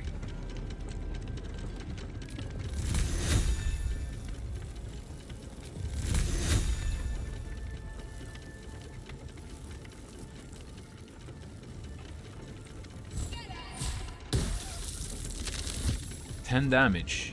Not really what we need to be doing. But that's fine. Starion.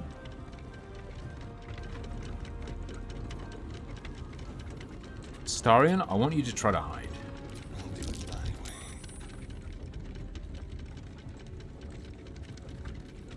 It was successful, but he's not hidden, despite succeeding. I don't get it. Yeah, she slipped on the grease.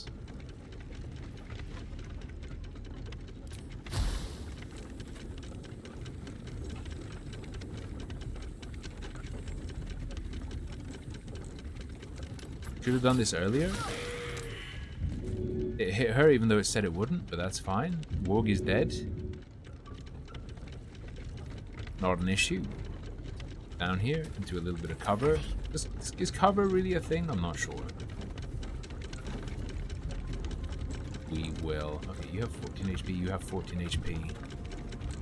Probably a good idea to kill the guy who's on high ground. I'm a little bit scared.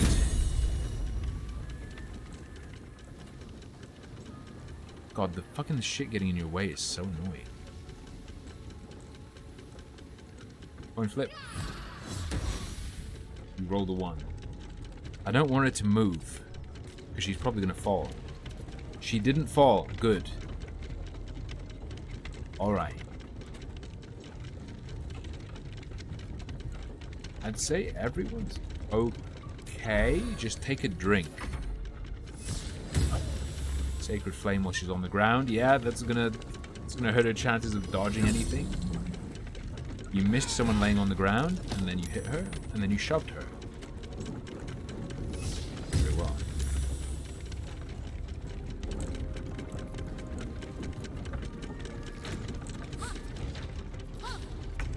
Who misses?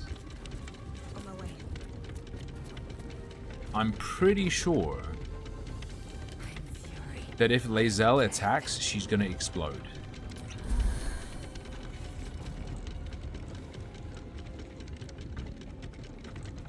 I'm pretty sure this is gonna cause a huge explosion. Stop. No? Oh. Mercy, please. I thought the fire sword, I thought doing fire damage in any form on Grease would make it explode. I'll make it worth your while. I promise.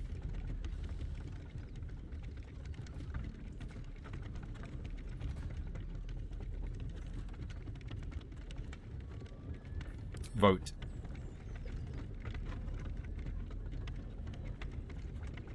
We're not on tacticians, so you can push your way through. Like, I did horrible in this fight. I made a ton of terrible decisions when I should have been able to clean them up pretty much before they could act. Okay, the vote is available.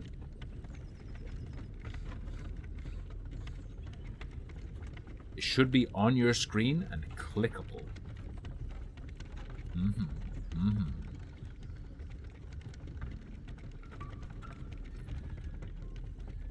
Well, no, why? They approve. Oh, and oh, you see, I was thinking, silly me, that was gonna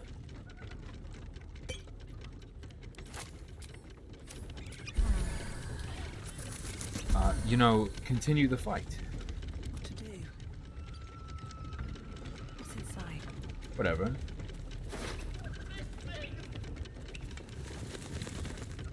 Very heavy great axe. +1.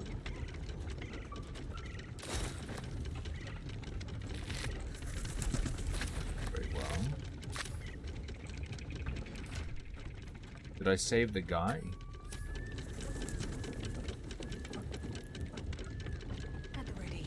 Okay, hang on. It's gonna be fine.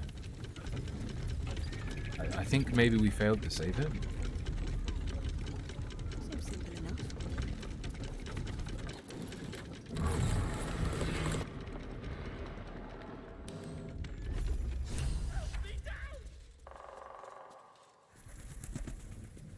He's good.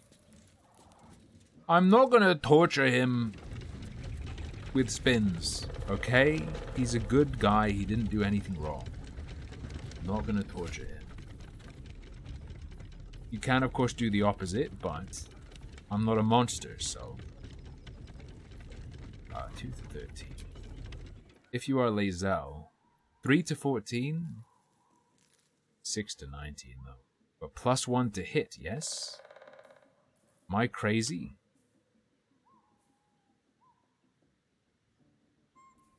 I think this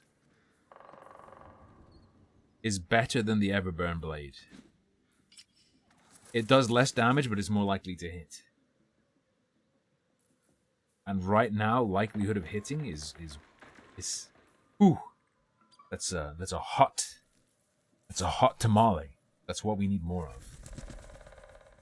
Also, when the wearer dashes, it takes a similar action. Also grants athletics. Show your new shoes, Lae'zel. Oh, they go here. Oh, these are decorative boots. Enjoy your speedy light feet. Yeah. Your friend pressed on the fast one. Friend is 2 based.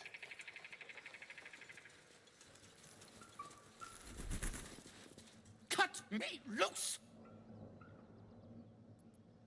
We'll free him. He doesn't deserve to be treated like that. Baga Kamara. MAGA? He's a Trump supporter. Get him. Well, get on with it. Get on with what? You saved me. Now you'll extort me. That's how this works, yes? I'd rather know how you got caught. My own fault, really. I should have dropped my pack and outrun those bastards. Alas. Take my pack. If It's you can me find after 10 years of the Only noodle-only reason those diet. goblins caught me was its weight. I'll travel lightly from now on. A little far from home for a deep gnome. Ignorance is alive and well, it seems. Deep gnomes aren't restricted to the Underdark, you know. You have those I've lived in ears. Baldur's Gate for years. I'm in search of a friend. I fear he's in trouble. See this? I gave it to him years ago before I left home. I found it around the neck of a thug in the lower city. It was speckled with blood. My friend, nowhere to be found. But I still have hope. I have reason to believe he's in the Underdark. Hopefully, I'll pick up his trail from there. I always help my friends. On that note, I bid thee farewell. If we should meet again, well, we will have met again.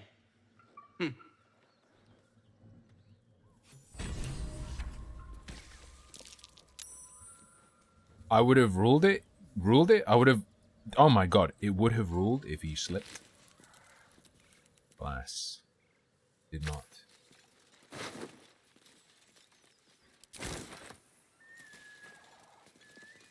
The animations are, I will 100% agree, straight fucking trash. You're not wrong. Oh yeah, you can loot with your guy and send the items to someone else. That's pretty good. If I can find his pack, it's mine. Anything of use?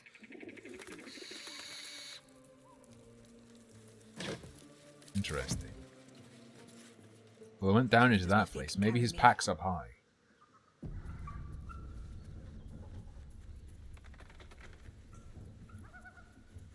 No, you don't understand. They have an entire animation team. They have an entire independent studio or something, right? Isn't that what they were bragging about? Grilled roast ribs, alchemist's fire, a grease bottle, some fire swill. Well, Oh, enough waiting. I crave she blood. should. Wait, she doesn't automatically put camp supplies in her camp supply? Oh my god. Quickly then. Some sort of sick joke.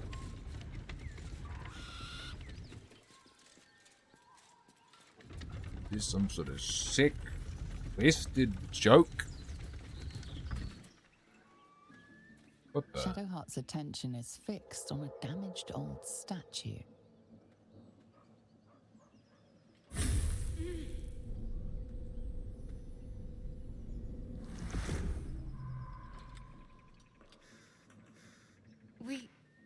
We should keep moving.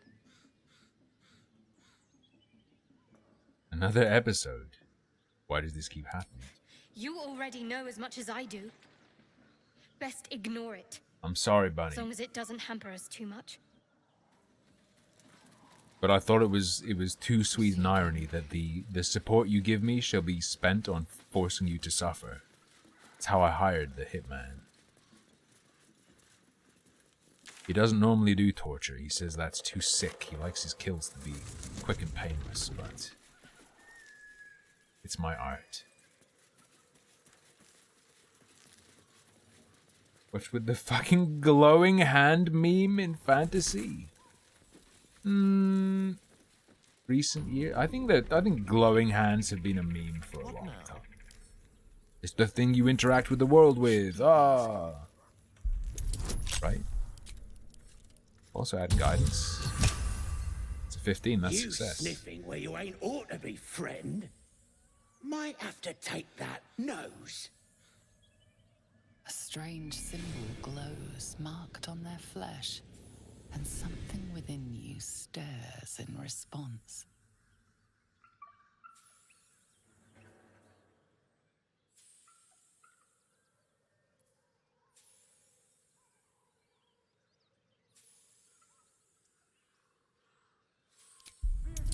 I will probe the goblinacy.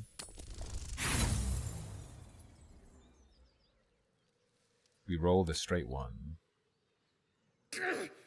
Stop that! Get out of my head!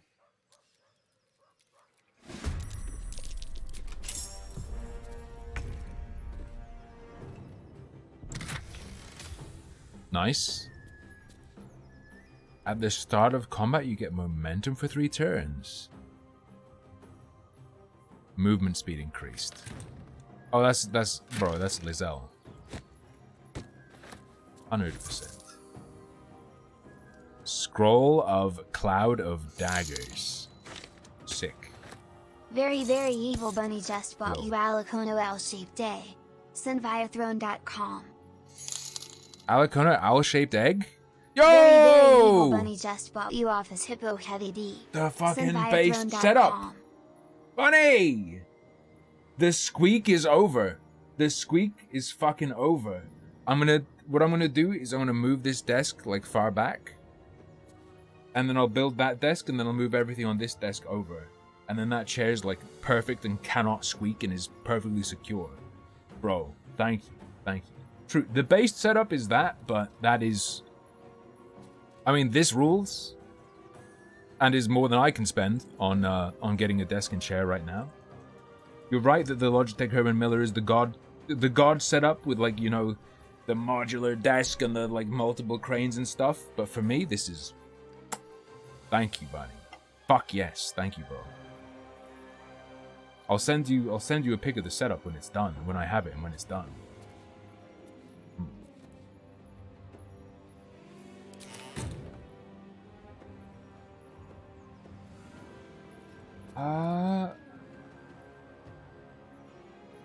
You know, I could move the PC to my left. Especially now I can move the PC to my left. That works. Also, I'm in combat. Where is he? He's there? Does he know how much danger he's in?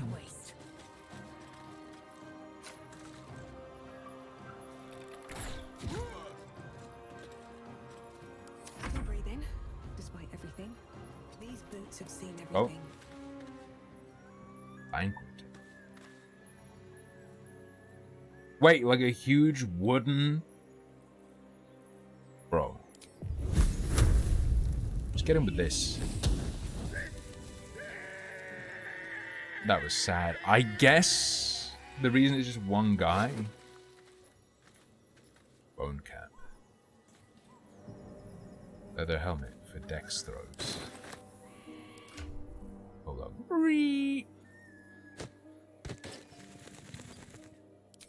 I think right now I'm on like an extended I'm on like a fold out table where it's a straight line and like a quarter of it I'm not using because it goes like too far away from me. With the L-shaped table, I'll be able to have like stuff to my left, stuff on the corner, and stuff in front of me. In front of me, which is gonna be fucking sick.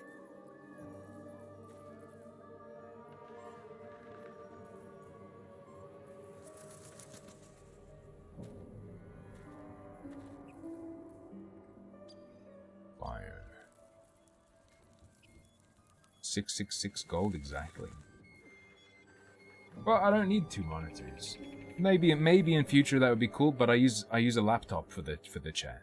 So I have 2 monitors. One of my monitors is a whole ass computer. I'll give him the leather helmet because I feel like he's more likely to get attacked.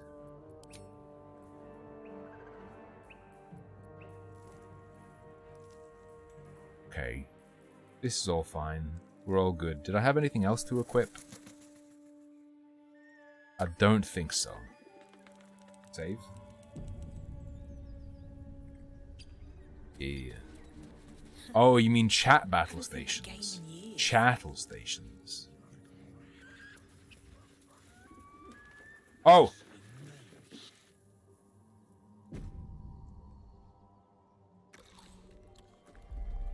Tastes like chicken.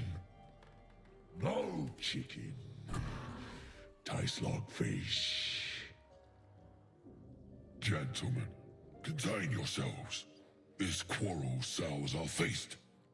Besides, tastes like pork. And what surprise is this? Brothers, look here. I have eyed yet another prize. Fortune favors our bellies. Stranger, be you friend or food. The mark is her measure. Show us the brand of the absolute. Swap underwear. Believe it or not, I have not decided to try to swap their underwear around, despite there being an underwear toggle.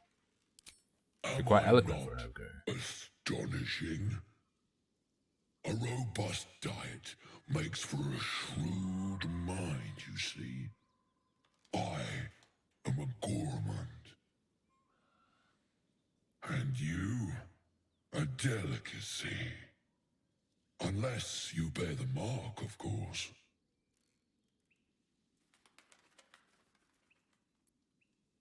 I'll do you one better. I'm one of the chosen disciples. We've got -1, which is going to be negated by guidance at the very least, and potentially +3. That's real bad. I expect more than your word. Show me your flesh. Oh no.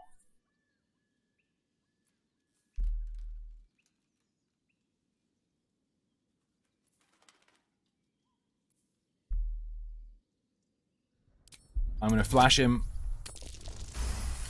We did it. Yes, the mark is unmistakable. How regrettable What? that your meat must go How did we know what the mark would be? I guess wait, I thought we'd flash it to him and there'd be no mark and just be like, there's a mark. I didn't realize we'd be doing some, I don't know, minor illusion, not even prestidigitation for something that small. I notice you don't bear a brand of your own. I've no use for the absolute. Already He's got. not dumb, Burner. He's smarter than my character. Only. Gluttony and greed. The goblins understand my appetites. They sate my hunger for gold. And the rest sate my hunger for meat. Boss goblin give gold. We check brand. Good deal. No talk.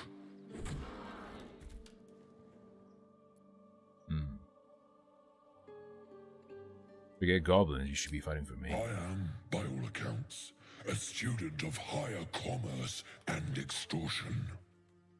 Make me an offer. Tempt me.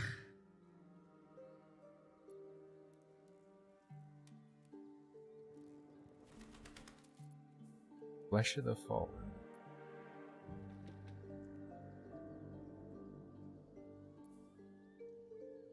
1,000 gold after you fight with me. Well, ruined. Come now. An ogre feasts not on promises. True. Wise. Offers off the table. Oh, but you do love to tease. I've seen few other ogres in these parts. We follow the sense of blood and gold to all lands fertile, friend. And this land proves particularly... I would very much like to kill these guys, and you will see why very soon. Alas, not so much Hold as on. a nibble. Food? No, not food.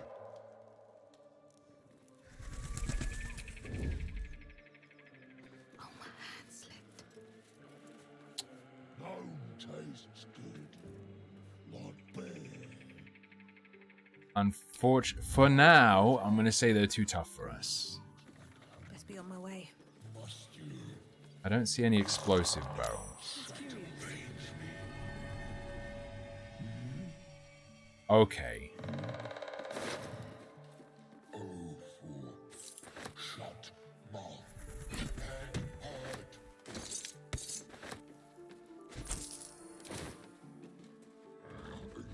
You know what? I take it back.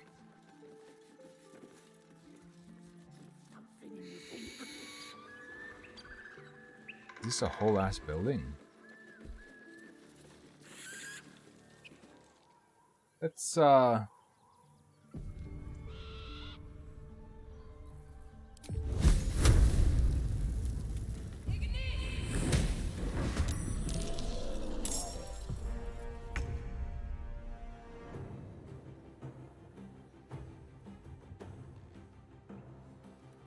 excuse me. Shall we dance? What?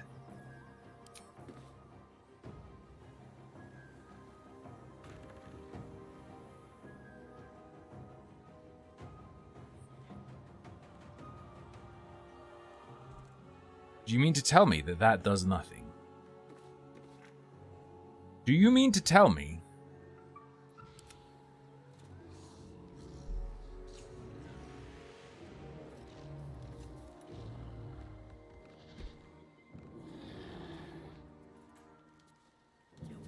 Maybe you need to go up there and put something on it.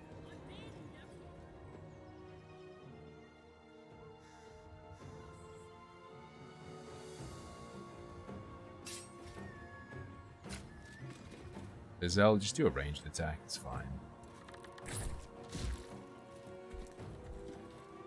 No choice but to keep going. I'm doing... What if I told you I'm doing a heckin' concern? End turn because he can't do shit. Back off.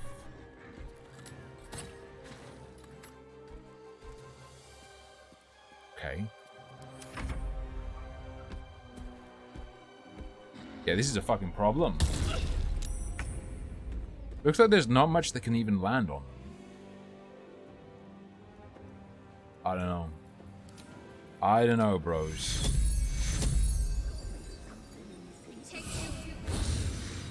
Kill her, no problem.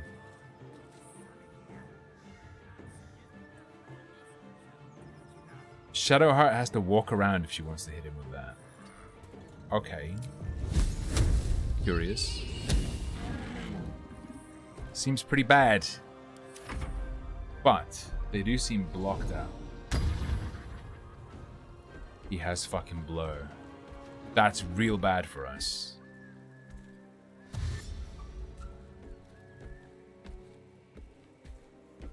And he's gonna go flank. So hitting that support didn't do fucking anything? Maybe it like... Maybe it does if you put something up on top of it? But I don't know if I can even jump up there. Kinda weird.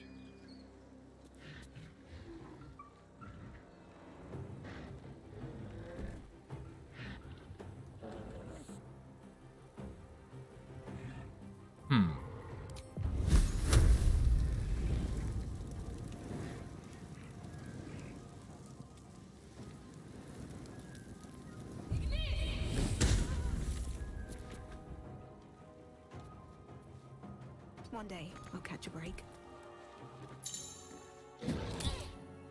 It's fine. I'm just gonna fucking load. I don't know, dude. It might be time to go and get some rice. I'm not a cheater, okay? Cheater. Are they weak to fire? I don't know. I can check with Examine, probably. Seems to be really generous in just telling you this stuff. I need to reopen chat on the laptop.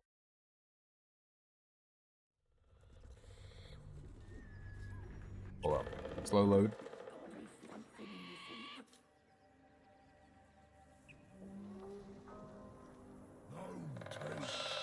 Light on my feet. A new test. Names and heights have been carved into the wood over the years.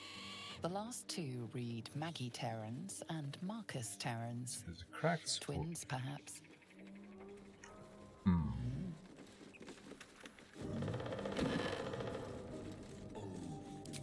Yeah, and the interact isn't even like to push it.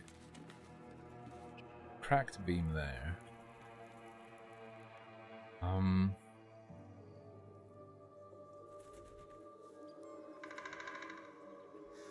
There's a ladder here. Quick test. What if there's a roof and I just can't see it?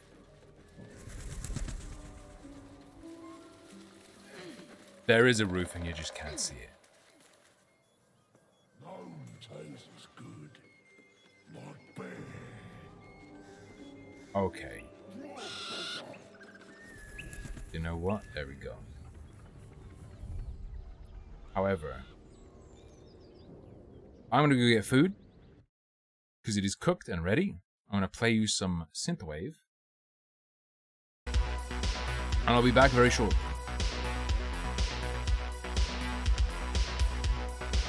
Wait, why's sorbet gone? I just realized. Alright, see you in a sec, lads.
Nah, Bitstar.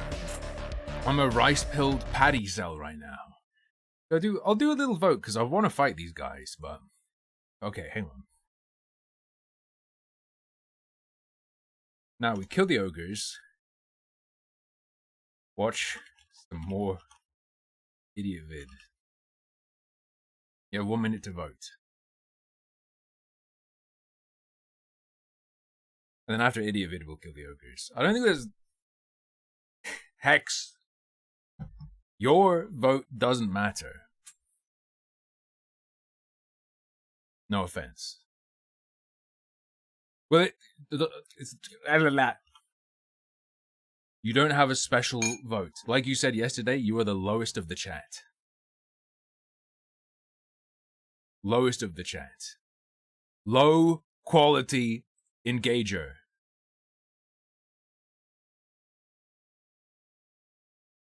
Okay.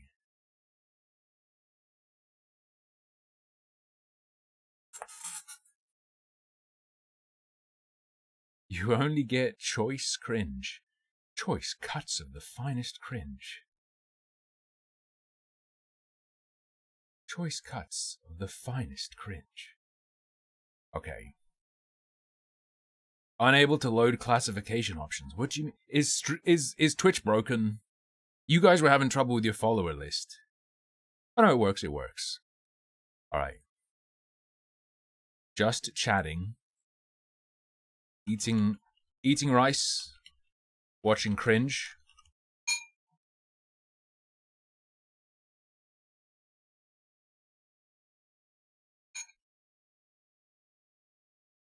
Can I say watching trash? Oh no, it worked. It said failed to update, but it worked. It said it like filtered it out. Get Twitch camp clothing by watching Baldur's Gate. Alright. Dinner. I open Firefox. And it opens on the wrong stuff. I gotta find his video again, but that sounds like a challenge. No, it's not, because it's vegetables. Dude, I had such a good fucking sandwich earlier, but I can't tell you. Because it would dox me if I told you what I ate. You got that stuff in your camp last night and ignored it. Fair enough. So a few days... How far are we in? We're like more than halfway through this video. I care about him. He's a very meaningful human being. Hey everyone, Hey everyone.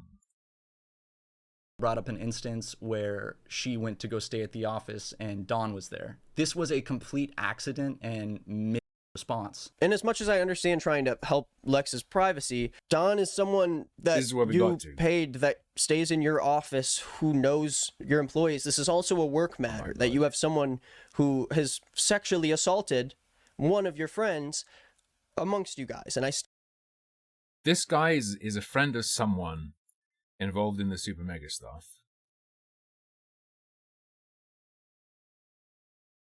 And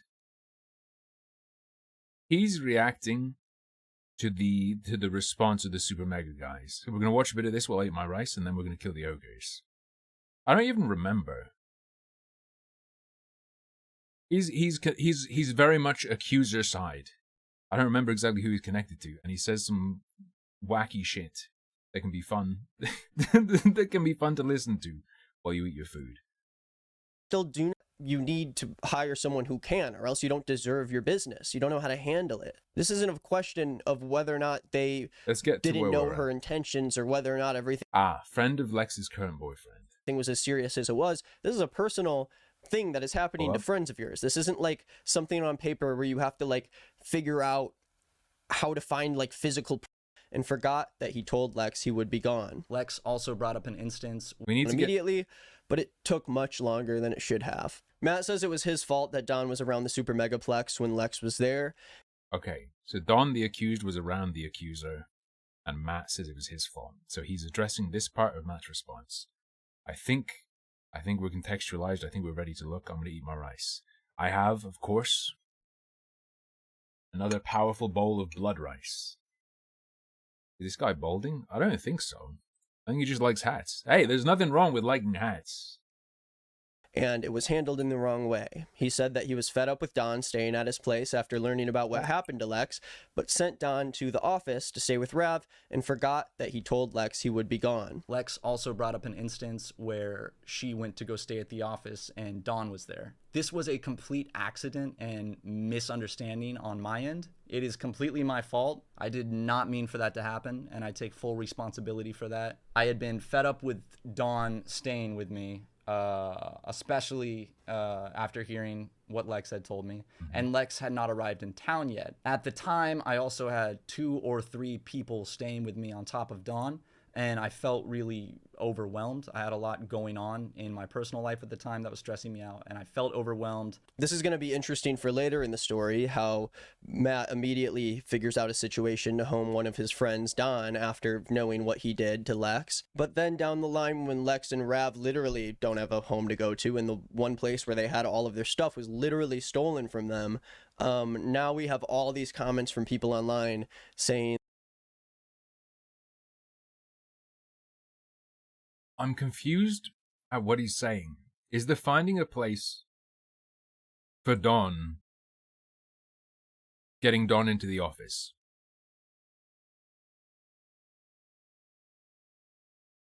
Is it Don being given a place that Lex then ran into him in? Or is this something else? I'm confused about exactly what he means. Because the thing is, he's acting like he gave that to Dawn but wouldn't give that to Lex. But he gave Lex the same thing and then Dawn pieced out. It was only later, after Lex had already been given that he said basically, you wore out your welcome, and got rid of her. Having also offered her a paid place to stay for a while. Well, offered to pay for a place that isn't the office, and she declined it. I don't understand the suggestion that he didn't offer Lex anything, because Matt did offer Lex stuff, and he let her stay in the office for an amount of time. That Lex and Rav were just taking Super Mega for granted, and they should have been happy that they could have stayed there those few days that they did. We'll get to that. It's a complete mess, but I think a lot of these stories about the homelessness part of Lex's story have been like harshly discounted in this video, and shows a lot of instances in where Matt, which is reasonable, especially considering that Lex said she did have a place in Tennessee. She talks about not being able to afford to go there after spending money on what? Hotels and a car? There was a fucking Jeep. She talked about it like it was some banged up shitbox that would need a ton of work, but she bought a fucking Jeep, dude. Kind of completely goes over some of the things that Lex shows in her video, which I will get to in a second. But let's continue. Matt shows screenshots showing that he was kicking Don from the office after realizing that he told Lex that she could stay there. Matt says he felt like he was babysitting Don in a text that he shows, and that's why he sent him to the office where Lex ended up being. Again, Matt says that he recognizes where he failed and that he wants to take full accountability for it. Matt claims that the communication with Lex and Rav staying at the office was poor and that all 4 of them could have been more mature about the situation, but Ryan and Matt felt that the tensions were too high, so they didn't feel like having that conversation at the time. All around, it was a pretty weird vibe, and I think all 4 of us could have acted more mature during that period, but we failed to communicate, and that is largely on myself and Ryan. And this is another instance where I think a lot of people start to go, well, you know, they're just human, they're busy, they can't really figure out what's going on, but it still doesn't address the multiple days of communication that Lex didn't have with the guys when she needed to get into the place. And it also doesn't address the fact that these are real friends of yours who are in your city and like desperately need help. I don't know if we remember the story in Lex's video, because suddenly people are saying that she tried to claim that Super Mega made her homeless or whatever. But no, Lex trusted a friend of hers, a close friend of hers that she trusted to take her situation in a way that was serious and took action, like a person who actually runs a business with a bunch of their fucking friends. But we're reaching the point we watched up to. However, I also finished my rice. I don't know if I'm vibing with this. Oh, however, also, he talks about glossing over, but I think, as I said last time, He's glossing over that they did arrange for her to get her stuff, and then she simply didn't. If you can't... Bitstar, you just fucking annoy me, so I'm gonna watch it. I was gonna stop watching it, but because of your irritation, I'll watch some more. Run a business with a bunch of people who are friends of yours, like we have seen time and time again. You hire these people in your group, you make them a part of your channel, and then suddenly one by one people are leaving and they all seem to just have bad things to say about it. Later in this video I am going to show texts that Matt showed that do help his side, that do make it look like he was being more responsive, and I think those texts give us good context, but it continually pushes this narrative that because Layden and Lex were nice to Matt and Ryan during this time where apparently they were miserable, that means that they were somehow lying about that thing. And I don't know if a lot of you are the same way, but I feel like when someone has the resources like Super Mega has to take care of people close to them, there is obviously a dynamic here in which Brav and Lex feel like they need to kiss up to Matt and Ryan. She even said it in her video that that's why she was being so nice, because she was desperate for a place and she thought she had a friend who could provide it to her, but she was more and more feeling like she was overstepping and more... He's applying ideas that are normally held for, let's say you get into a committed relationship. And let's say you get into a scenario where one of you is the breadwinner, and then one of you looks after the house or whatever, is more of a stay-at-home person. And then you're locked into a situation where you don't have the resources to get away. So you have to modify your behavior so that you don't get fucked. That seems like the sort of scenario where that dynamic of one person having all the stuff and the other not having control of the material stuff matters.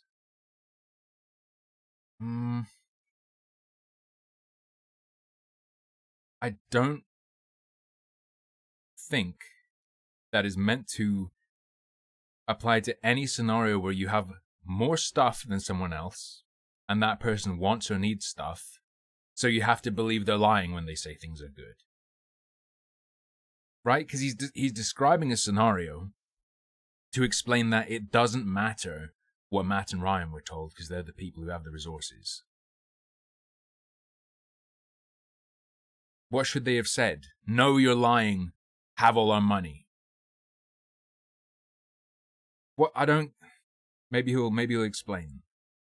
And more feeling like they wanted her out of the house. And just because they're nice over text doesn't mean that disproves what they said later, which is that it felt like they were one step away from being fully kicked out and having to move all the way back to where they went, because a lot of unfortunate shit happened. And Matt and Ryan can even say themselves that they're human, they make mistakes, these things are all miscommunication. But then when it comes to people actually living in their house and needing shelter, who they consider to be close friends, people are kind of treating it like this... Close friends. I don't know. People who they consider to be close friends, that's stepping up, right? They were described as friends, right? They also described Don, the guy they just totally fucked off, cut off, basically told to get lost. They described him as a friend. So black and white situation where you can't let someone live in your space, even though everyone says it's completely trashed and it smells disgusting, and you guys are like... We saw this fucking yesterday as well. I don't understand... You can't let someone live in your space, even though it's completely trashed. The space being completely trashed and fucked up is either an argument for it to be cleaned up, or an argument that it's unsuitable to house people. It's not an argument that it's... How does it's fucked up, so let people live there work? It doesn't. It's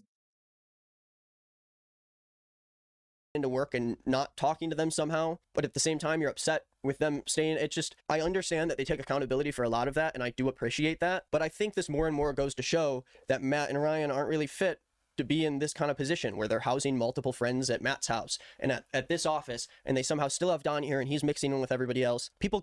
Yeah, they're not suited to it, and they undid it. Keep saying that this situation has been pushed completely on Matt and Ryan, and that it's not even about the original thing anymore. We should be focused on Don. But people keep forgetting that they are agreeing that they did all this horrible shit, and just because they agreed that they did it...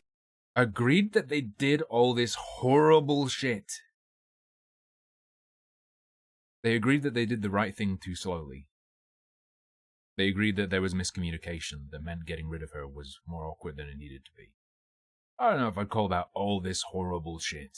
because there was proof that they did it, that doesn't mean that suddenly everyone was lying about everything. Matt goes on to say that in Lex's video, she explains that Matt and Ryan gave her and Rav a cold shoulder, and it sort of felt like they were being constantly nudged to get out of there, with Jim constantly texting them about these vacations that they were taking, when Lex had to go back home to her mom because her dog was sick, and suddenly it's like, oh, you and Rav are taking another vacation, even though you're driving across the country in your Jeep with everything you own just to come to California and have it stolen from you. I don't understand how this isn't a severe enough situation where you need to sit down with these people who are close to you and give them a talk about how you can support them in that time. But if you're going to support all these other people staying at your house for all these different reasons, don't you think being completely homeless and having all your personal belongings stolen from you is a big enough reason to allow people to like stay until they get the help they need? Because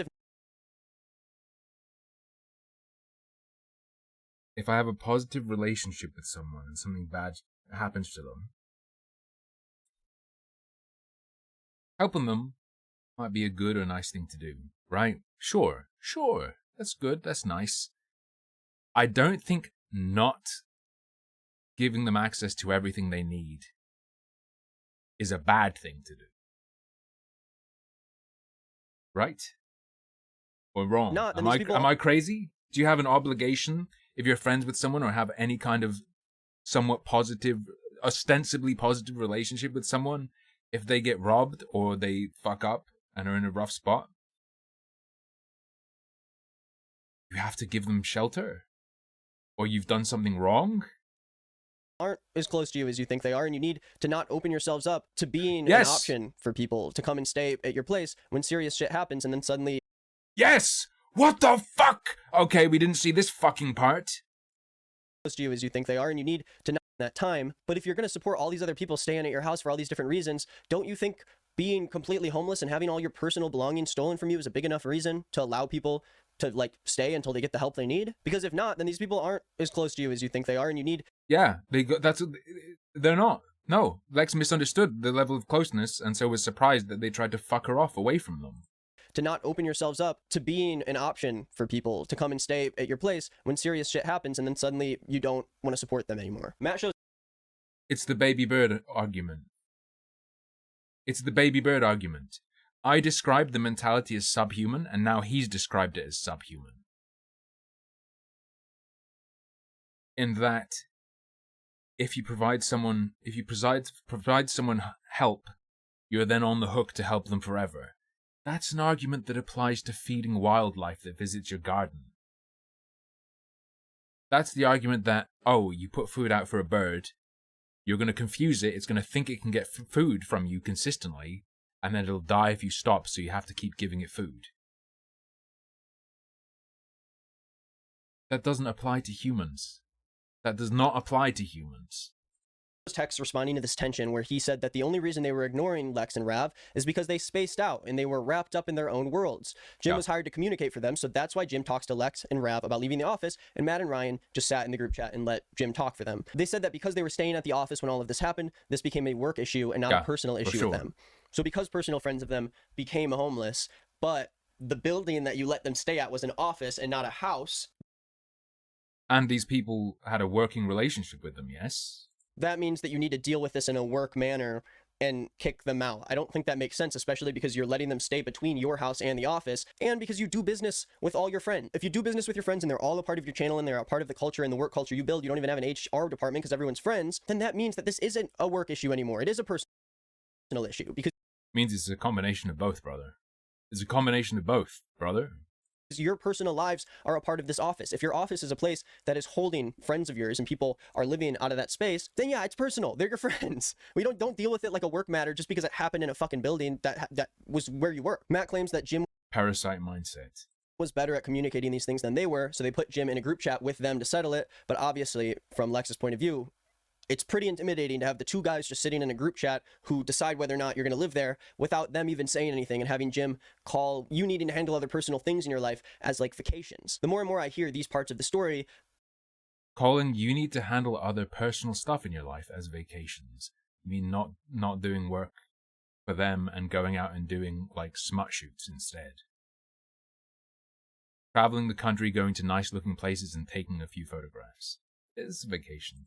The more and more it feels like they are missing a lot of the details that does make this more nuanced, like Matt said. Overall, I would like for people to understand that this situation is not entirely black and white. There's a lot of true wingwinder. I also hate when I give $5 to a homeless person and then I have to fund their entire life and give them access to my bed. Sucks. Nuance. There's a lot of personal feelings involved on all sides. And I think we need to look at that from the other side too. Just because the guy who was holding those people at his house is suddenly saying that Jim was hired to be the guy that needs to kick out their friends when they stay too long. No, I don't like that excuse. I don't feel like that's a very good excuse. I don't understand what's the argument for it being wrong to get them out of the office? I get saying, oh, they must not be that close a friend to you then, if you're going to kick them out like that. Yes.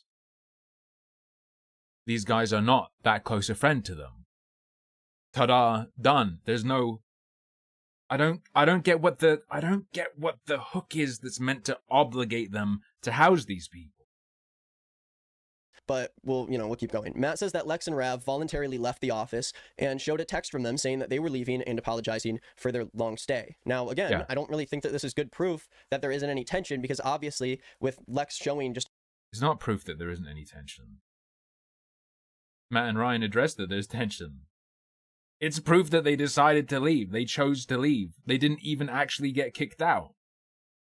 How much she was going through at the time. The fact that they might be the only people who can actually take care of them until they can find a place to settle down.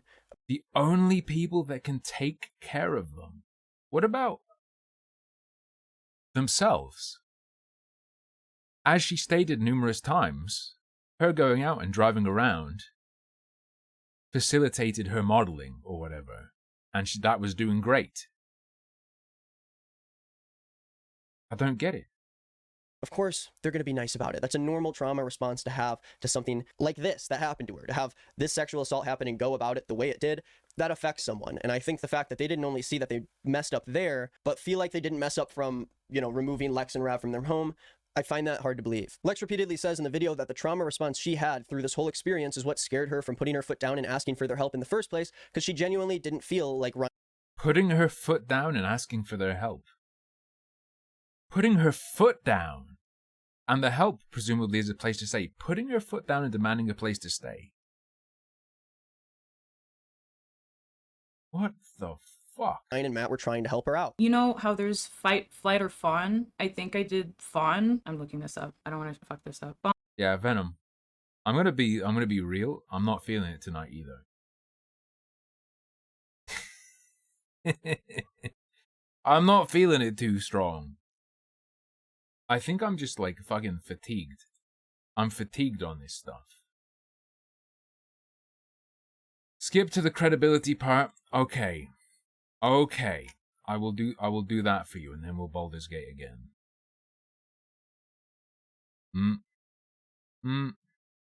Hey everyone. So a few days. Oh god, he's back again.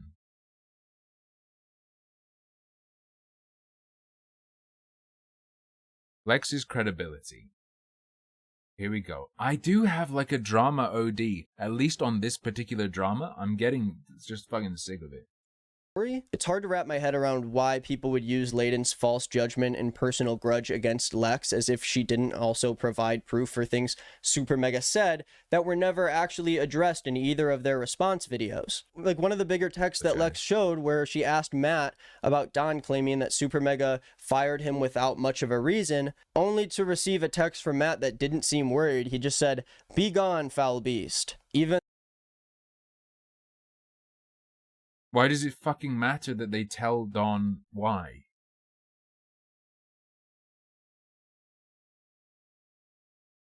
Is there any consideration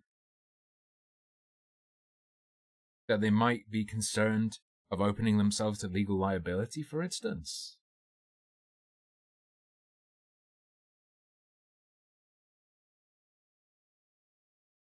Answer, I don't want to go with it. You don't have the job anymore. Said they're not going to have me do the thing.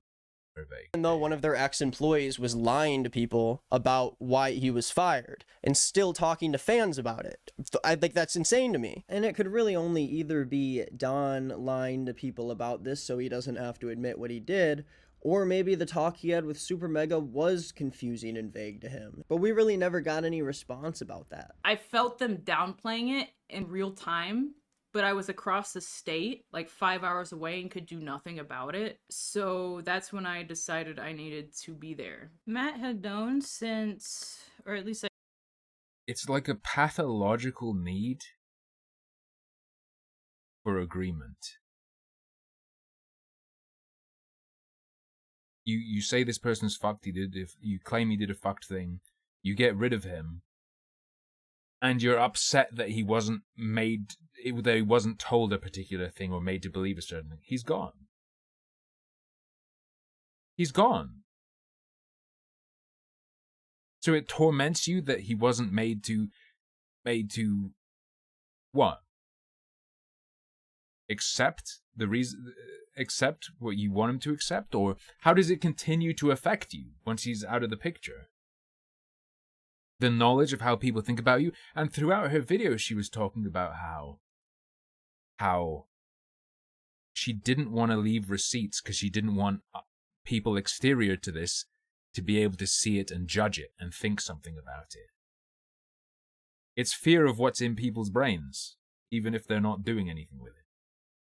I told him May 25th that I would be in town on the 14th. On the 13th at 9 p.m., he messages me this. Hey, can't wait to see ya. Just an update. Dawn is staying at the office with Rav right now. I did not know what the fuck to say, so all I could say is, what should I do? Oh, whatever you want. I was just updating you where Dawn was. My place is full at the moment, unfortunately. It's so painful. The fucked thing is, it's not on increased playback anymore. But it is... Is she just stoned out of her... Is she stoned out of her mind during the video? Is that what's happening? Texting me hours before I gotta be there that he just sent him to the place I'm... I, this whole time, have been assuming she wouldn't get stoned to do this video. And that this was just, like, brain damage. But maybe she is just high. Saying it. He didn't have to do this. Found out he did this because he was tired of Dawn making a mess. They don't even touch on the fact that Ryan liked art from Dawn after they fired him on Twitter, and Dawn tweeted out asking people for a place to stay when none of Super Mega's fans knew that he sexually assaulted someone else. I'm all for keeping Lex's story private if she wants it to be private. You want him to hunt down? Fucking hunt down the people who've done contract work for you?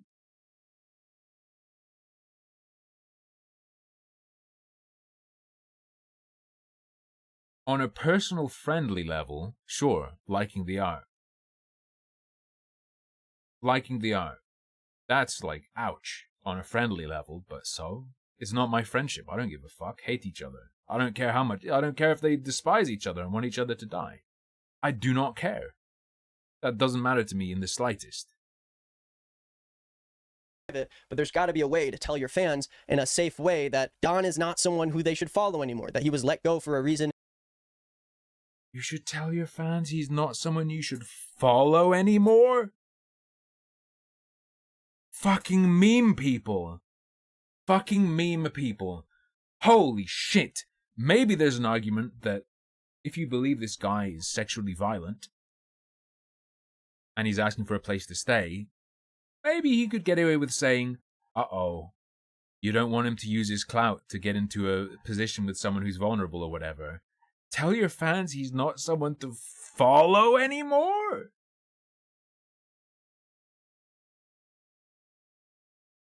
Are these people who, like, view their follower and subscriber count as their health bar? Their viewers as their are a representation of their worth as a person? So it's like, oh, he's too powerful, we need to lower his power level. I can't even think like that. That you can't talk about, but you need them to know that it's serious and that they shouldn't really engage with him anymore. I know this. You want them, as Super Mega, to tweet out that someone who worked for them is dangerous and you can't tell them why. Imagine just for a few seconds how that could go, or how that would go. video does a lot of jumping back and forth, but that's what happens when we're looking at all these stories. But I do want to reflect on my original video and say that I do think I made a bit of a mistake, including Morg Pie and Layden's stories in that particular video. I wanted my video only to be about Lex's story, and I got caught up in context that I personally thought was important and necessary for the story. But oh, it is, but not in the way you thought it was at the time, so now you want it gone. I really should have only touched on Lex's video from the start and what happened with her and Don and Matt and Ryan specifically, since that was my goal in the beginning of the video. You know, despite that, I've still received several comments on the original video claiming that I put out my video about Lex without waiting for Super Mega to respond and that I was taking a side before hearing everybody's sides. And I thought I made this clear before, but of course, I'm going to take the side of a personal friend of mine when she comes out with a story about her own sexual assault. This isn't like an online, like normal thing where I look at all the facts and I make a decision. No. My friend was assaulted and never felt like she was able to be heard. And Allegedly. Obviously, I believe her word. She was able to be made heard. She felt like she wasn't able to. That's a flaw within herself. There is no way where I would look at that situation and hear her story. And do people think that just legitimately she just wants to outright lie about the way they treated her for no reason? I don't really understand where people are coming from when... Yeah, she might be totally fucked up, true, but that's not what he means. The thing is, I can empathize with the idea that a friend comes to you and tells you something happened to them. The problem is, I don't think I would ever fucking be close friends with someone like Lex. I think the quality of person I'd be close friends with would make it reasonable to believe them.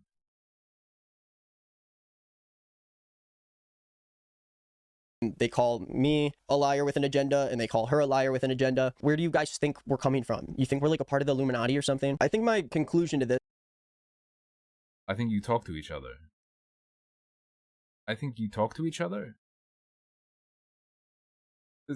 This is that Super Mega made some very rough mistakes in the past couple of years, and it seems like there was a lot of carelessness that snowballed into a problem that got too big for them to handle very quickly. At the very best, these aren't evil guys. They're just really, really dumb, and they don't really deserve to have the company and the team and the platform that they have with the way...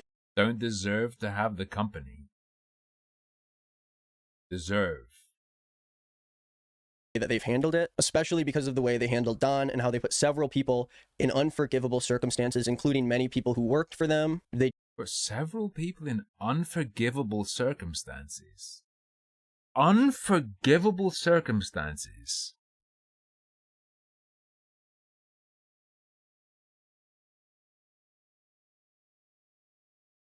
The unforgivable circumstance of not being given a place to stay.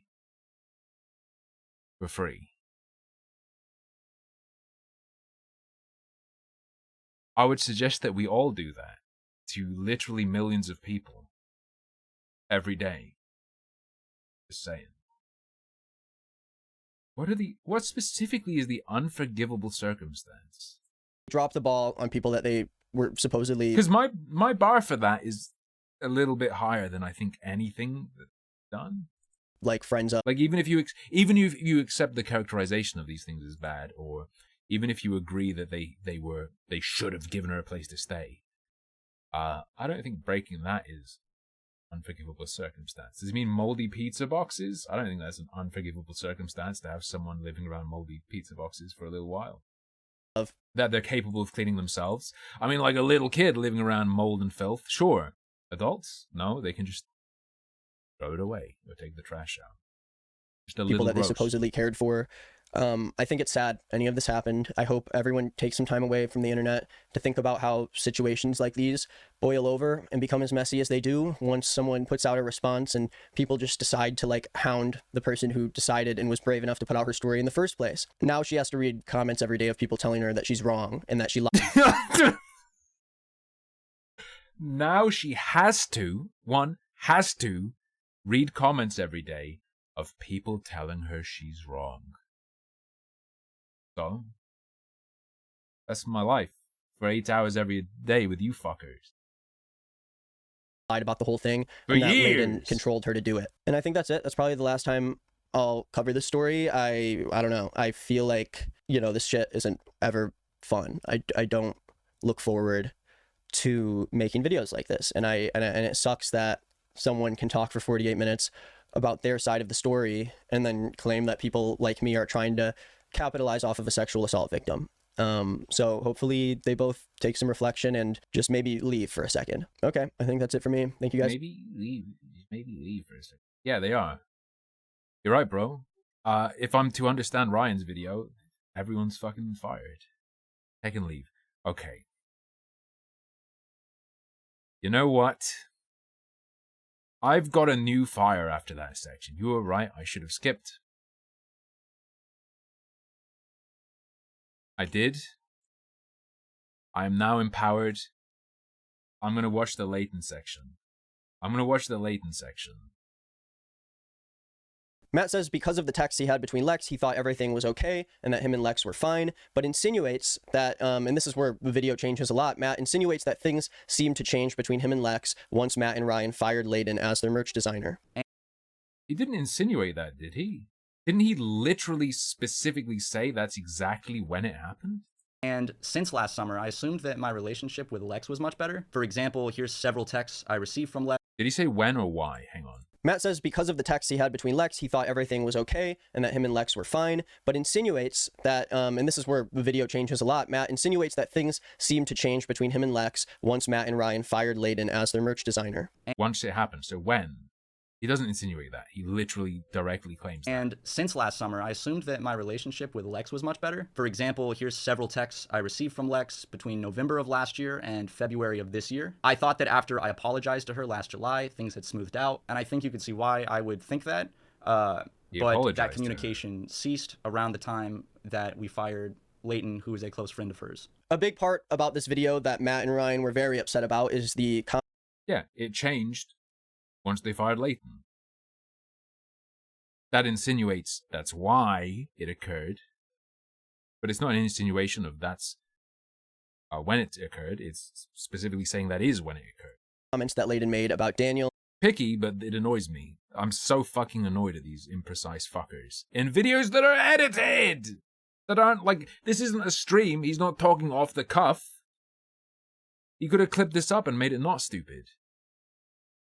And his suicide in the way that I have an excuse. Matt and Ryan handle it. And if you've dealt with suicide, you know that grief is different for each person, and you know that there are a lot of complex and confusing emotions that come with the grief regarding suicide. Some of those include anger, and if I ever expressed that to Lex, which again I firmly believe that I did not, if that's the case, then I find it wildly inappropriate that Lex would use something I said in a very vulnerable state to weaponize and to make me look worse. Of course, I see how Matt and Ryan would respond to this in a negative way if it's not true. But in the same way, Matt brings up these details about his personal relationship that were brought up in this situation. And it's another thing that he was pretty upset about in terms of people dragging in other people into his life that have nothing to do with this. And I don't think it was appropriate or necessary to drag both my current girlfriend and my ex-girlfriends into the line of fire. They are both being harassed viciously, and their personal lives are being used as weapons to make me look worse. And I think that's completely unacceptable. Harassed viciously. This doesn't mean anything online anymore. I will say, okay, let me do a little quick rundown of my disposition. If you were going to put me on a side, it would be the Matt and Ryan side. However, I think they're cringe idiots. I think everyone is cringe trash. But if you had to make me pick a side, I'd say I'm more on their side. However, that doesn't mean I think they're cool or good. And my current girlfriend are being harassed viciously. What does he mean by that? Normally that means someone's talking about you on social media. So like, if you're going to say harassed viciously, please also specify what you mean. Do you mean people have like found their phone number and you keep having to like replace your fucking phone? Oh, he said it's a Discord? They're saying... No. He talked about like a hate Discord, didn't he? But that isn't the harassment, is it? And although I do think that there were a lot... Harassment is unwanted, repeated contact. A lot of instances that were unnecessary to bring up about you. In the same way, your life is so connected. I mean, you say it yourself that Super Mega is your magnum opus. It is a part of you. Your personal life... Magnum opus? It's a part of you? Isn't your magnum opus just the best thing you do or will ever do? Am I fucking stupid this whole time? I thought your magnum opus was just your greatest piece. And it's like and the reason the Zachtronics game is Opus Magnum is because magnum opus is an alchemy thing originally. Isn't the magnum opus the lead from gold shit? And now it's used to refer to like your greatest work?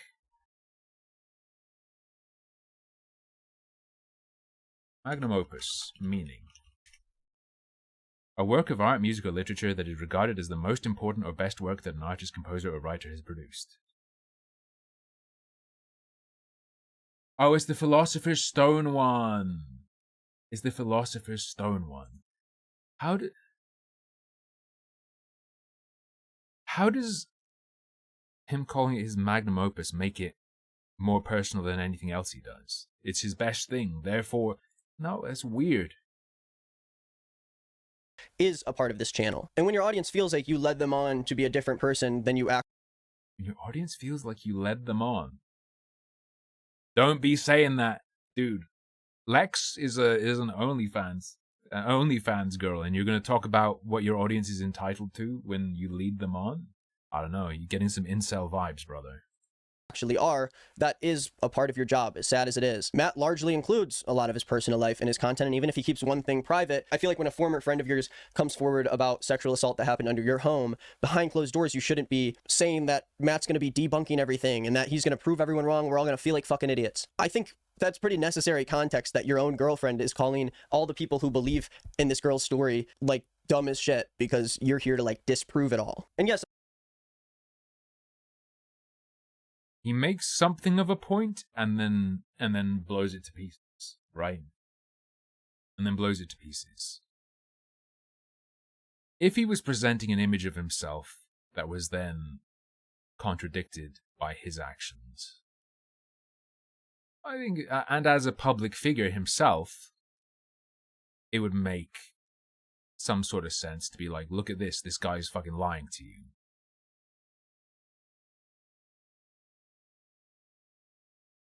To go, he presents himself one way, but if we dig into his girlfriend's private shit and expose that, you can guess that maybe he's different.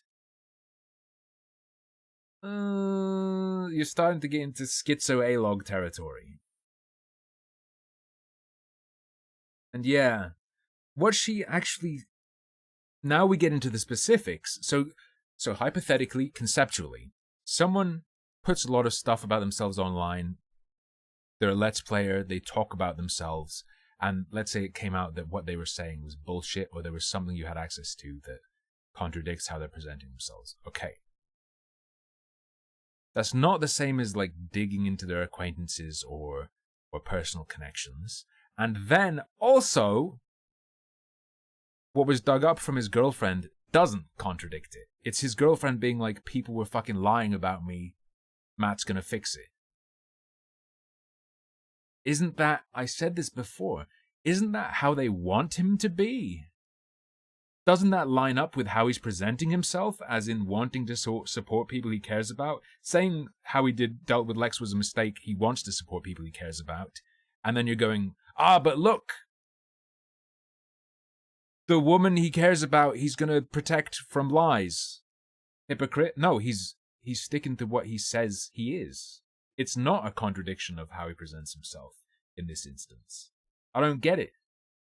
A lot of the situation has a lot of nuance, has conversations between people that, from our point of view, we're never going to hear. I am not surprised that they came forward and they don't feel the same way Lex did. Of course they don't feel the same way Lex did about the whole situation, or they would have done something right. But that's our main issue, is that any of this happened in the first place. Of course, this whole thing is pretty messy, but I think we should kind of move past all of the relationship stuff. Matt does talk about a lot of the romantic things that happened between... It's too late now, motherfucker.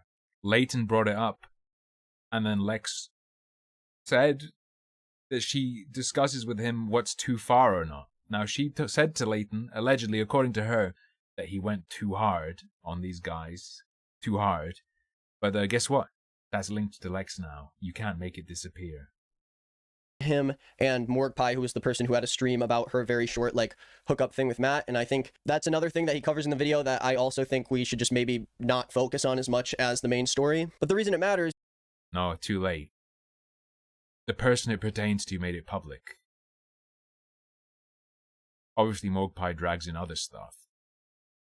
But she made their relationship public. You cannot now now that there's like this fucking web of people who are sour grapes about it, you can't disappear them again. All the spastics have come out of the woodwork now. You can't be, uh-oh, this makes me look bad. No, they're out there, brother. They're out there forever. They're in the sun. The sour grapes are becoming raisins before your very eyes. Is because when Matt concluded this part of the video, when he said that Morgpie and him just had some very big misunderstandings on where they were in terms of the sexual part of their very short relationship, the important thing is that Matt explains that this happened, and this stream by Morgpie happened after she became friends with Layden, basically insinuating that Layden being fired was a turning point in Lex and Morgpie coming forward with both of their stories. And this is kind of the circumstantially, the timing's right. He doesn't have...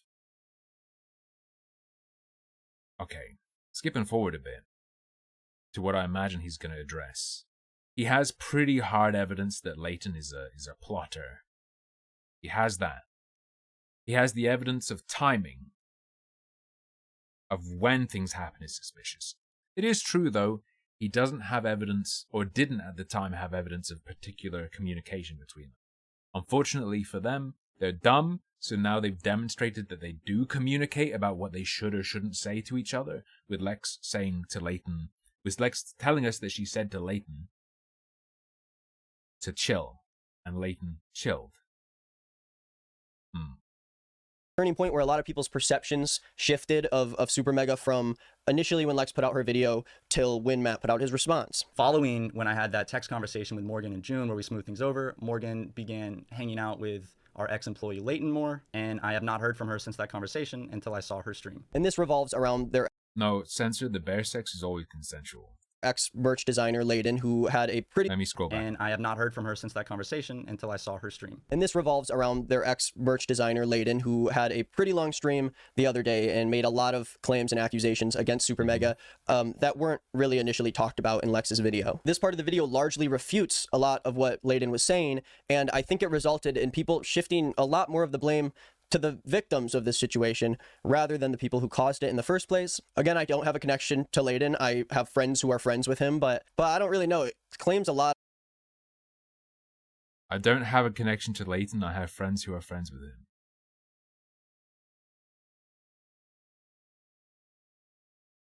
It's a mild connection. It's a relatively minor connection. That's not no connection. Especially when you're talking about how close friends should be together, right? He has also publicly interacted with Layton. Show me this.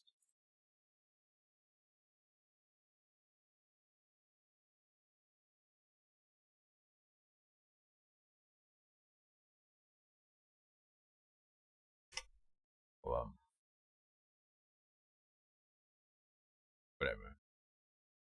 About a person if you think that they're talking about their experience with you just because like one of your former employees who got fired like months ago is like orchestrating all of them to come after you. And I do think that Matt says some things about Layden in here that don't make him look great about the situation. I don't think he should have said anything in the first place, and I do regret talking about it because it has become this conversation over whether or not Layden was like the mastermind behind this thing, and insinuating that both of the women in this story are coming forward only because they're friends of this guy who hates them. Layden can... So it's a coincidence. The timing and what happens, and that Layton had a plot, are purely coincidence. Talk shit and lie about you guys as much as he wants, but I think it's kind of insane to think that that was the turning point for Lex to speak out about her getting sexually assaulted in your house, especially because she's being harassed endlessly and she's not even a YouTuber and had to put a video out on a channel that didn't even have anybody there to watch in the first place. And So what was the motivation? What did Lex say sparked it? I'm trying to remember, because they dump so much fucking stuff on you. They never... Like her original video that's 2 hours, 60 minutes long, that should have been like 10 to 15. 10 to 15. Why did she say she's doing it in particular now? What was the trigger? I don't remember. I think she said what the particular trigger was.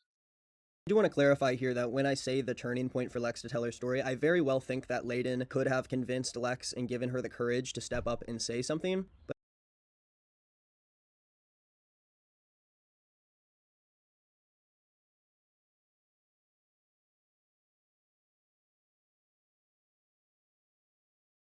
you think it's ridiculous to suggest that Layton being fired is the turning point, and Layton having a plot matters. However, he thinks it's possible that Layton could have been the person who convinced her to do it. He didn't admit that Layton instigated it.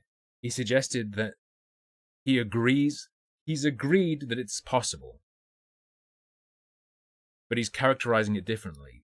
However, your characterization doesn't do that much work because there are receipts that, unless entirely fabricated, tell us that Layton was plotting. At best, this means Lex was manipulated by Layton, if that is the case. But I definitely don't think that everything was good between Lex and Super Mega, and then once she became friends with Layden, all of a sudden, she has 2.5 hours worth of stories about how they made her uncomfortable and how they treated her. I mean, I don't think he can support Lex's story and really make this claim at the same time, because in order for this to be true, it would have to mean that Lex made up or exaggerated the way she felt about Super Mega and their way of handling the situation. No, it doesn't. No, it doesn't. That can have originally been true up until Matt apologized to her for the handling and she accepted the apology. Then there's this period where she's friendly with him. This would be her taking back her acceptance of the apology for how they dealt with it. It is not what he's saying it would be. According to them, she was very valid in most of the points that she made. Anyways, I'm going to talk about what Matt brings up about Layden, and talk about what I think about it and where some of these missteps may have happened. Because while I think that the YouTube comments are pretty gross on all the videos, I mean, literally, like, one of the top comments on their video is like, can we please just talk about the fact that they're all attacking Matt and Ryan so hard, no one's attacking Don for sexually assaulting someone? That usually happens when the people who are watching over all of this have the biggest platform. They're the only ones that are tying this whole thing together. None of this would have really happened. So it's the subscribers that matter. What? I don't think we're doing that much more, Bunny. If she was not put in that position. So Matt says that since Layden was fired in March, he has been on a vindictive campaign to deplatform them and ruin their... This is fucking brain twisting though, Bunny. This is not fresh. This is stuff you know, but watching someone characterizing it as a pro-Lex, I am Lex's friend, please give me free OnlyFans, man. Image, Matt shows text from Layden showing that he was sorry about mistakes that he was making in the company and that he was ready to leave Super Mega because he felt like he couldn't handle the job. Matt and Ryan ended up letting Layden go, but originally he was even thinking about leaving himself. Matt heard from sources that Layden said that if things went south with him and Super Mega, he could easily get them canceled, but when they brought this up to Layden, he swore he didn't say any of that. Matt said that Layden was all in on all the jokes they were making about him. He even encouraged them up until the point he was fired. Matt shows a lot of text from Layden showing that he was fully comfortable with the jokes and that he didn't blame Matt and Ryan for any of it. And although I do believe that there is a very obvious dynamic, if you have your boss above you, you know, telling these... Did he include the text where Layton... Yeah, he did include the "you sound like an F." Make sure that they don't get rid of him, but at the same time, that doesn't really fall on Super Mega as much as it falls on Layden for properly communicating that he wasn't uncomfortable with these pretty disgusting jokes everyone was making. At the same time, I think that there were some major cues that were missed by Layden, and when him and Super Mega split, there was definitely a lot of tension there that turned into something that it really shouldn't have. I think everyone is, of course, valid to be able to tell their story about the situation, but I think because he was someone who was close to Lex, he should have taken that time to really raise her story up, and instead he made a lot of claims that Matt was able to refute in this video, and that in turn Because he was really close to Lex.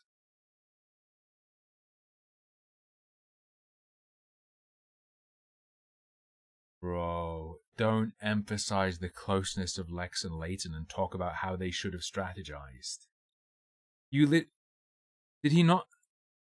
He was someone who was close to Lex, make sure that they don't get rid of him, but at the same time, that doesn't really fall on Super Mega as much as it falls on Layton for properly communicating that he wasn't uncomfortable with these pretty disgusting jokes everyone was making. At the same time, I think that there were some major cues that were missed by Layton, and when him and Super Mega split, there was definitely a lot of tension there that turned into something that it really shouldn't have. I think everyone is, of course, valid to be able to tell their story about the situation. Everyone is, of course, valid to be able to tell their story about the situation. But I think because he was someone who was close to Lex, he should have taken that time to really raise her story up, and instead he made a lot of claims that Matt was able to refute in this video, and that in turn made Lex look not so great anymore to a lot of people. Lex. So they're close, so they're super close, and he's close to Lex. And Lex essentially asked you to make the original vid. You've done it. There's the line. You actually did it.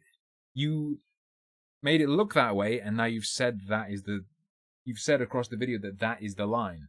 Him to her to you. You fucking moron.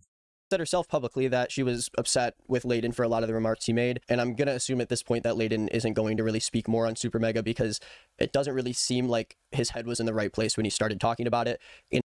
I will say, the your truth thing would be fine if the your truth was like how you feel about the things, and then you didn't go, I feel this way, so actually it's this. If it didn't cross the line into like redefining what's real in the world, if the your truth thing was actually just about how people feel about things, whatever, but it's not. It's used to make feelings cross the line into fact. Yeah, exactly. If it was used as a synonym for my feelings or your feelings, that would be fine, but it's not. It kind of frustrates me that it took so much away from Lex's story, and now it seems like the subreddit and comments are crawling with people who think that just because someone who was a previous friend of Super Mega's obviously is going to be able to connect with another person who had bad experiences, suddenly it means that the guy who had a bad experience with you is like brainwashing everyone else in this vindictive campaign that's like out to get you. And I don't understand why someone brainwashing or just organizing it. I don't think Layton's plan involved getting someone else to lie, right? It just involved finding something that he could use as a drama smokescreen. Yeah. as big as Morgpie and someone like Lex would ever want to come forward about something that they didn't truly feel was necessary to come forward with. Not everything is as simple as telling someone that everything's okay, and there was obviously something going on in the office that raised a lot of tensions and caused something like this to get as big as it did. Matt shows text on a random Discord server where Layton and other members were attempting to find ways to cancel Super Mega, and Matt basically claims that all of this happened because Layton and these Discord users were trying to figure out a way to ruin his career. He has screenshots, I don't even know from what, they're just like random Discord screenshots, but he is claiming that there has been a group of people that Layton has worked with to try and organize the best time to speak up about their feelings on. Now, this is the test. Do you remember when I said I was concerned that people wouldn't understand the significance of it having been in a dated email?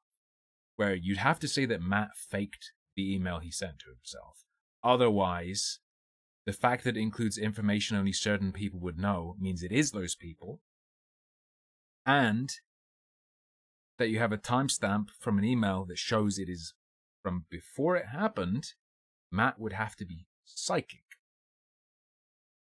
to fabricate it. Let's see if he gets the significance of the timestamp and the not sensitive, but private information. The channel or whatever. I later received anonymous screenshots that were leaked from a Discord server that's just dedicated to hating on Super Mega, the members of which created and spread horrible lies about my ex-girlfriend on Tumblr. They have harassed me for years. Some of them also write underage sexual assault fanfiction. These screenshots detailed the exact situation Layton was in with his employer. That's how I knew that they were real, because I knew about this. There's the real because they have information only someone, only, you know, Layton or someone working around them would have. Agreement. And Matt also scrolls through these screenshots in a thread on his Gmail that says Layton evidence thread, which at least makes it clear to me that they kind of foresaw Layden coming forward about this stuff and had a lot of this prepared, had a lot of these screenshots and stories prepared to make sure that Layden can't deface them. And while I don't have evidence... Oh, is he gonna make the Matt is psychic argument? On the other side for this, I just want to at least put the information out there so you guys can see it. I think Matt covers a lot more in his response video. I think it's smart to watch that to really make sure you see the whole thing. But yeah, Matt even brings up tweets from Ethan claiming that Super Mega would say slurs behind closed doors, and claimed that Ethan has really only been with them a few times and that Lex is a person of color, and why would they use slurs around her? Shortly after, one of Layton's best... Lex is a person of color? Fuck do you mean?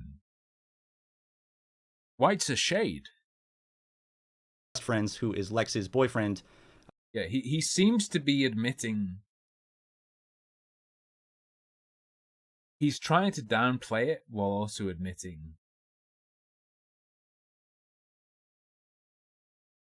Layton's a scum, but let's ignore that. Let's ignore that. Please, please, please. Tried to instigate drama on Twitter by lying and saying that he has heard us say the N-word multiple times. In reality, we've only met this individual a handful of times, and it's mostly... Lex Updog is black?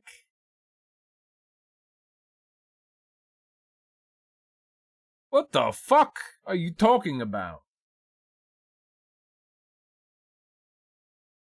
If the KKK was like exterminating the town of minorities, she'd be fine. She'd be just fine. Been at social events and always accompanied by Lex. So to think that we would just casually be dropping the N-word with a hard R in front of not only someone who's a stranger, but also a woman of color. Yeah. I grow an afro. It doesn't make me black. Yeah, that makes a lot of sense. But I don't really see why in a story that you otherwise think is true, Lex would suddenly lie about these things that are very serious. Again, I would watch the video for yourselves and see where you fall in it, but a lot of this stuff just ends up being personal shit that... No ways that half black. X. Race is a social construct, so that all that matters is how you're perceived by society. I think society would perceive her as white, therefore she is white. Sorry, brother. Welcome to social constructionism.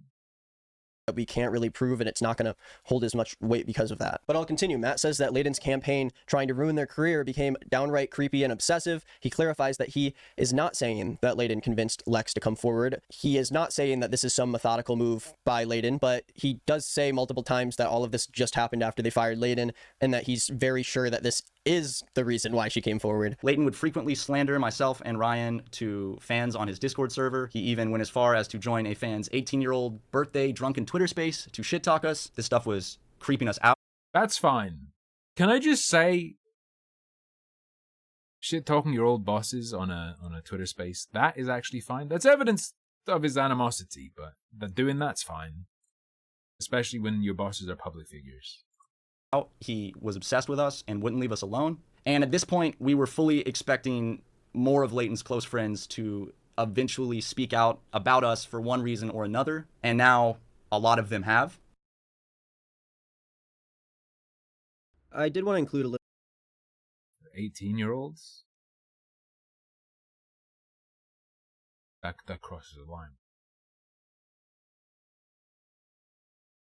Actually, the weird thing is that it's with 12 listening. A little more of this part because I... Okay. Kind of weird, sure. Everything Layden does, sure.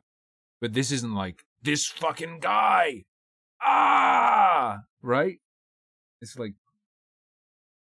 I feel like I missed a lot of the claims Matt was making and a lot of the things he was refuting, but basically he has a couple parts in this video where he talks about things that Ethan said that he outright denies, along with some things that Layden did to spite Super Mega that really kind of put Matt and Ryan on edge in the first place, and gave us a little bit of an explanation of how someone like Layden would leave Super Mega with such a bad taste in his mouth, which doesn't excuse how it was affected or how it was heard by other people, but I don't know if this is a strong point for Layden's case. I don't know. There is a lot of claims that were being thrown that way, so I can see how he would see that Layden was, you know, throwing a bunch of stuff at them and getting in the way of Lex's story, but I think there was a better way of them to tackle this, to, you know, claim that their communication with Layden was way different than he claimed, while at the same time pushing up Lex's story, because it's like, they keep saying most of the stuff Lex said was true, but then they go around and keep saying that this vindictive campaign only began once we fired Layden. But if these things happened to Lex... I believe their point is, the things that are true were addressed with Lex, and they apologized to Lex for it. Rightly or wrongly, whether they should have apologized or not, their point is, despite saying it's real, that's not actually the point of contention. Their point of contention is that they already addressed it with her. They already did what they're doing now with her, and the reason they didn't go publicly with it is because she didn't want them to. Anyways, I don't know. I feel like that's quite simple, but it's just complex enough that a large part of mankind that's above their ability to understand. He's talking about needing more nuance, but I think that alone is a level of nuance that people can't handle. Instead, it's just, she was assaulted, people didn't do things the way I want. That's all that matters. Never mind that it was addressed. There were apologies, and those apologies were accepted. And then it's being said that it wasn't addressed. And then someone having said, don't make this a big deal, then does make it reasonable to not make it a big deal publicly. It's bizarre. And you think you should have done better, then I do feel like that's the bottom line. But then again, you do have the right... See, he's saying, I think you needing to have done better is the bottom line. No. You need to... There are still more steps, brother. You're complaining about a lack of nuance. Nuance? They already addressed this. They already apologized to this. To the woman who didn't want them to make it public. Now she's changed her mind about what she wanted, and suddenly that apology and acceptance of the apology is null and void because she changes her mind about what she wanted them to do in the past.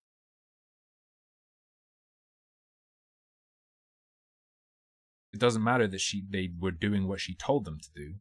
That's what she told them to do in the past. They didn't, keep up to date on how she wants them to deal with it for the rest of their lives. Checking in with her now and then, I guess.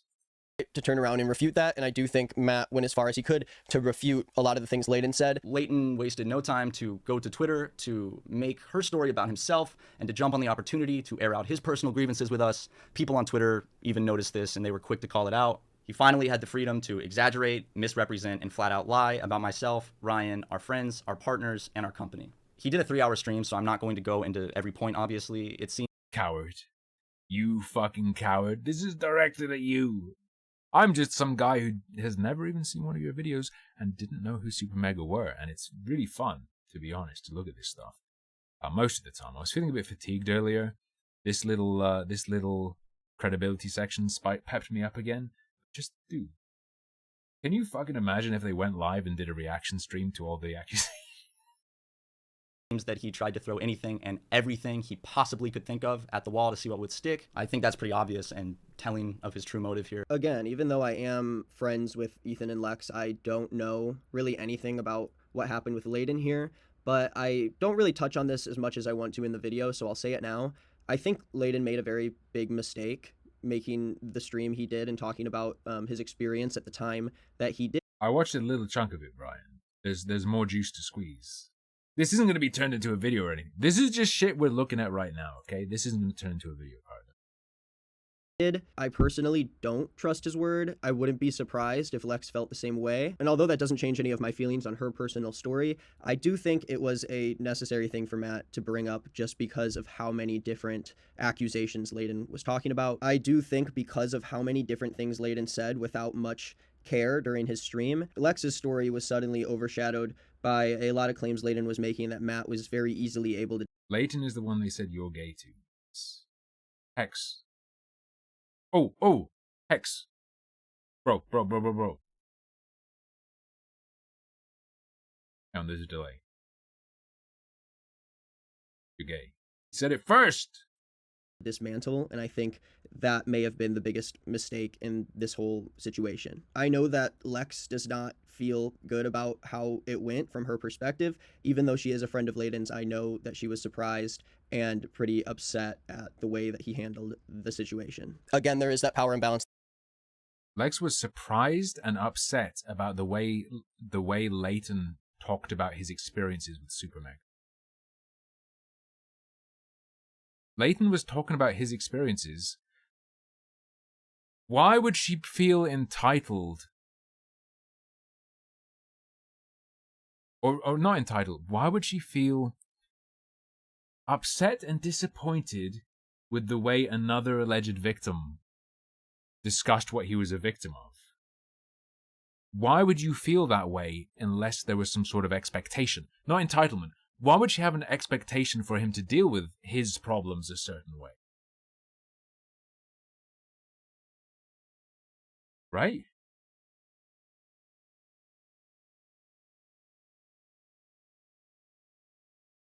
It is true, Bunny. It is true. There, but there's no way of us knowing if that was a real tension on the relationship. Matt claims that Layton tried to throw everything. True, does make her look bad by proxy, not wrong. However, you know what doesn't help is that I believe she was retweeting his stream. So, you know.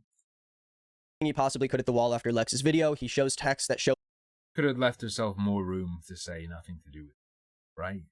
Layton complaining himself in group chats about Rav and Lex staying at the Super Megaplex for too long. Fucking Layton shit all over them. I forgot about that.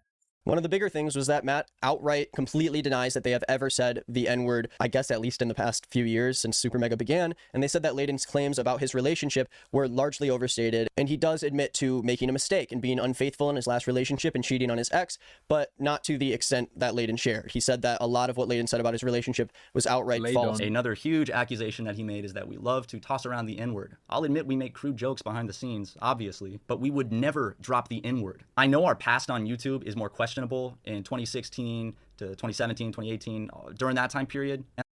I like imagining when he says, I would never drop the N-word, he means it like when you say, I would never drop that combo.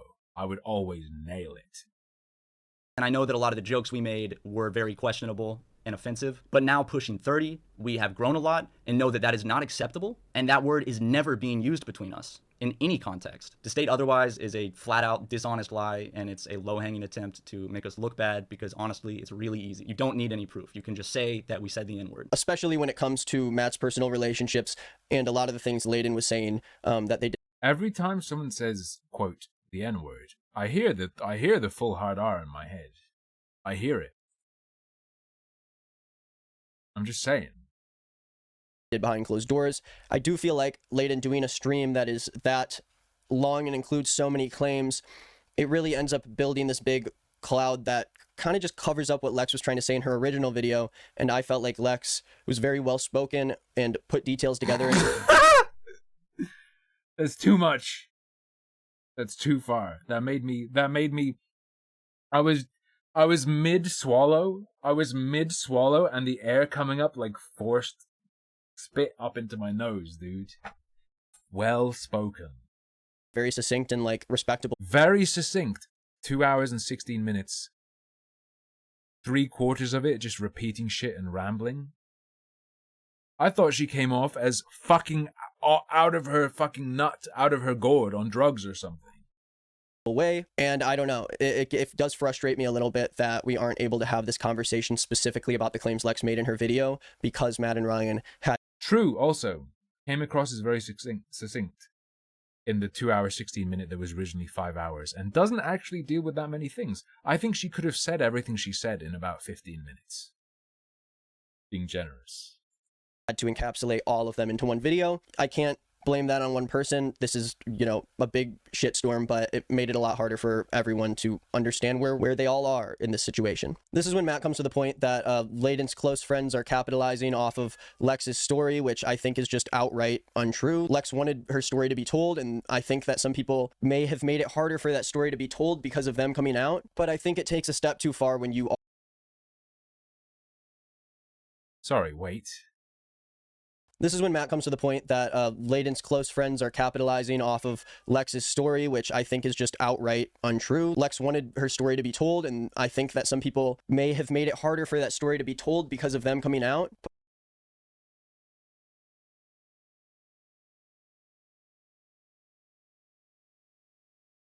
Is he referring to people like Layton or him? The thing where he was talking about capitalizing on it. Matt was referring to people such as this guy. What is this? It's like a tangled web. Does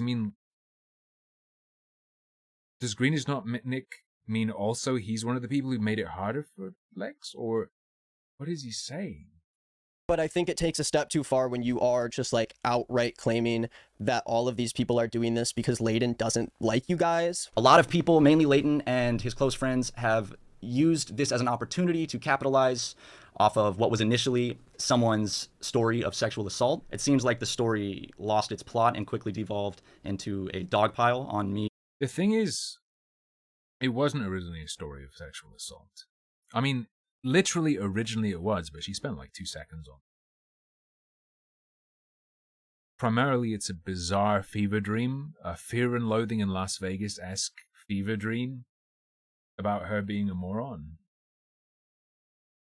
And Ryan, when I don't think we necessarily were the focus to begin with, because it was about an assault. Well, I don't know. I wish that I didn't have to be talking about my friend's sexual assault right now, but I do, because apparently I'm capitalizing off. You're not.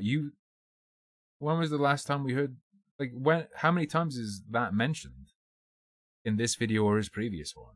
Not really. It's not really talked about. Of it because your ex-merch guy told me to. Matt says that people are going to continue to lie about them because, you know, this. No, you're doing it because the girl who's friends with the ex-merch guy, close friends according to you, close, asked you to. Brother.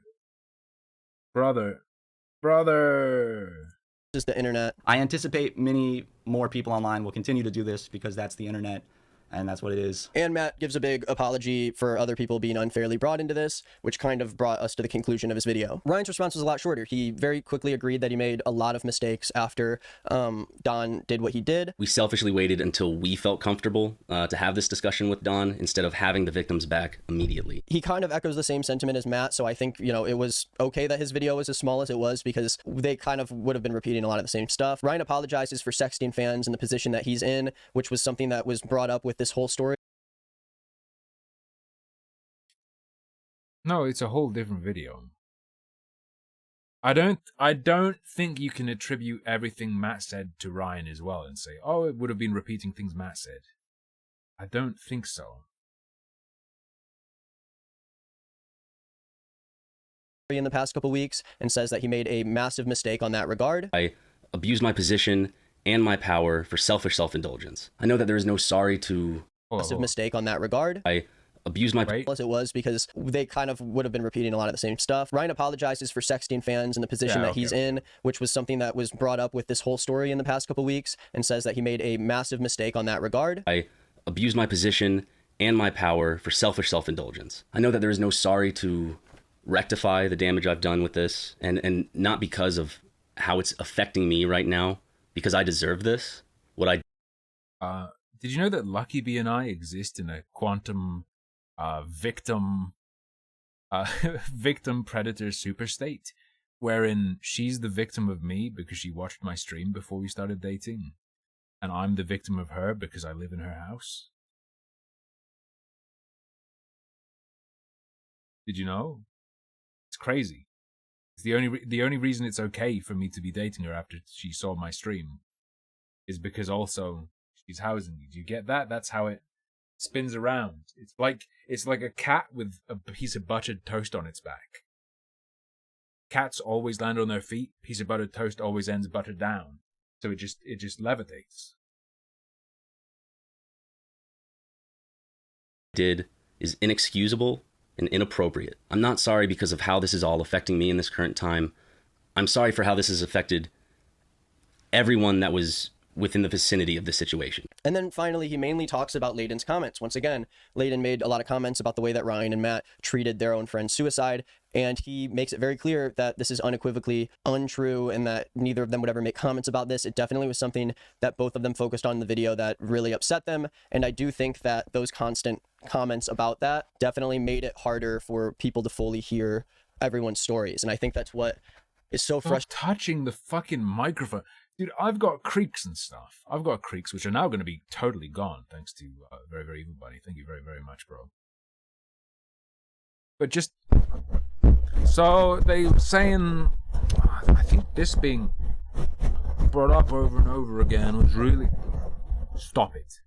Stop it.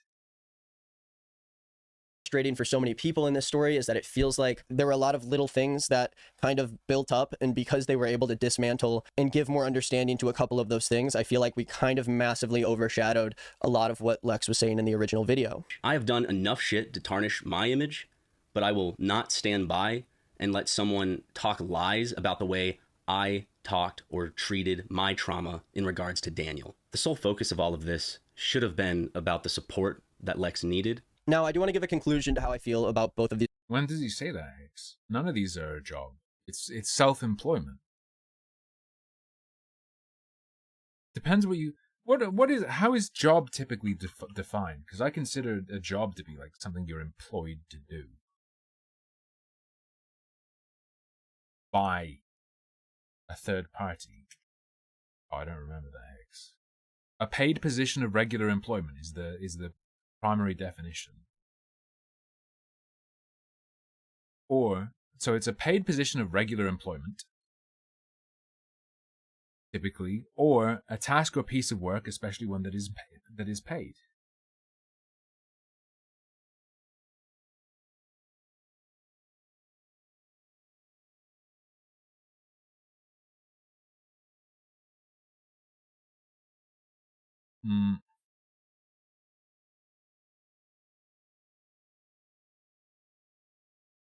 Like, to be hyper picky, it's all real work. It's all real work.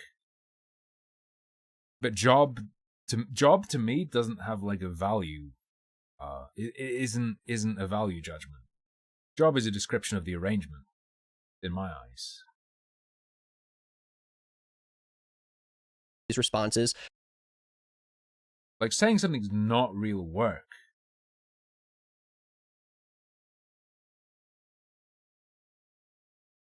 Inflating job and employment. Yeah, but a job's most common definition is literally a paid position of regular employment. Like it's synonymous.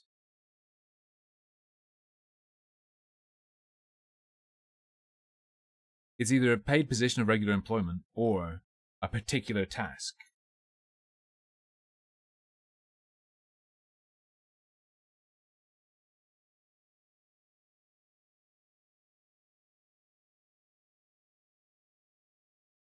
If you're going to talk about individual things you do to make I guess making a particular video, if you're being paid for it, is a job. But being someone who you make videos and you get a share of the ad revenue from what's from the ads that are shown on it. Is doing that a job? I wouldn't call that a job. It's work, and it's legit. I think job is something else. Yeah, but that's hyper colloquial though. In that case, job is being used in a way that makes it synonymous with profession.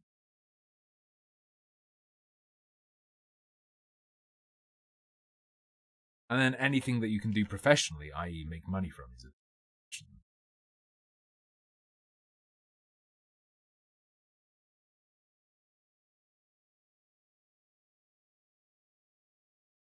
I do think that Matt and Ryan own up to a lot of the truly awful shit they did, and I think that was good. I also think there were a lot of instances where there was heavy miscommunication, and I do feel like a lot of the receipts they brought to the table make it easier to understand where they're coming from, while also understanding that this was handled very poorly, and most people in their shoes would have handled it much differently. Luckily, there's a lot of times where they do... The thing they're being accused of isn't handling it badly, though. It's never addressing how they handled it. And not making it public. Their counter. We did address it with her, and she accepted our apology, and she asked us not to make it public. It's done. It's done. Just outright admit that they fucked up. And I do think that their issues with Layden were handled poorly on all sides, and I think that Layden should not have spoke up as soon as he did about his experience. I never want to hold someone back from being... And yet on the job seeker website, you can't find... You can't find positions of self-employment. Checkmate. Being able to talk about how they were felt in a certain situation, but specifically because it happened so quickly after Lex's video, and especially because the stream was so much longer and there were so many little claims made, I feel like he may have had a lot of emotions and held up resentment from how much he was experiencing while working for Matt and Ryan for a couple years. Well, Crossbow Guy's YouTube union just kind of evaporated. And I think when Lex was finally able to be heard, he was ready to tell his story, and he may have overstepped in that specific moment in time. When Lex was finally ready to be heard, he was ready to share his story. Yes. That's what Matt's leaked screenshot of Layton's plan says he was going to do. Yes. You're legitimizing the leaked screenshot that says it was a plot by Layton. He was waiting for there to be a bigger drama that would provide a smokescreen and protect him in coming out. I wish Super Mega just had the chance to respond to just Lex in her story, but even with all of the things they admit in the first half of the video, a part of Super Mega's fan base is relentlessly claiming that Matt and Ryan were just defaced. Relentlessly claiming. Fuck. Oh no. Random fucking idiots on the internet. Dick Scooper 72 on Reddit is saying this. He's saying it over and over again. We need to stop it. Based by one disgruntled employee who had a vendetta to cancel them. And while I think that they do have evidence to show that Layton overstepped in terms of how he followed up Lex's video, and if I was Lex, I would understandably be very, very upset. But I think boiling down any of what she says in her story to just being controlled by Layton is pretty disgusting and untrue. None of this should happen. That's not the contention.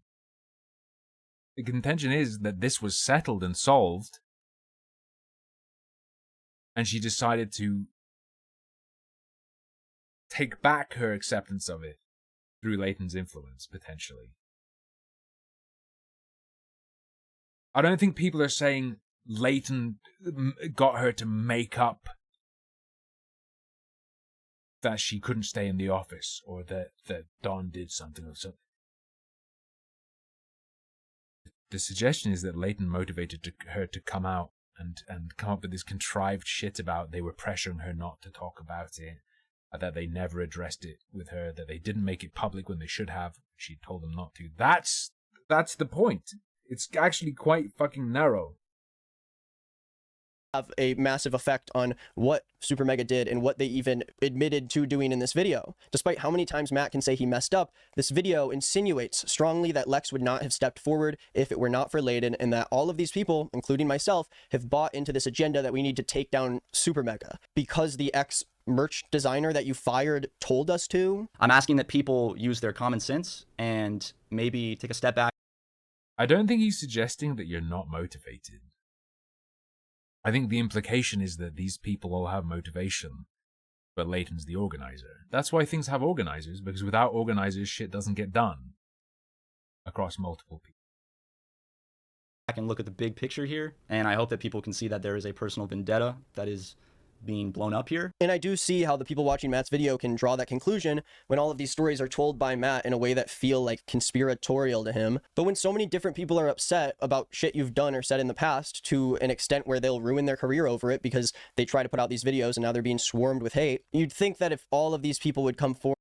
I don't think people shitting on you online ruins your career. I could make a ton of money out of that. Forward and put themselves in the spotlight in this way, maybe that's something that you need to reflect on yourself about. And I think Matt displays this reflection in the first half of the video, but as he talks about the role that Layton plays in this whole thing, I don't understand why his actions have to discredit the original story. Lex even said publicly that she was upset. So, what is there to reflect on? The people who keep saying, I wanted more shit from you. Layton wanted them to help him launch a career. Lex wanted a place to live. Rav presumably wanted a place to live. You reflect on it, it's like, damn, these people are fucking parasites. Like, what is there to reflect on? Yes, a bunch of people who feel entitled to what I have are all upset and are crabs in a bucket. Like, what else? about the way Layden handled the story, and she was not under the impression that her story was going to cause him to say everything he did. None of those mistakes should have fallen on Lex. Why would Lex go out of her way to risk her career with thousands of people harassing her for, again, Super Mega's ex-merch designer guy? We have confirmed from... Am I crazy? Did Green is not Nick not just a few minutes ago say that Lex and Layton were super close?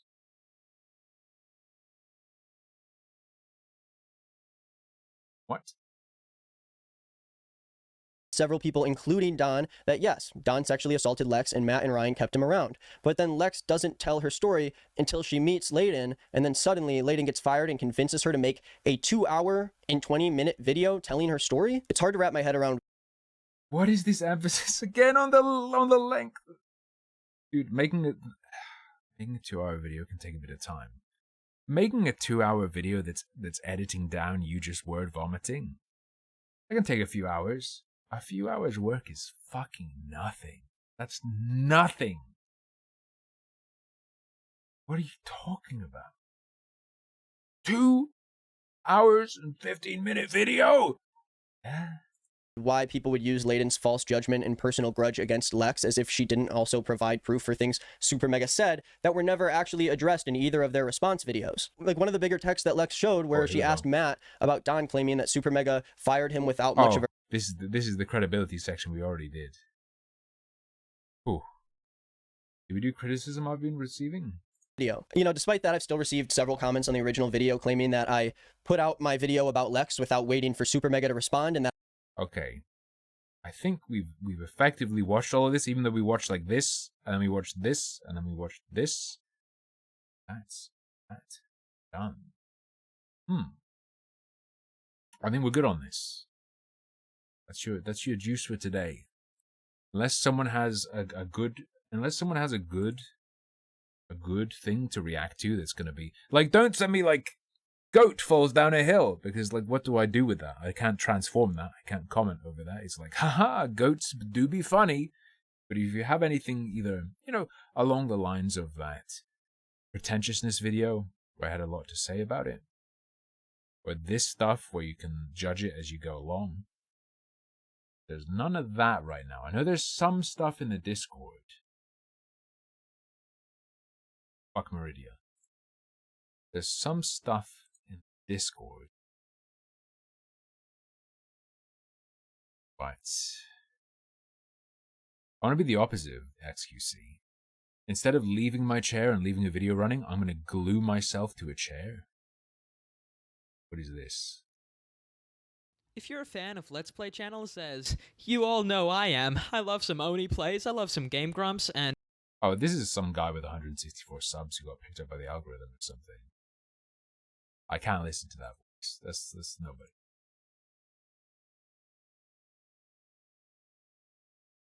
Summary Syndrome. Something about Atomic Heart. That's old enough that I don't even remember the fucking game. Inside of the YouTube Reactivid channel, there is just a picture of me looking high out of my mind. The green is not Nick thing. Yeah, I think we're just gonna do, Ooh! I'll give you guys a choice.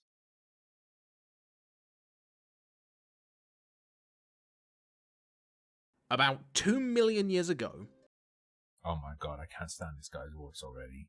Although I'm very picky with voices. I will admit I'm extremely picky about voices. And what I like listening.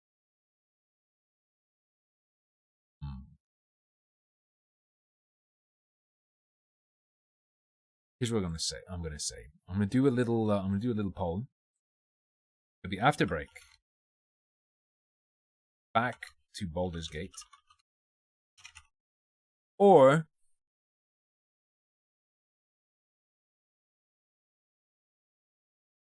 we can react and watch and talk about as we listen. I haven't looked at it. There is a video called RPGs Were Never About Roleplay. I don't know if I'll agree. I don't know if I'll disagree. I can think of reasons why you'd say that are reasonable, but I don't know if this guy's going to say them.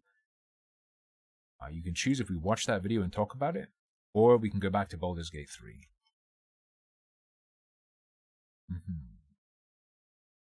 Donk. I will see you in a couple minutes. Just gonna go pee and wash my hands and get a drink afterwards.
See, I didn't put a fucking razor blade in her basket, okay? It's a strip of duck fillet. It's a strip of finest duck fillet. Okay. Ooh. You 50-50 there. You fuckers.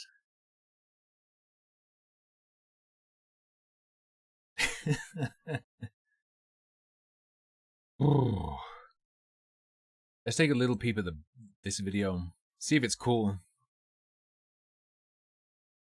Go back to Baldur's Gate if it's not interesting.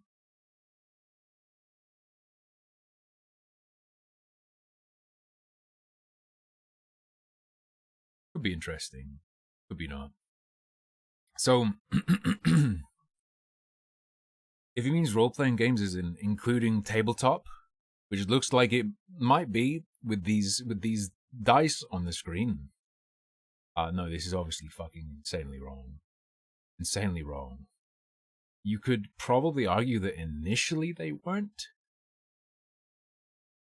and that they were heavily geared towards, you know, kill, get loot, level up a character, power acquisition, fighting fantasy, like as a true the Ghostly Gary. You can argue that initially they were like an offshoot of tabletop war games that distilled it down into individuals instead of armies. It was a combat thing. Yeah, initially you're going to fail saying it was never about role-playing. Because, I mean, recently we've had this huge push for it to all be about role-playing and to minimize the crunch and mechanics.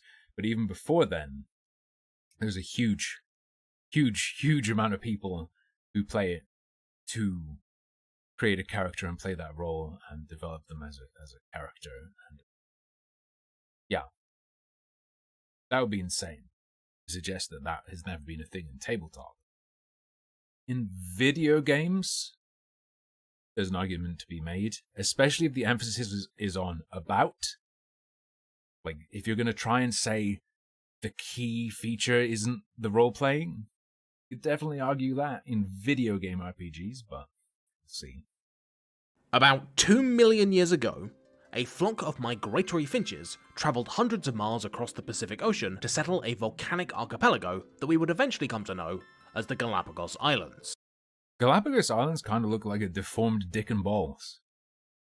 Never saw or noticed it before.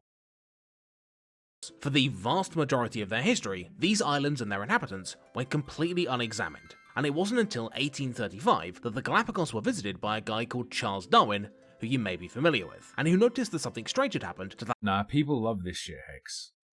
British man talking about world and history and things that happened. People love it. People swallow this. An original population of what he called Darwin's finches. Each group of birds had gradually evolved to fill particular ecological niches in accordance with the environment they inhabited, drastically diverging in the process. British voice is the large explaining ground things. finch had a big strong beak for cracking nuts and shells, the woodpecker finch had evolved a small beak and simple tool used to get bugs out of trees, and the vegetarian finch stopped eating meat altogether because there are loads of plants where it lives. There's even the vampire finch, which goes through occasional famines, requiring it to drink the blood of other birds. Blech. The question I want to ask, though, is that of all these different birds that Darwin discovered, all descended from the same source, which one is the real Galapagos finch? Which one of these birds is the true inheritor to the genetic legacy Whoever fucking posted this, I hate you so much. Of the island's original visitors, and which ones are just imitators? Incidentally, you might also be wondering what any of this has to do with video games, and I'll be honest, it's a fair point. See, I want to talk about RPGs. RPGs, or role-playing games, are, as you are no doubt aware, one of the biggest and most enduringly popular genres of game out there, and have been a part of the medium since before video games even existed. Before Mario jumped over his first turtle, before the first Tetronimos were cleared, and before Grizzled McShootman blasted his first demon, RPGs were already taking the video gaming world by storm, and they haven't stopped since.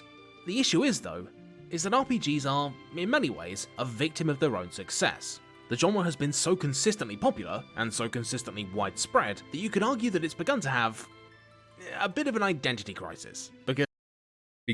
So, it's about what they are now versus what they were in the past. This is going to be one of those things where the title is not at all what the video is. Okay, fair enough. I understand that game.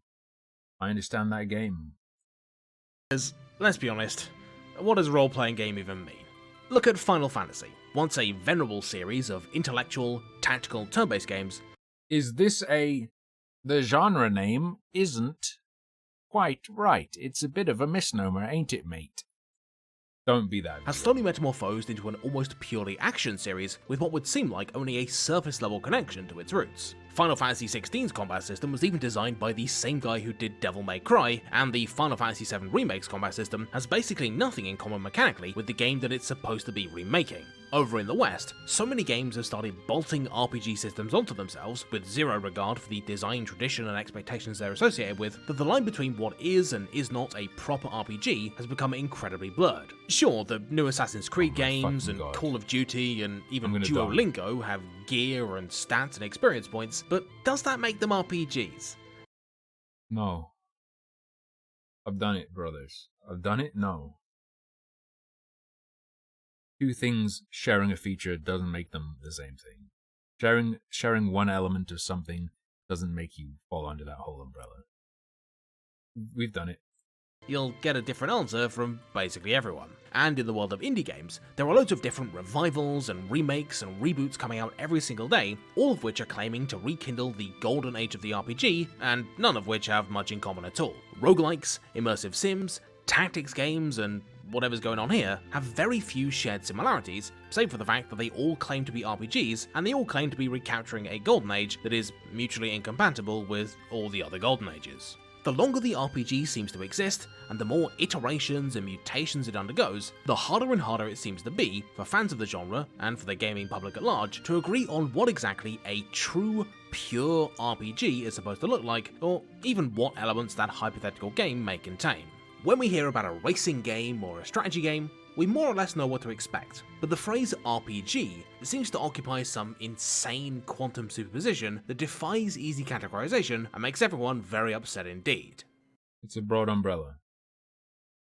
It's a broad umbrella term. Its use tied to the history of gaming. I don't think this title is going to come up at all.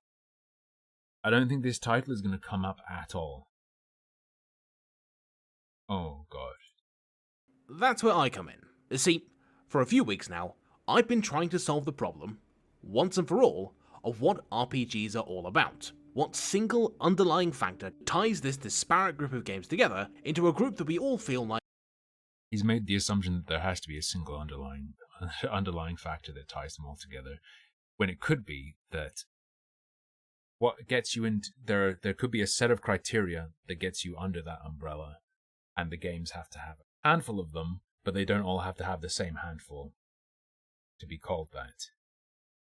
There doesn't have to be one thing that they all share. There could be like 5 criteria, and let's say each game that falls under this umbrella has to have 2 of them, or 3 of them. But they could have... Like, you could have 5 games, and not all 5 have one of them. They could overlap on a bunch of them, or... You get what I'm saying? Or a bunch of them could overlap, but then there could be one that has this 3, and one that has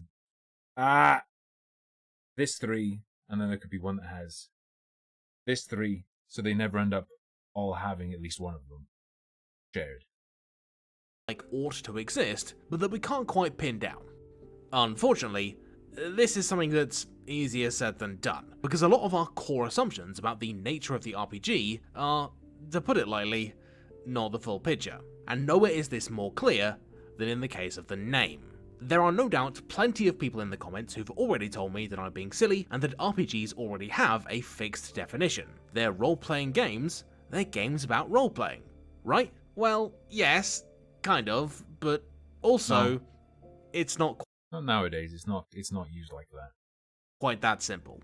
Role-playing as we tend to define it...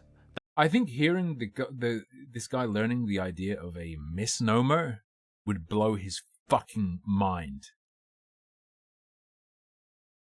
He would be driven insane.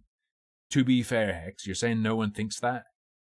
if you read and take seriously all YouTube comments, that there are people who think that, but they're probably not worth treating as an interlocutor on these issues.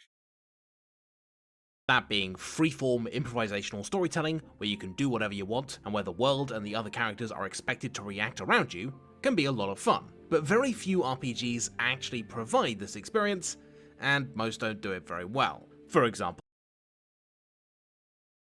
so they have been about it. Thanks, brother. Several core canonical RPGs offer very little in the way of immersive customization or narrative agency. You can't make Peach anything other than a healer in Mario RPG, and good luck affecting the plot of World of Warcraft. Equally, something like Bioshock wouldn't be any less of an RPG if... But you can roleplay inside of it.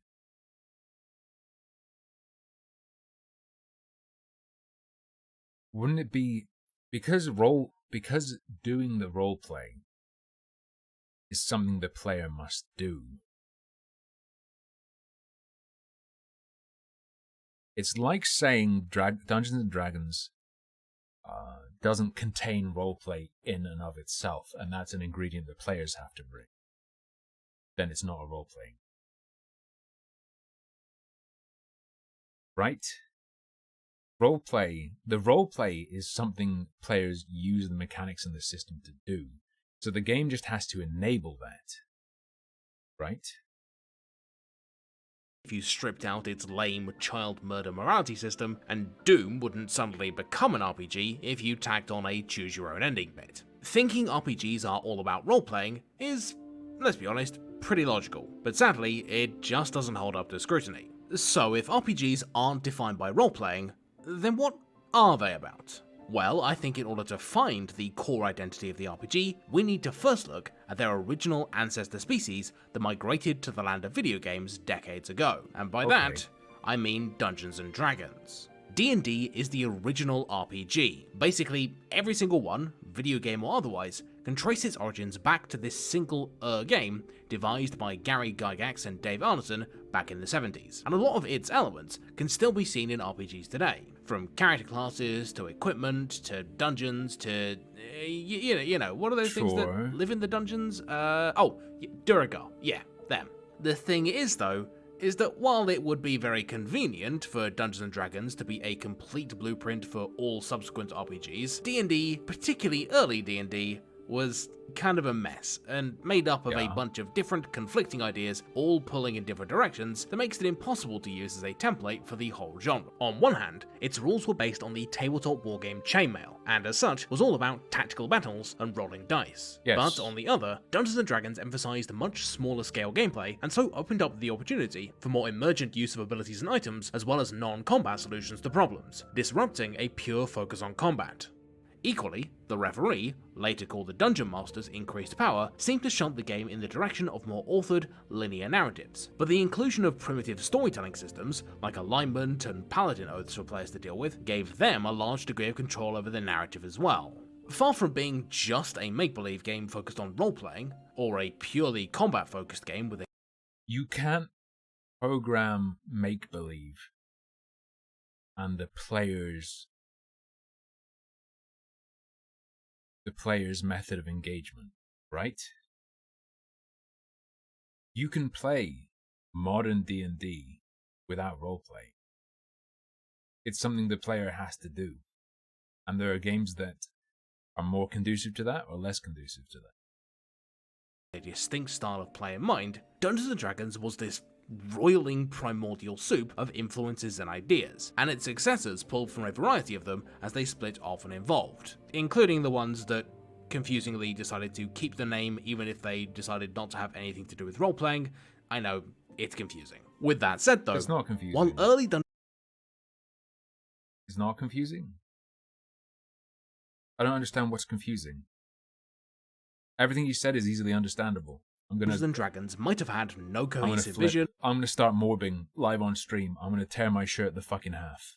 And frankly may not have been that fun, its weird combination of ideas still managed to create a spark of genius that went on to guarantee not just its success, but the success of every game that followed in D&D's footsteps. Something that was in equal parts strategy and storytelling, mechanical yet personal.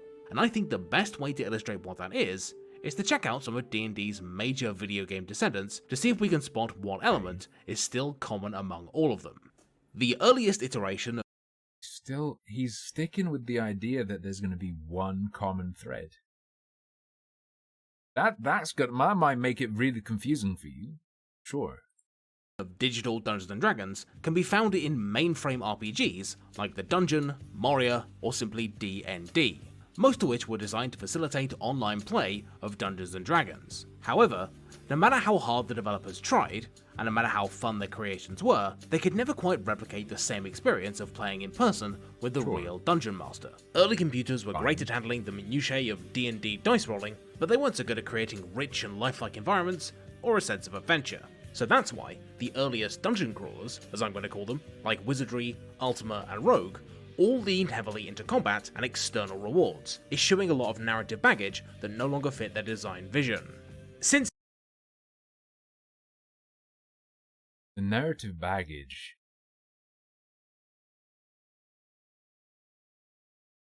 it's a load that is passed off to the player to do make-believe with. No? Am I crazy?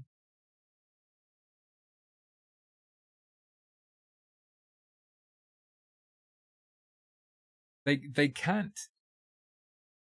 We can't even quite yet now replicate having a DM. It's not going to be as free as tabletop because he's not a person. Also, yeah, as Hex says, it's the mechanics they took from D&D, not the role playing. What a game is going to take from D&D, the element that makes something role playing or not. If we're going to be super pure, if we're going to say what makes it a role playing game, there are the two paths, right? You can look at the etymology, you can look at where it comes from and why people call these games RPGs. And it drew its mechanics from role-playing systems that are designed to facilitate role-playing. And because they share those mechanics, they get called role-playing games, even if they're not games about role-playing. Right, sure. But then on the other side, these games that don't say role-play, role-play, role-play, they can't, but they still facilitate it. They still facilitate it. In fact, there's a huge... There's a decently sized presence of people who, I guess professionally, I guess Krug Smash does it professionally. Is that how he makes his money? You take something like Dwarf Fortress. This is probably a bad example, but it's a bad example to say role-playing game, but it's an example of people coming up with their own stories for things. The system's there to enable your imagination or to allow you to go in a certain direction with how you want things to be, and that's coming from the player. When you play a game like CDDA, if you play a roguelike, you can get a lot of fun out of it by coming up with things to fill the gaps that aren't there. The mechanics inform your process of imagining what's really happening. What do those mechanics actually reflect? My character wants this. Your character's motivations might not be written into the game, but you roleplay as a character with these motivations, and then you rub against the mechanics to create emergent situations that you then storytellify. Oh, he did this, but then he was hit by this. Now my character thinks this, so he's going to try and do that. Sort of deal. Then, dungeon crawlers have been all about the fun of fighting ever bigger and tougher baddies and being rewarded with ever better loot and abilities, leveraging advances in technology in order to increase the depth of their combat systems and the scope of their dungeons, either literal ones or merely dungeon-shaped areas.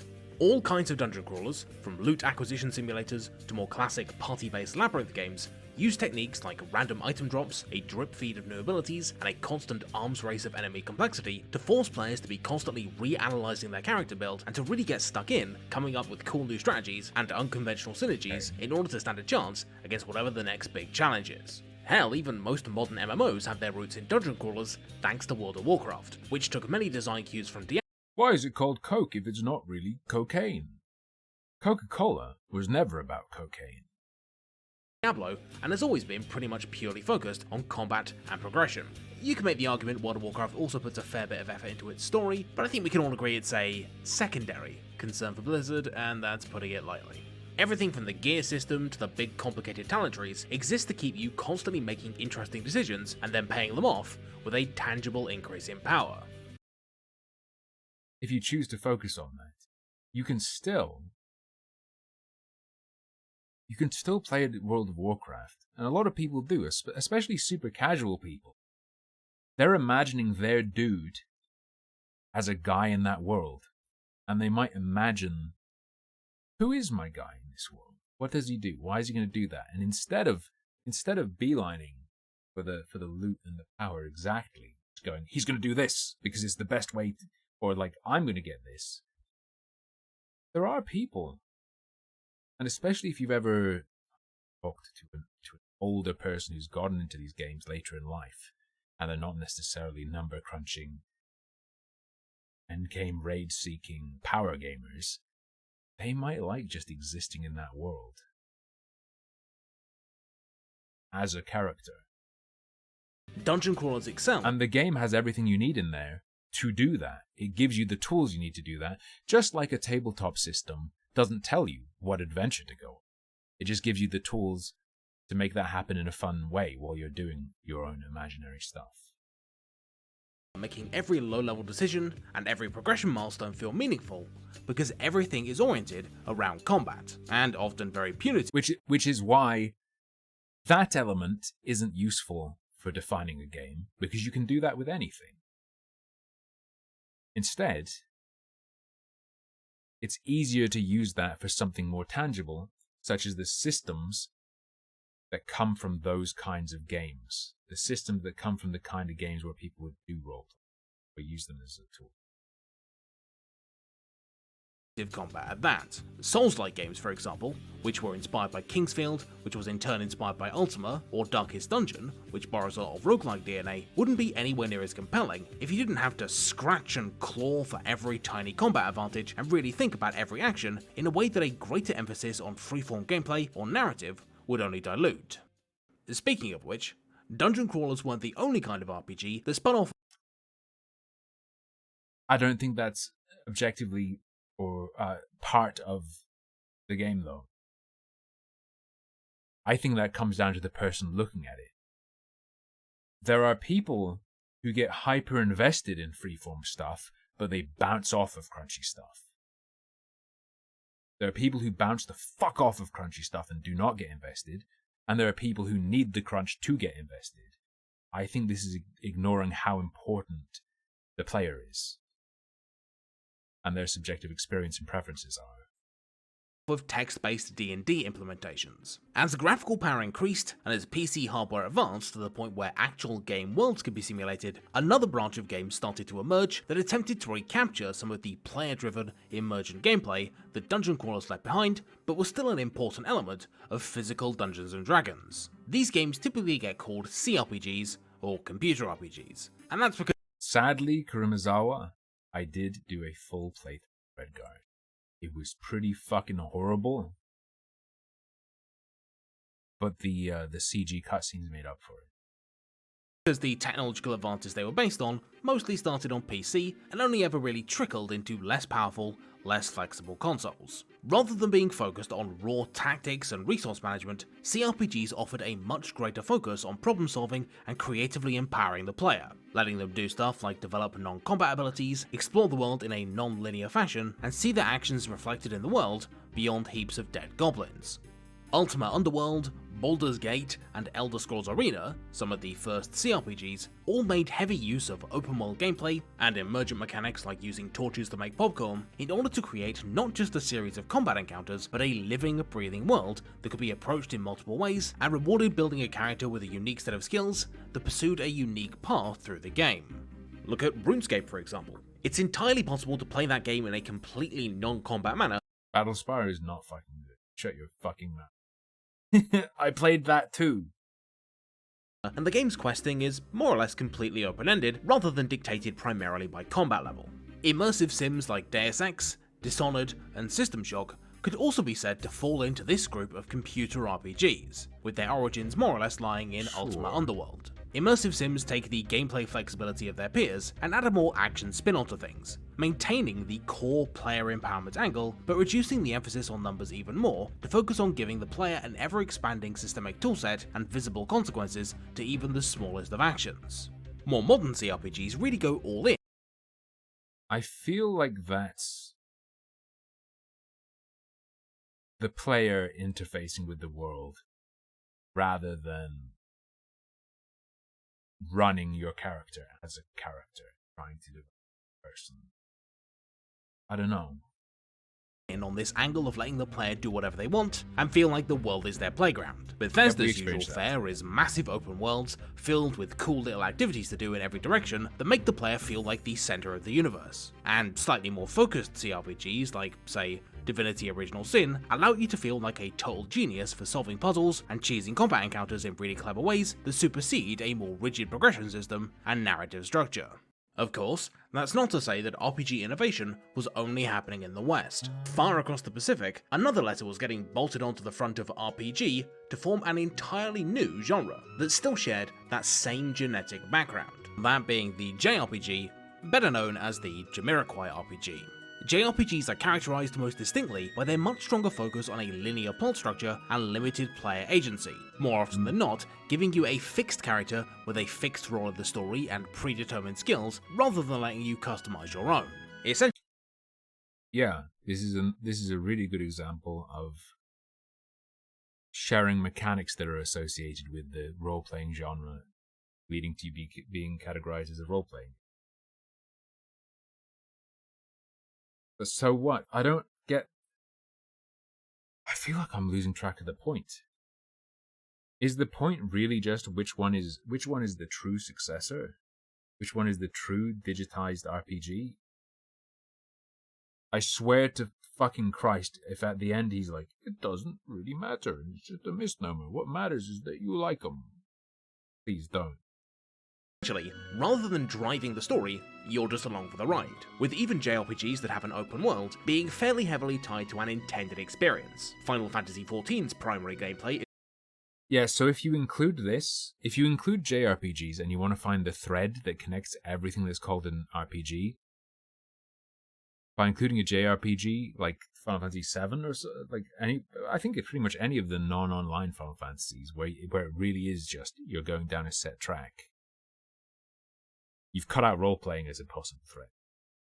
You've sliced out roleplay as a thread. It's mostly single-player and completely linear main story quests, and all of its classes have no... Not for Final Fantasy XIV, because it's an MMO. It's a world where you make a character and you can choose what you want them to be, and it facilitates that make-believe of my guy's this, you're doing it because this, blah, blah, blah. You can ignore the railroaded story a bit, but... room for individual variety, being more focused on mechanical execution. All black mages have to balance ice and fire, all sages deal damage and heal at the same time, and all paladins struggle to stay awake. This is in stark opposition to Western RPGs, which often tout much more of an emphasis on customization and self-expression, even in dungeon crawlers. The reason for this is because JRPGs weren't directly inspired by Dungeons & Dragons, which has never been very popular in Japan, but by imported dungeon crawlers like Wizardry, and also because all the big... Was Wizardry, did he say directly, or did he say not influenced by? Early JRPGs, Dragon Slayer, Final Fantasy, and Dragon Quest were made by companies that originally specialized in visual novels, establishing a strong focus on both combat and... True. JRPGs are the fruit of visual novels and therefore not even games. True, this guy's based. Rich, more traditional narratives right from the get-go. Because of this unique blend of story and combat focus, over time, the JRPG evolved to be almost cinematic in nature, with the ambition and scope of their narratives often far eclipsing that of Western RPGs because they rarely had to accommodate for players going to different areas in different orders or making their own decisions. In Persona 5, for example, True, JRPGs are for people who'd rather watch a movie but want to pretend to be a gamer. True story. You can choose whether to use Yusuke in combat, or hang out with him outside of it, but you can't make him anything other than a melee damage dealer, or alter his character's story in any meaningful way. Equally, in Octopath Traveler, sure, you can do each of the characters' stories in any order you like, but they'll always unfold the same way, and they'll always come together for a big, singular, definitive conclusion. In the modern day, JRPGs have branched out maybe the most of all RPG varieties, but still retain a much more firm directorial hand than many other RPGs. This unconventional focus is why JRPGs can abandon their mechanical foundation and still retain the same feel. It doesn't matter if a JRPG turns into an action game or a life sim, their biggest design traditions are more structural than they are mechanical, with narrative progression picking up the slack that would ordinarily be left to more organic means of player advancement. Of course, JRPGs aren't the only kind of role-playing games that put story first. Narrative adventure RPGs are just as focused on story. I'm so scared what his point's going to be, because it might make me scream and it's getting late and I can't scream. But in a very different way. See, not all original adaptations of D&D cut out the freeform story stuff to make room for the combat rules. Others went in the complete opposite direction and removed combat entirely because it only got in the way of player narrative agency. These text-based games, like Colossal Cave Adventure, Zork, and others, were the very... I feel like this has... I feel like this is gonna be counter-arguable in the basis that you're still just picking options that exist to be picked. Very first narrative adventure games, and are just as much a part of the D&D lineage as Wizardry. When you flick through a choose your own adventure storybook, are you role playing? Or Rogue. These narrative RPGs sometimes, I guess, within a limited constraint. Within the constraints of the medium, that's as close as it can get. So yeah, I get. Well, fair enough. The Gherkin. Thank you very much for the prime. And Father Salvo, please. Get rolled in with CRPGs, and there's a fair degree of blur between them, but I think there's merit in highlighting them as a distinct entity, especially given their unique design lineage and overall focus on story freedom over mechanical freedom. Narrative adventure RPGs de-emphasize combat, and while most mainstream ones still have it, the focus is very much on the player's agency within the story, often taking place almost entirely through dialogue and description, with a few bits of exploration, puzzle solving, and skill checks thrown in there for good measure. A great example of this will be the games made by Interplay, Black Isle, and later Obsidian, who, just like many JRPG developers, got their start making text-based story games, and so carried that narrative focus and experience into stuff like Fallout and Planescape Torment. As a small aside, this is also why the Fallout games made by Bethesda and the ones made by Interplay and later Obsidian have a totally different feel and gameplay style, even if they were made using the same tools, assets, and intellectual property. Narrative adventure games, despite a fairly persistent lack of popularity, are the RPGs that I think best embody the role-playing, improv storytelling spirit of D&D. And this can, to varying degrees of success, be seen today in the works of CD Projekt Red and BioWare, both of whom initially got started working for Interplay, and have since thrived bringing narrative agency and strong stories back to mainstream Western RPGs after everybody else kind of went out of business. Equally, that's not to discount smaller studios which don't have the budget for cinematic adventures or super deep combat simulations. Studios like Fail Better or Inkle have thrived in this particular niche for years, and without them, we never would have gotten the recent indie revival of these kinds of games. Disco Elysium, Pentiment, and Suzerain, which all put player narrative agency above all else, are finally showing that they don't need combat and loads of maths to be great RPGs, an idea that stymied even great narrative RPGs like Planescape Torment, where fighting stuff basically only got in the way. RPGs are wildly varied. They come in a million different forms, with some of them having very little in common mechanically with Dungeons & Dragons. I feel like it would be better to say, in a video where you're being picky about what things are called, it would be better to say, like, the games that are called RPGs are... But in spite of that, they're all still RPGs. The thing that links all of these very different titles together isn't a... Don't. Say isn't a single thing right now. A single set of mechanics, design... Thank you. Holy fuck. Your video was unnecessary. You started your video searching for something that you knew was going to be wrong, and your conclusion is like, wow, it actually isn't a single thing, and it's just, yes, everyone knew this. You were going on the quest to find the single thing linking them. Bro, what are you doing?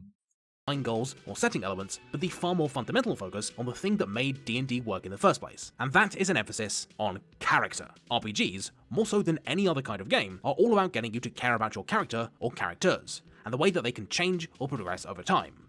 Whether you care about their evolving combat power, their ability to manipulate the world, their personal journey, or the consequences of their actions, this through line of being put in control of a little guy, or sometimes several little guys, and gradually nurturing them as you play, is a common factor among all RPGs. Even the role-playing activity that gives the genre its name, where you get to create a character from scratch and define who they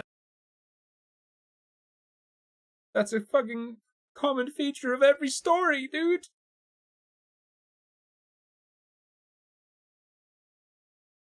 Call of Duty has a story with a character who you can care about who develops. It develops as a character, dude. Is fucking Modern Warfare an RPG? Is a movie an RPG? We've already cut out the need for you to be able to decide how the character develops, because we're talking about games like Final Fantasy VII. That was given as an example. Based on your actions? Dude, in the JRPG examples, it's not. They don't develop based on your actions. There's a set path.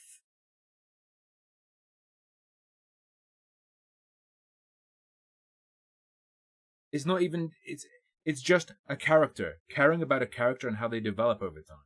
Not based on your actions, because it's not based on your actions.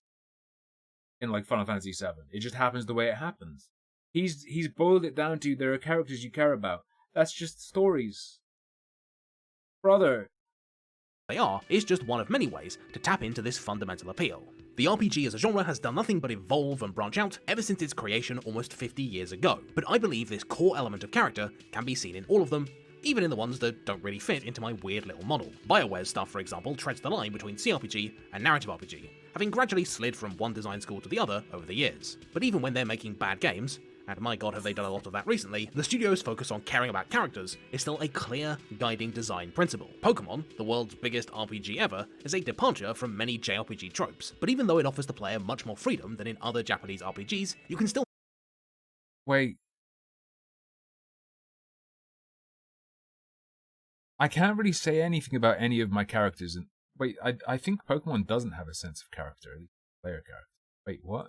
Find the same fun of assembling and growing your little team of guys in both it and more traditional games like the Trails series, which can trace its development history all the way back to Dragon Slayer. And beyond single titles, life sim games like Harvest Moon, Crusader Kings, and The Sims, which is a pretty eclectic mix to say the least, are well on their way to forming an entirely unique branch of RPGs in of themselves that I will then have to add to my little graph. Hell, even D&D itself is still mutating and evolving over time. The 3rd edition was an open-ended systemic playground, where actually fighting enemies was pretty pointless, which a lot of people hated. 4th edition stripped everything out that wasn't combat and turned itself back into a wargame, which a lot of people hated. And 5th edition puts way more emphasis on character backstory and narrative elements than its peers, at the expense of combat balance, which, guess what? A lot of people hated. But in spite of the fact that D&D has always been pulled between several design influences, the key—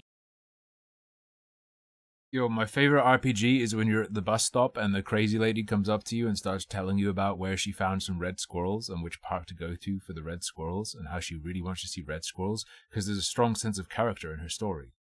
That's my favorite RPG. key to the game's enduring success is that its developers never lost sight of what makes the game work, characters we're invested in, and care about developing. Equally, when it comes to the recent spate of other games that have lifted RPG mechanics, the ones that successfully tap into the investment and depth the genre is known for are the ones that carry over not just stats and gear, but this focus on character as a core element. Looty-shooty games like Destiny realize that getting to make choices about what your character does and constantly creating the feeling of getting stronger is a great way to foster a sense of long-term investment in an otherwise— But you don't—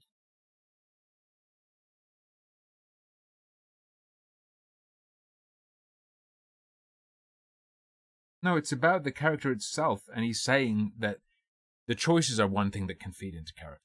He's saying the increased power is one thing that feeds into character, but he's saying the core thing that binds them is character itself, the emphasis on character, but that's any fucking story that has characters. If that's the thread that matters, then that reaches outside of the umbrella of what people call RPGs, so it can't be the one thing.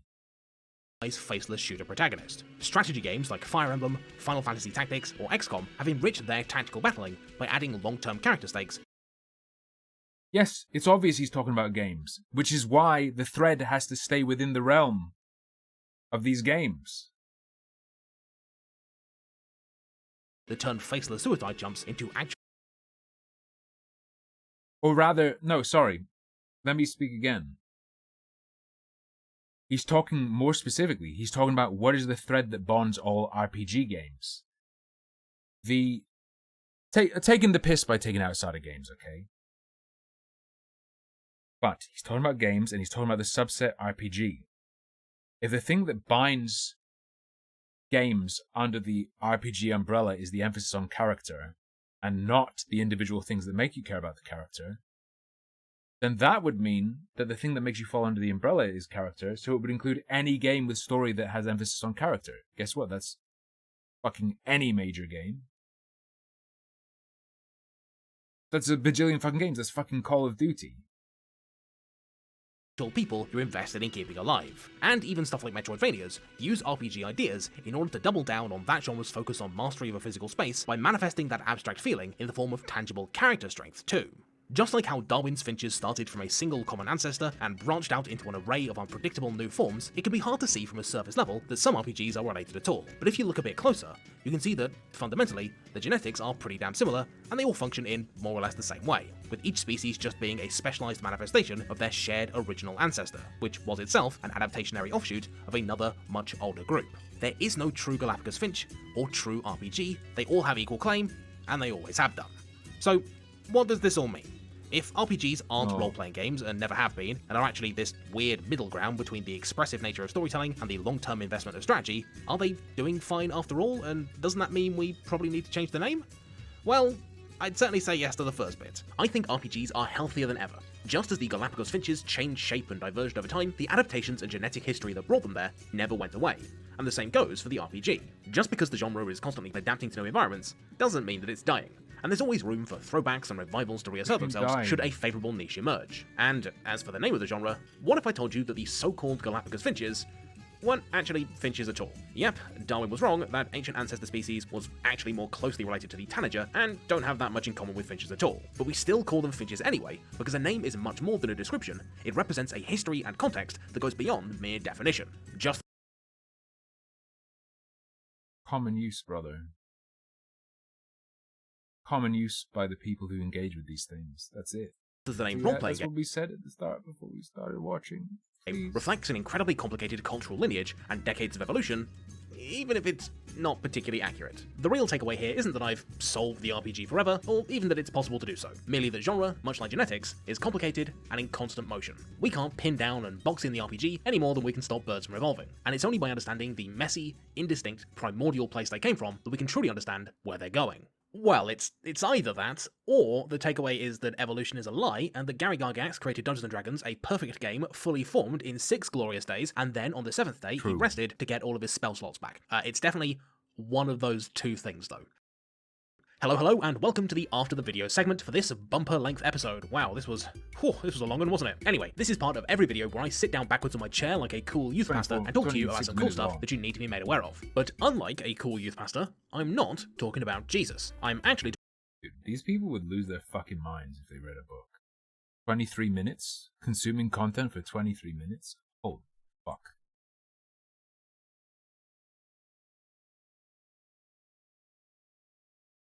Takes how long to read 10,000 pages?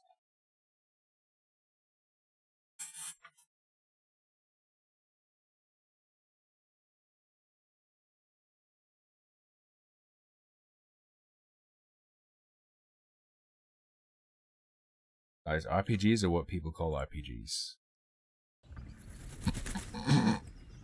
Nice. And what people call RPGs will expand and shift.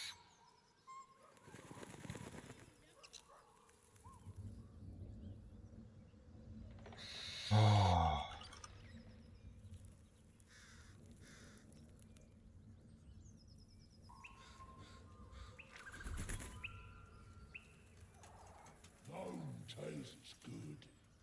Right. Now I need to smash them. Lucky Bee got me a new chair, that's right. I put it on my wish list. I put the hippo. Because I'm a big old fat ass hippo, I put the office hippo chair. Which I've used versions of that before. Like, it's cool. They're super good, super comfy, super stable. And he got me an L-shaped desk that will not creak. It's solid. It's all solved. It's 100% fucking solved. Solved game.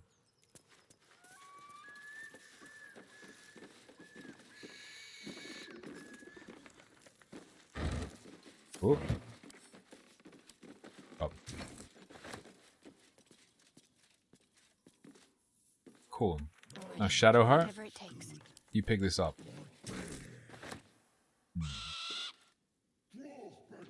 Wait, did I say Lucky Bee? I meant to say Evil Bunny. Dude, I'm half fucking asleep. After that video, like, it damaged my brain. Sorry, I didn't mean Lucky Bee, I meant Evil Bunny. I'm sorry. I'm sorry. Is this game good? It's alright.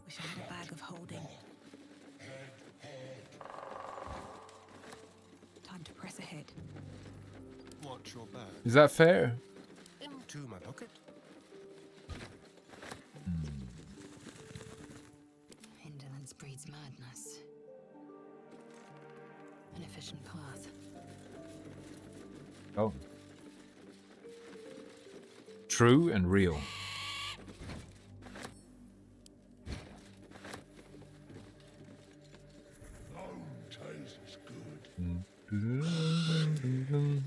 Oh yeah, the game does let you check stuff. Resistance is none. When he misses, he deals damage anyway. And damage is increased by 1d6.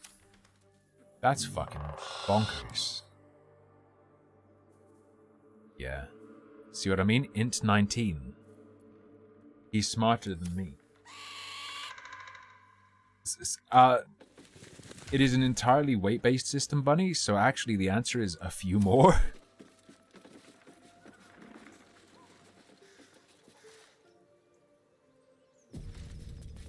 And then you start getting into barrels that have been put inside of barrels that are the same size as themselves. Let's get going. Get up the dang old ladder.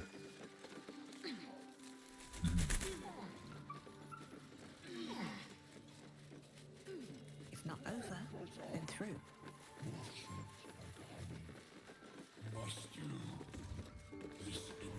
Right. I guess it's true that anything someone calls an RPG is going to have that, but that's not enough for it to define an RPG. Because people also call things that... People also don't call things that have those features RPGs. So, uh-oh. It's not useful to reduce it that far. Stream's been good, jerk. Jerk chicken. I wish I could tell you about what I ate today, but I can't because it's too unique.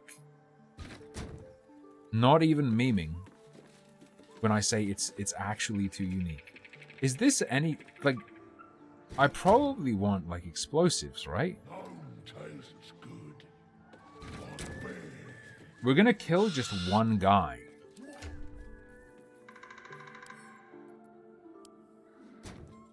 If even that.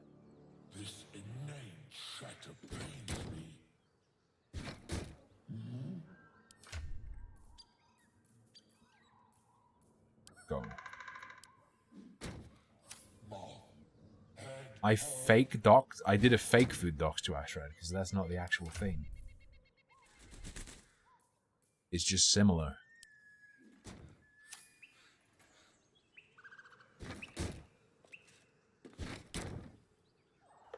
Stacking the barrels do more damage? What if I told you that I have no idea? I don't even know if this will do the damage.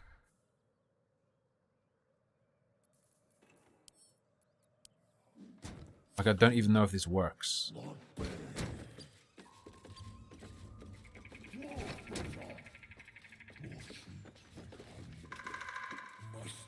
These are literally just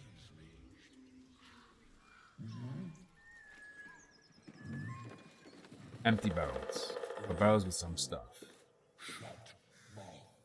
Eight's a health service provider. I mean, protein is a health service. Providing protein. Why am I stacking barrels? All will become clear. It'll become clear why I think it's a good idea. It might not work, though.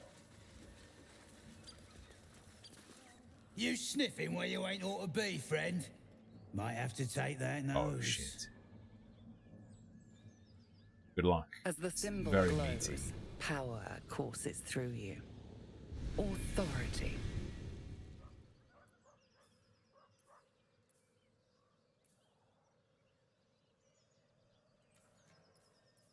It's all charisma, and I don't have...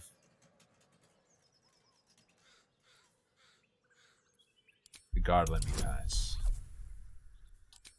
15? It's possible. Well...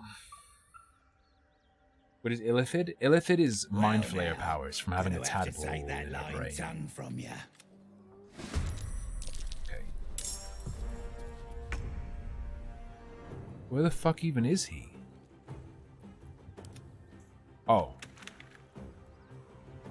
I mean, like, fine. 70% chance to hit.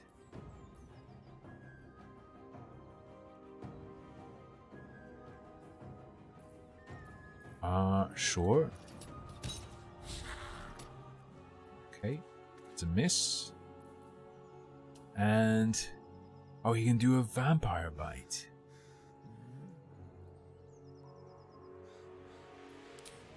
Chill. Just like old times. I guess he failed. I guess you can't do it while in view. You know what? Should have expected that. We want to do 9 damage. 75% chance to hit. Solid hit. Now end your turn, brother. Lae'zel, I'm gonna need you to run the hell down here. Darth Chilash. Random Baldur's Gate 3 review. Beat a woman to death with a mace so I could steal her valuables, used a revive scroll, and then gaslit her into thinking I was the hero who saved her life, so now she's indebted to me. Very good. I wonder if you can do that, or they were just memeing. 60%. Okay, he's dead. In terms of bonus actions, we don't actually have that much. But tank goes in front. Got to press on. Oh, you mean... Are you a real-time enjoyer? Can you hold your action in this game? I don't think you can.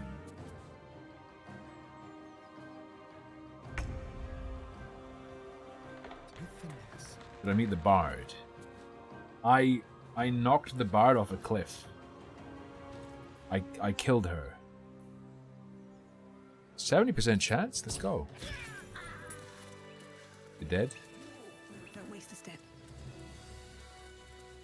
You mean the harmful opinions colored bard? The male bard? No, I have not met him.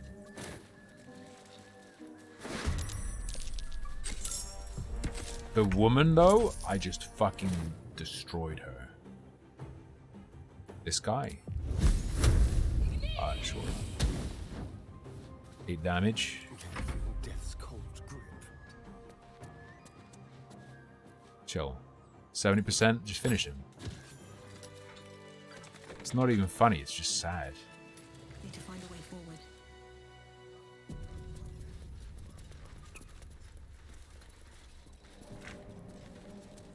Here's my plan. You're gonna mage armor yourself. A long way to go still.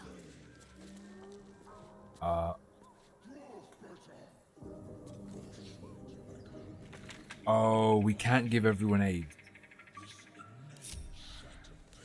Split them. Lae'zel, you come here. Can't afford to stay out. Shadowheart, you also come here. You are the blockade. Red sauce. I prefer to partake in the brown sauce.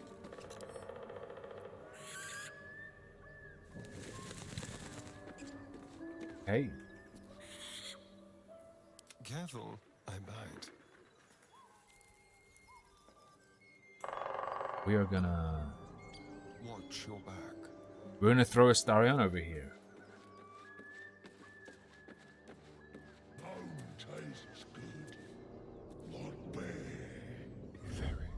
put him into the sneak mode.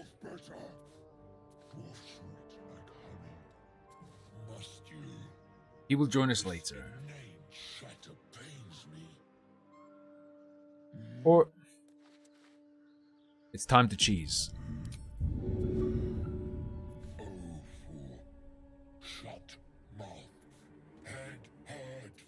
Hopefully this doesn't trigger them. It doesn't trigger them. Good. On tippy toes. Time for discretion. Come out here and sneak. Now. I'm ready. Whatever it takes. Eager for battle. Observe. Let's save.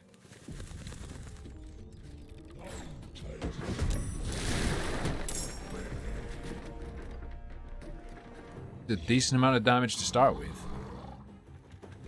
See what I did?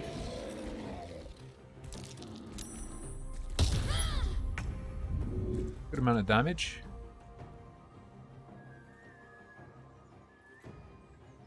I want them all to rock up though. What happened? Yeah, all the barrels fell down.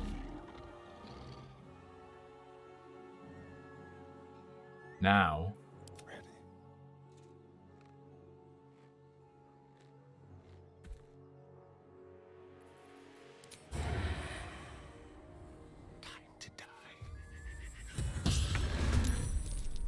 Join the battle. 11 damage. Take a step. Watch this. On his action hide, he is now invisible. Can't stay idle. Alright, my guy here.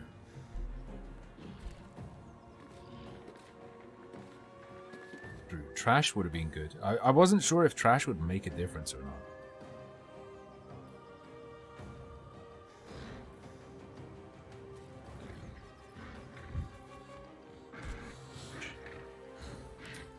We want to do 19 damage. That's 8 to 20.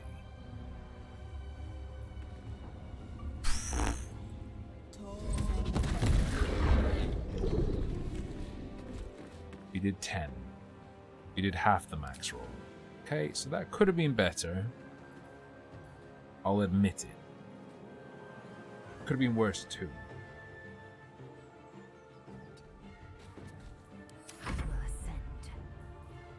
Lizelle only has her bonus action available. Doesn't she have like a pommel whack? I think she does, but it's not here. Is there anything else useful she can do? Not really. Oh shit.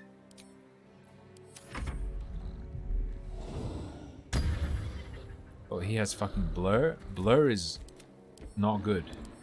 But it's good for him. Disadvantage on attack rolls is very good for him. So, absolutely pop a potion. I wonder if this is worth the cost. And now,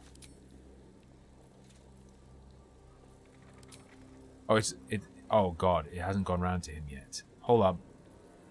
It's just Shadowheart's turn. She has an action. And we want to do 9 damage. Fuck. Fuck. And she doesn't have harm touch. What's my level? We're level 3 outright.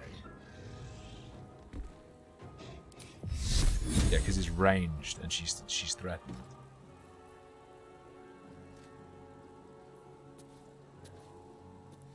Oh no. What if I just whack him? Okay, he's 3 away from death. I believe.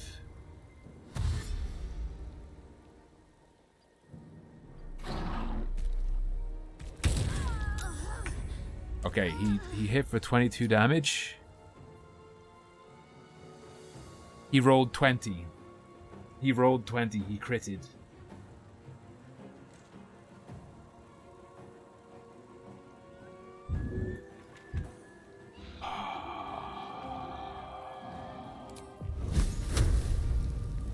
Watch this.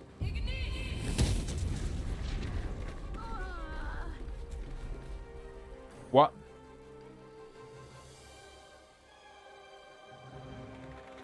I'm ready.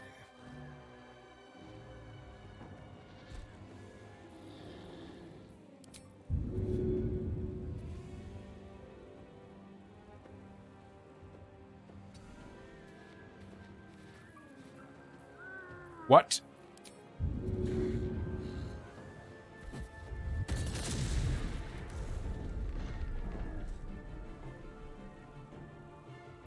They have no resistances.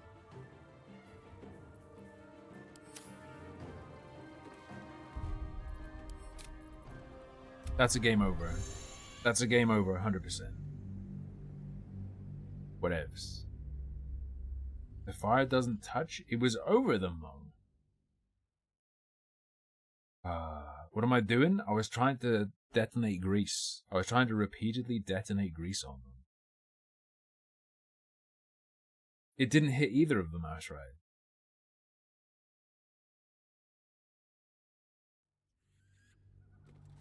It did 8 damage to, like, the furniture. Hey, relax.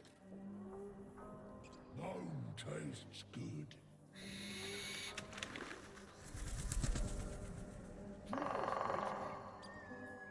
I want to check. Okay, so like,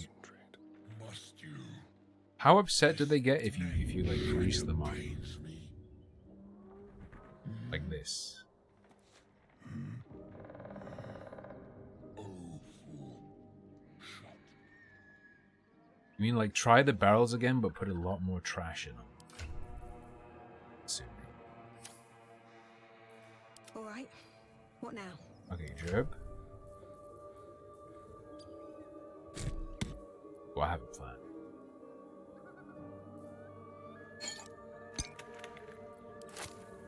Grease bottle, alchemist's fire. Okay.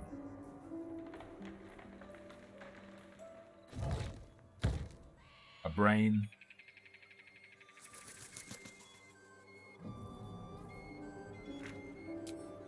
On my way. Okay. Observe this. Observe this. We're gonna put a lot more horrible stuff in the barrels. You put corpses in barrels? You can put bones in barrels. I don't think you can put an entire corpse. I don't know if you can pick up an entire corpse. Never tried it.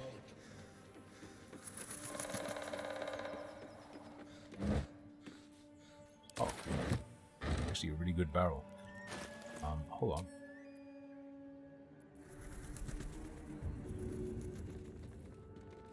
No. This here. Put all these grenades in there. I don't know if the grenades will actually like go off. I don't know if this works. If I put axes, I'll put some shoes in there, put some scimitars. I'll put a quarterstaff in there. How's that sound? Dark mind in there.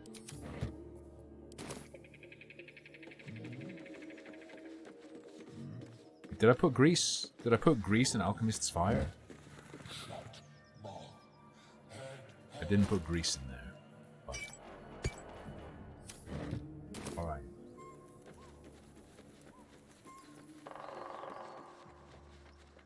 I don't think you can hide a halfling in a barrel. Very unfortunately. Otherwise that would be my home.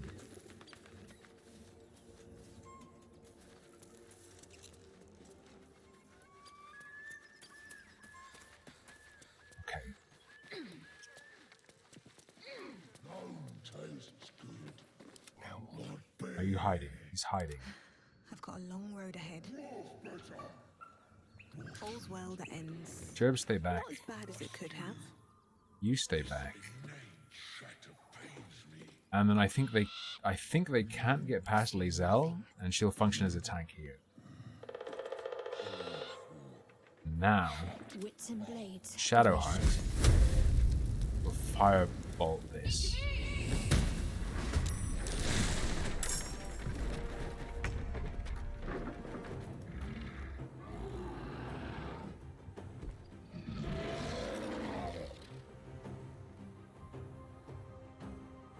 doesn't like go off.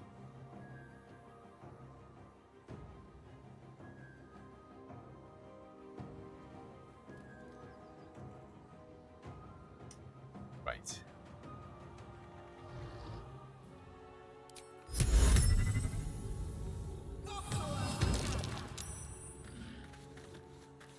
I did knock someone prone, which is nice.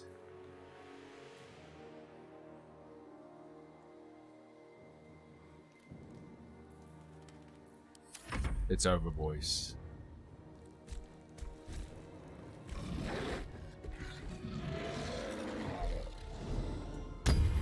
Okay, the grease is fucking them up a bit.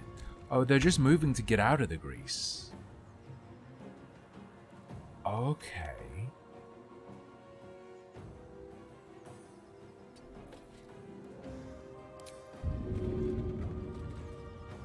This is touching all of them.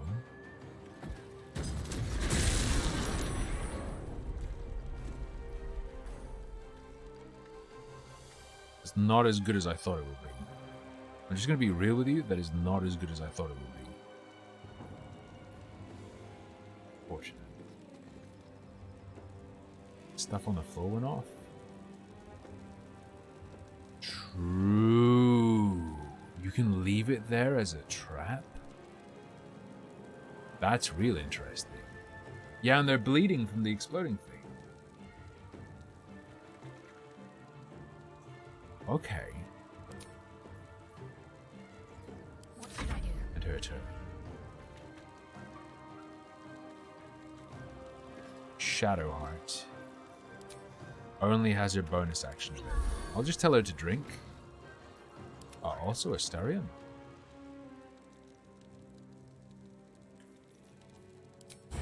Range sneak attack, please. 16 damage, I would say, is pretty nice.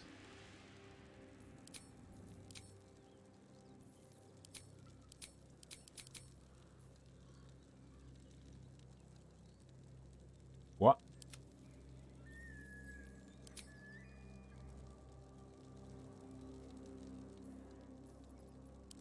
Oh, because he was added to the end. You can't actually...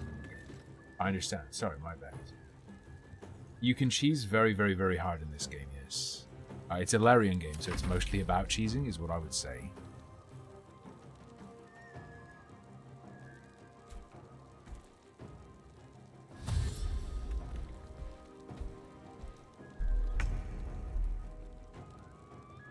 Your turn. Now they see me. Now hidden. Turn. Gerb, my friend. It will be cool to drop another grease on them, but I don't think that's gonna give us bang for buck. I think perhaps.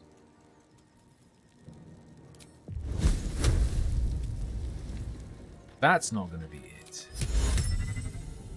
I could grease bomb them.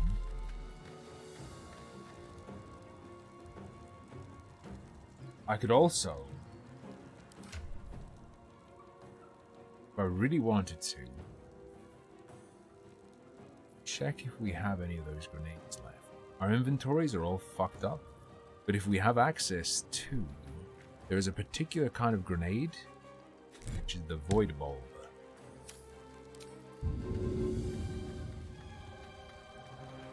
But what? You do this, and if he doesn't resist, he'll get sucked.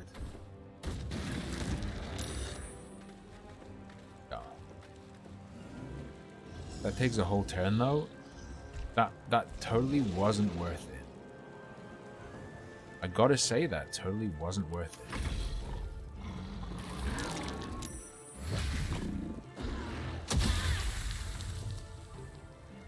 But they lowered the AC of my backline, which feels a bit like a waste. 75% chance of hitting it. You're burning. You're going to take a bunch of damage. Is he going to die next turn? What does 2 burning do? 1 to 4 fire damage. We probably don't need to worry about him so much. My girl Lae'zel You're not huge.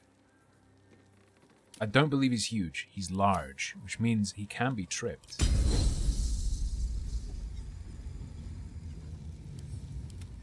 You know, clicking her portrait makes her get attacked. It doesn't switch to her.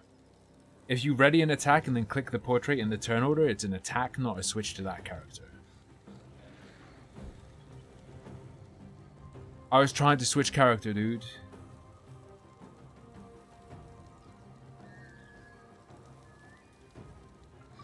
Got to focus.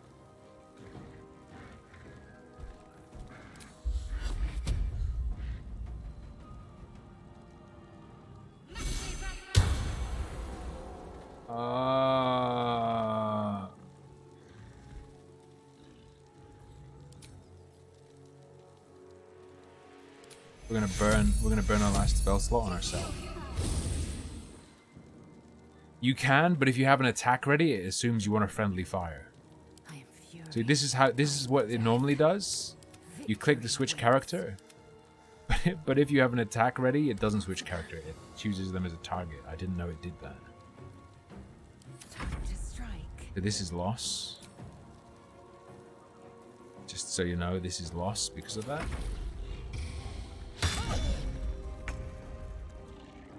Like 100%. Sneak this man. With 17 damage. Sneak again, please. Although, because he's base to base, it works anyway, right?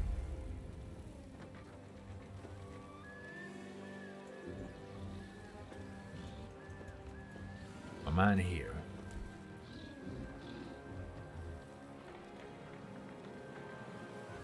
You want to do a ton of damage to Chalk.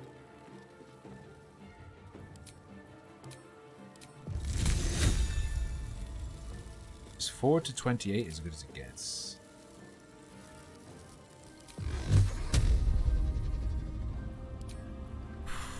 We're risking it on the roll.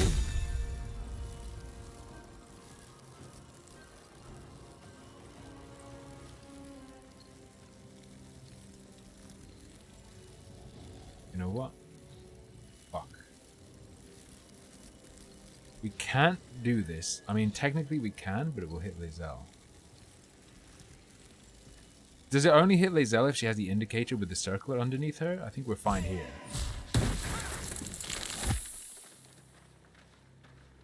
Okay, never mind. He's on ice, and it missed her.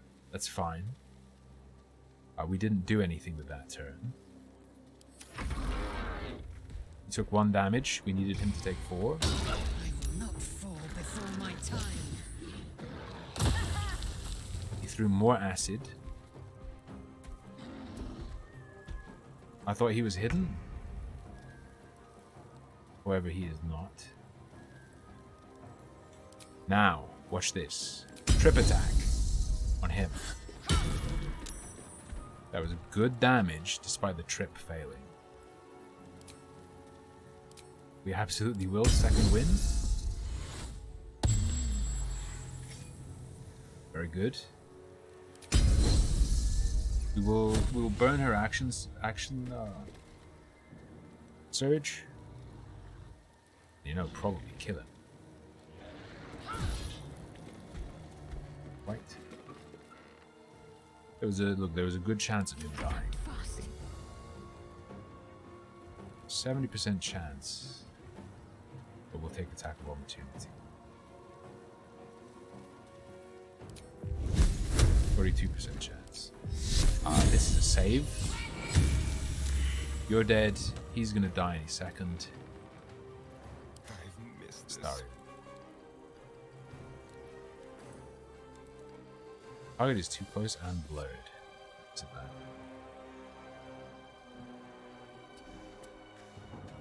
It's time to sneak. Ready or no? That's a straight roll. You know what? Arrow of acid in. Like fun. Because it... What?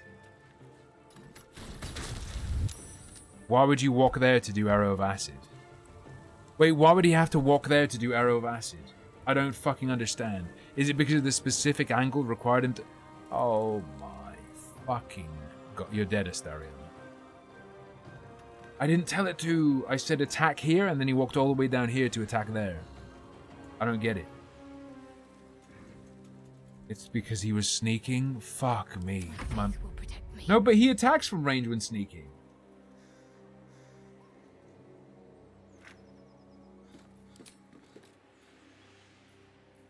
Arsonist's oil. No, we're good. Wanna see a cool meme? Too heavy to shove, that's fine. Gerb. 80% chance to hit. Thank you. That man is dead. Very cool.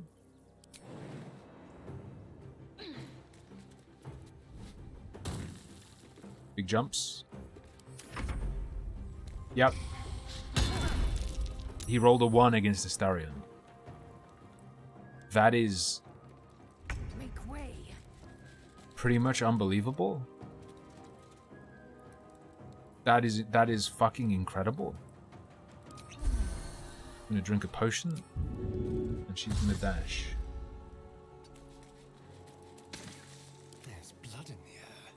Astarion is gonna bonus action disengage. If I can figure out where the hell it is. Keep them guessing. He's gonna run away. The boy. And he still gets to shoot. He's blurred, which is annoying. And it's not cancelled out by anything. But it's fine, trust me. Oh, we can't sneak attack. Oh, you have to not have disadvantage. Sorry, 49% chance to hit him. And his concentration on blur was broken. That is catastrophic for him. Just saying. In case you were unaware, that would feel bad for him. 60% chance. You'd miss. Victory awaits. You have no resources? Don't hit her for 19 or more damage. I'd like to kindly ask that you do not hit her for 19 or more damage. Right, big jump. Big jump and run.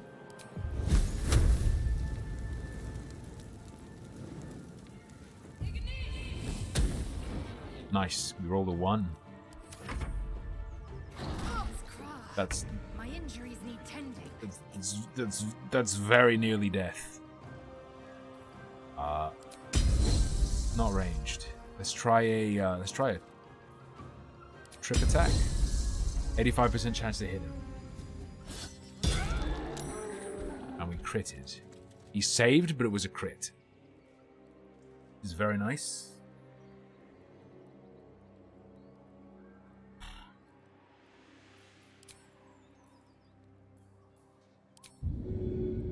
We're not gonna. We don't want him to get shoved. You're done.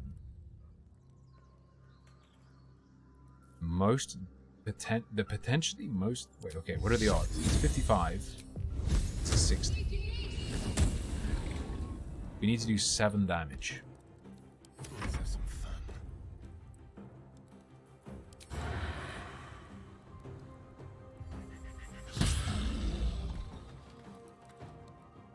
We missed.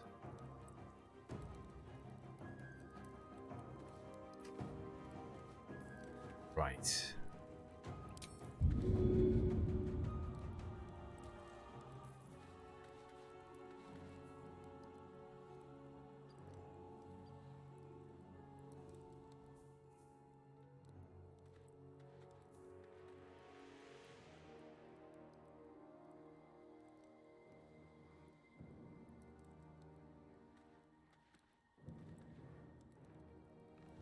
Are you telling me he can just bite him?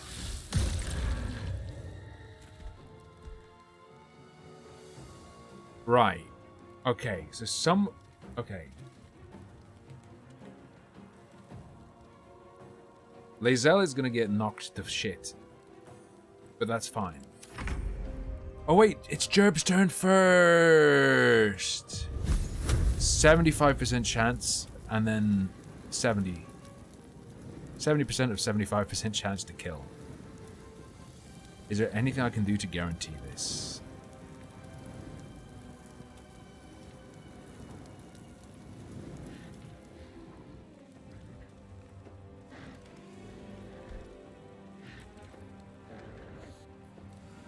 Is there any way to guarantee this? I don't think so.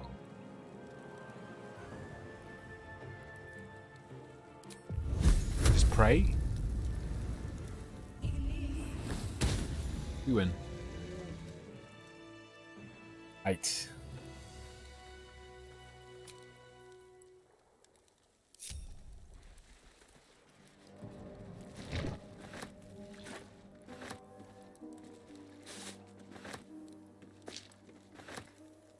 Look. It was 70% of 75% chance, okay? It was by no means guaranteed. It's been a long day. Sound this horn to call Lump's frenzied band of organs? Ogres. Warped headband of intellect increases the wearer's intelligence to 17. Wait, how did this guy have 19 intelligence?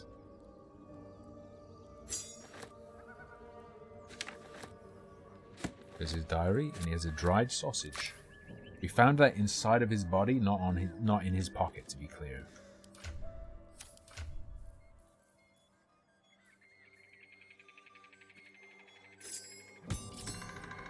I believe.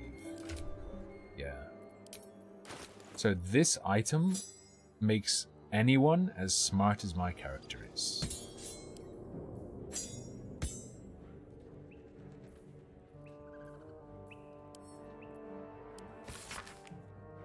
I see the truth. I can scarcely remember a time before. At first I thought it was the human's thin flesh that bestowed this gift, but I've come to believe it was the circlet she wore, the crunch in that shoe. True.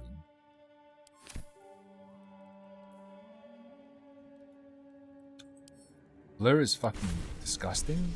We will take Blur. Very nice. We have a bunch of shit to sell. How to spells and HP? Yeah, but I pretty much never I long rest quite sparingly. Not never, but I long rest sparingly enough that like when we need to, we're always going to be able to.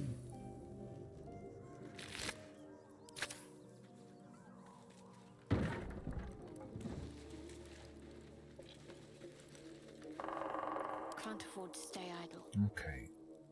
Oh, enough waiting. I crave blood.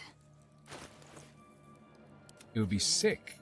Like, imagine if you could just tell it to always automatically sort things this way. Don't touch me. Blackets will be done.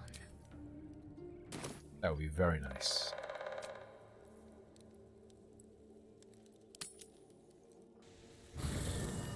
Friend always wants the long rest because of the dialogue? That's fair. Seems like you get a lot of money in this, so, or at least a lot of stuff to sell in shops for money. Would be a pretty big deal. So if he doesn't feast, he's at -1. I was worth just thinking about you. Remembering our little encounter in the night. Feel like I didn't kill you. And I am very grateful. It did get me thinking about the others, though. How they might taste. Not that anyone's volunteered. Fucking face. It's just an idle fancy. You have your eye on anyone in particular? No, that's the thing. I can't quite figure them out. Take Gale, for example. He strikes me as someone whose blood is rich, refined, like well-aged brandy. But the gift... That was hinted at over here, but I don't think it's true. She taste like?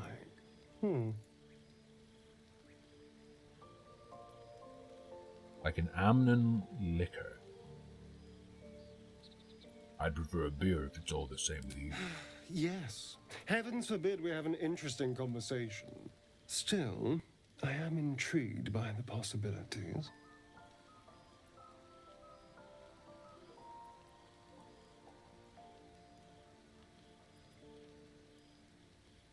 I convince you to kill someone less useful. No one's getting killed, I swear. We're just two friends talking. So, in the spirit of theoretical questions, if you had to take a bite from one of them, who would it be? I would it's between Lae'zel and Shadowheart, okay? But we're going with Banana Grinch. A meal that would put up a fight. An adventurous choice. Although, the more I think on it, the hungrier I get. I better go find something I can actually get my teeth into. You sucked an ogre earlier. There's nothing that tasty lurking out in the woods, but I'll make do. Sweet dreams. Sweet creams. You call me the cream daddy. No, I'm never gonna say that again. That's horrendous. It's time for the best part of the game. Pulling all the random miscellaneous bullshit into someone else's inventory so I don't have to care about it. That is the good stuff. And then finding out that I pulled something over that I actually do care about. That's another fantastic, classic experience. You know what I'm talking about?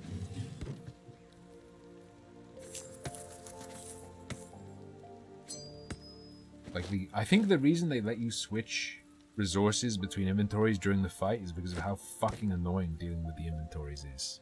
The way they work. Why? Is it just hidden somewhere? Do you right-click, sort, on this page? Like, sorting on this page would be so. Are you fucking serious? Okay, right up here is sort by. On this page, there is sort by. Holy shit. On these, it's right above the items. On this page, you have to go right top left. Sorry, not top left. Mix up left and right.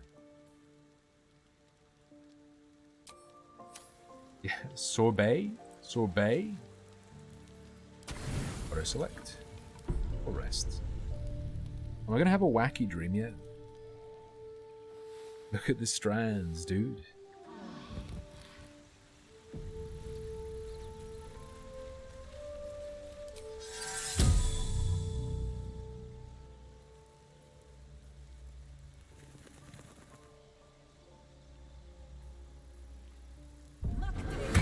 Yeah, just mage armor. Mage armor.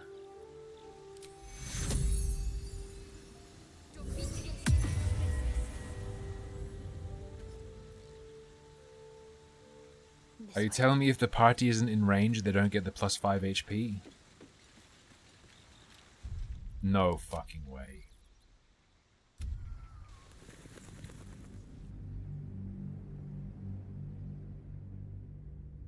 I'm losing my mind. They're in the fucking camp though, dude. Why?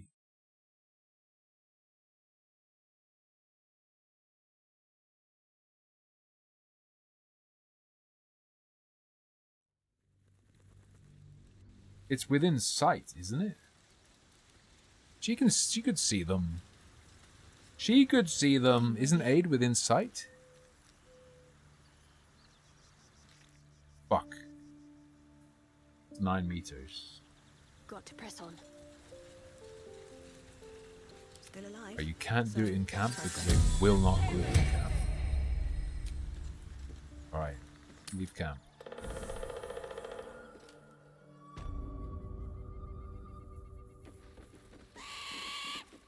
My faith protects me. Give me your aids. Very good.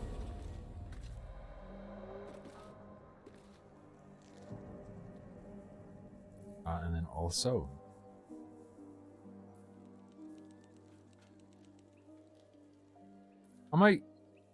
You can concentrate on multiple spells in this, right?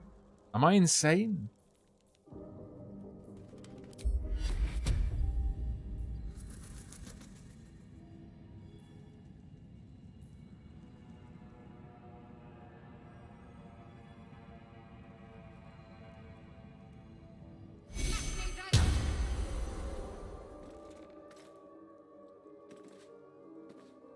insane cream daddy. Something over there. Ooh, dig me. My favorite game feature? Every game should have diggable dirt mounds. Delectable. Nice label. I'll take the agate and the 120 gold. Hex, you won't believe the answer.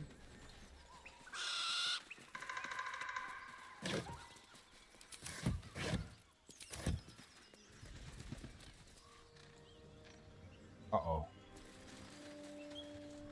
Okay, that was almost pretty bad.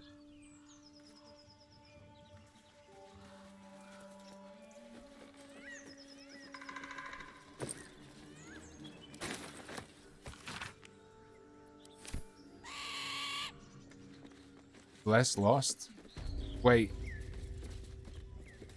What's next, I wonder? It's 10 turns. It's 10 turns concentration. No one stopped me yet. Breathe deep and move. It's fine. It's fine. Everything's fine. It's okay.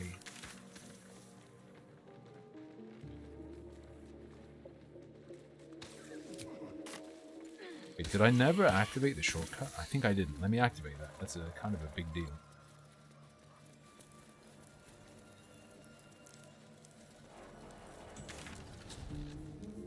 That's incredible.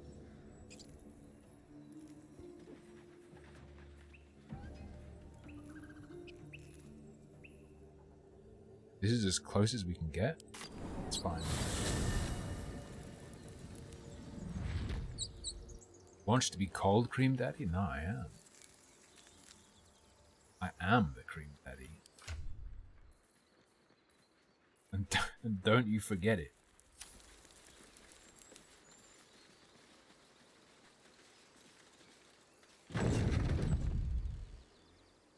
If I was gay, I would be called the Cream Puff.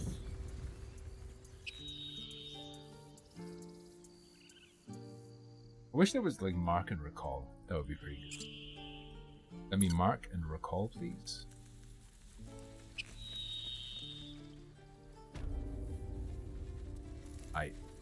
Oh, Aaron. Discussion.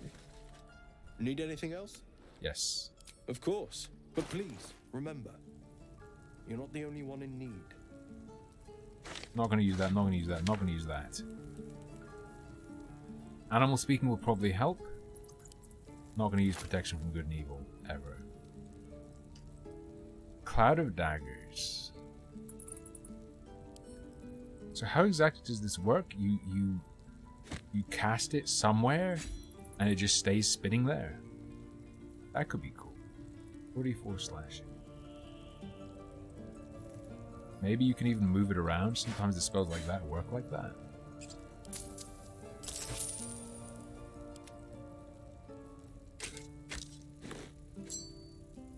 You feel me?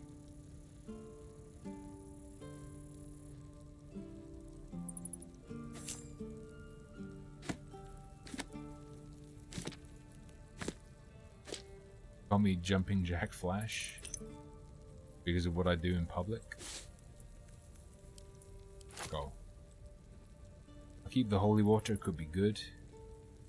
I will not use this fucking warhorn. That seems like a horrible mistake.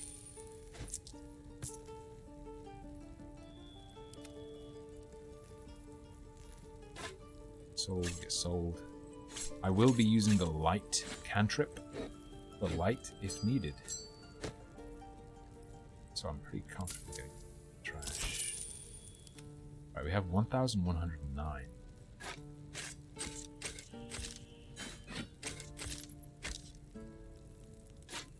Goodbye, goodbye, goodbye, goodbye, goodbye. All this trash. Alright, we have 1241. We're against a 1d4 bonus to throw down. That apply to a mage hand under the control of that person? Probably not.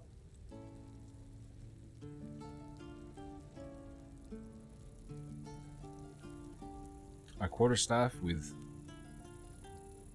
Gale can absorb this item's magic, destroying it. Excuse me.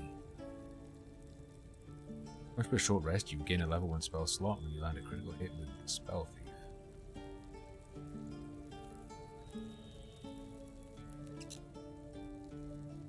That's interesting. I won't deny it. It is undeniably interesting. However,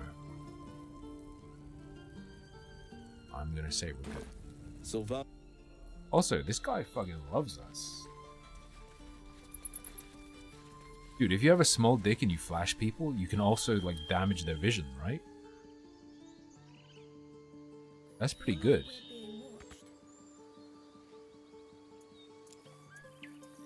Because they have to focus. They like, have to squint too much.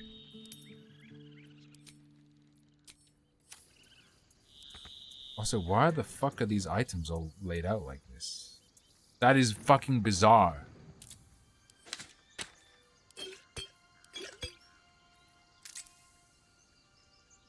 That is so weird. More goblins. What's next?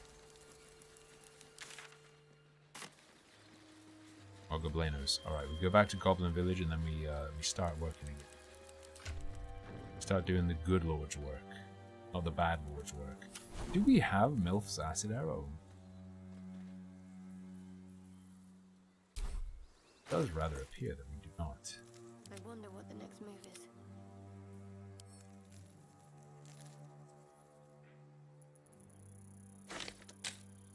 Have a lot on my mind. And, well, in it. Gold to learn Milf Acid Arrow? Very good. They do still talk about it. We're actually working on that. Sort of. In that this Haldin, whatever his name is, Haldis, Aldi, Little. No, you know what I mean. This little guy might know what to do. I like having my potions out of the sack.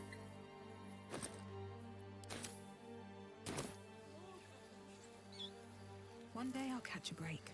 Let's Right. see.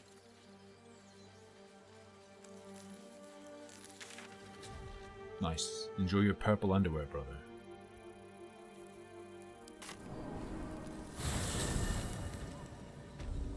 I have a vague memory of when I did this in the past.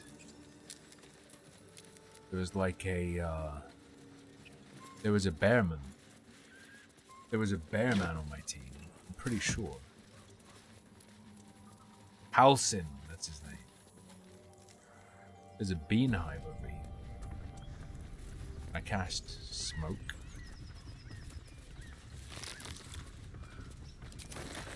Love me some honeycomb.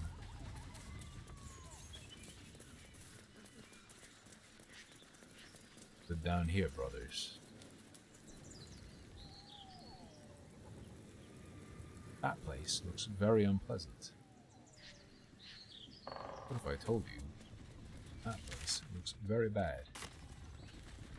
Carry on. 1892? They're gonna be real, feels like it. I need to stop saying gonna be real, because that's what Lucky Bee says. I don't wanna plagiarize my girlfriend.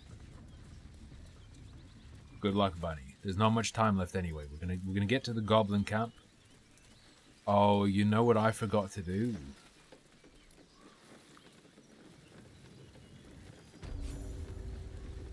I forgot to talk to the goblin who is who's in the druid cave, whatever. What a cassette recorder slash player. Wait, is that modern or is that like a vintage piece of tech, or what are we talking here? Should I go to that cave? Doesn't seem safe. A war drum. One of those can summon fighters far and wide. fortnightly you gave them fleas, you filthy bugger. To avoid it. To avoid it. You're gonna listen to Robbie Williams' Millennium tape?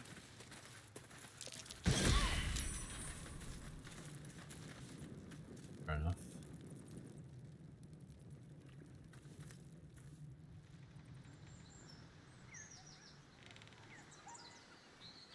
Spooky Caveoid.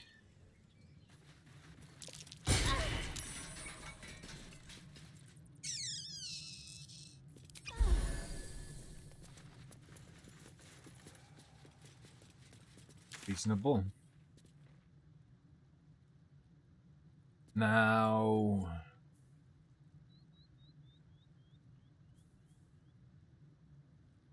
go Goblin Camp. I don't need any attention right now. Or...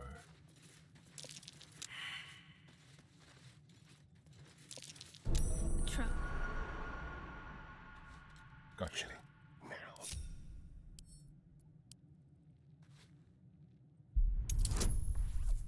Huge bonus plus guidance roll.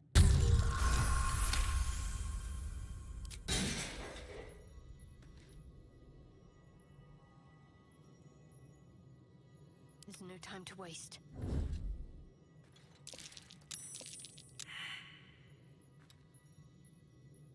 Time for a little death.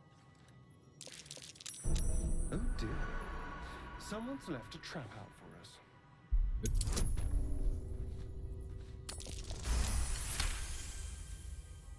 Hit a 29. Can't afford to fail. Maybe I should stay crouched forever. Traps. How considerate. A lot of fucking traps, dude. Nailed another 29. Let's go.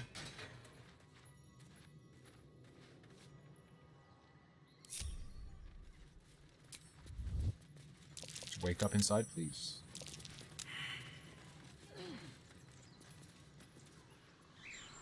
I don't like the sound of hiss, ribbit, hiss. Animals that go hiss, ribbit, hiss. I'm gonna be entirely honest. They spook me. I find that combination of sounds to be concerning.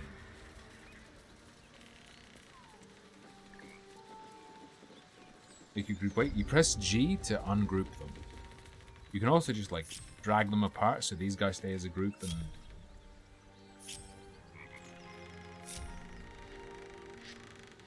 Eager for battle.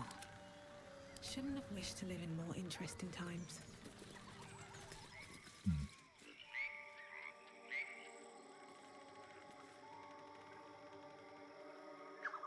So we could feather fall down there, but I'm not going to. Mind my step. We could get that shit done later. Do main stuff first, I would say, is the way to go. Main stuff is main stuff.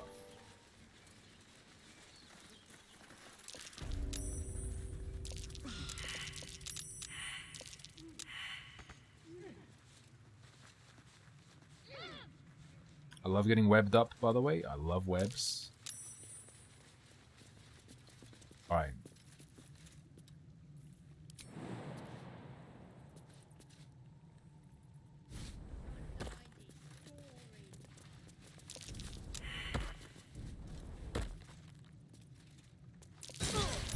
Watch how you go. There's a trap. Son? Fucking Action, not reaction. child. To make bank? I am making, for me, I am making bank. Which is not a lot for other people. But for me, already it does appear to be a lot of money. Stayed interesting.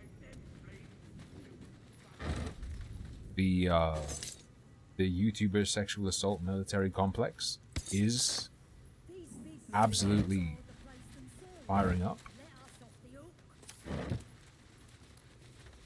Thank you, Osrid. Warlock turd. Warlock tud. Stand up. Is it my mistake? Sometimes you can see what it says, sometimes you can't.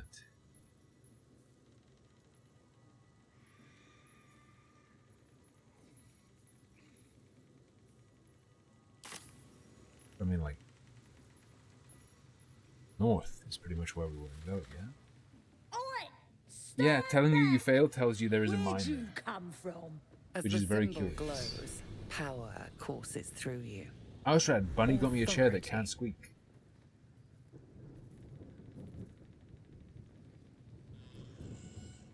I have an important message from your boss. It's a 15, we're about to get into a fight. We're not going to get into a fight even. Then what you standing here for? The true souls are He didn't inside want the it retro. temple. Go on, up to. Ain't no one of them I'd like to keep waiting.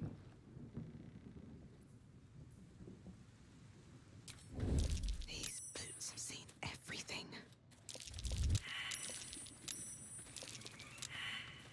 With haste. Stop fidgeting.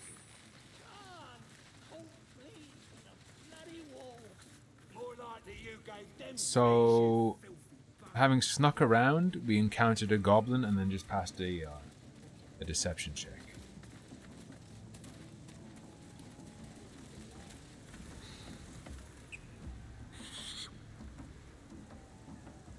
Curious. I mean, there are these. Oh.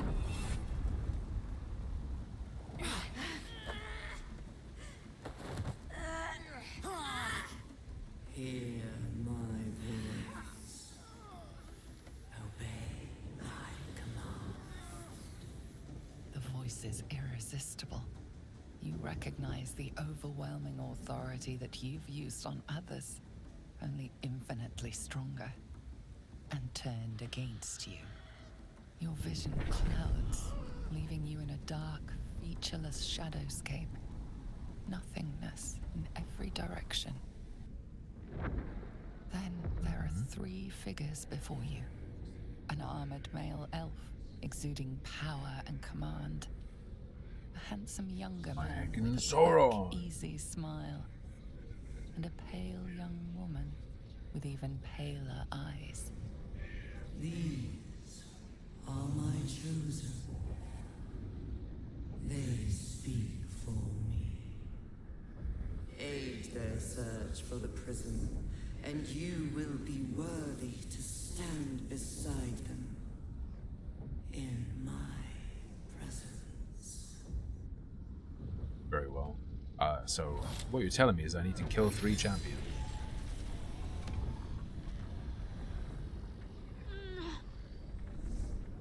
Shadowheart's murder sphere.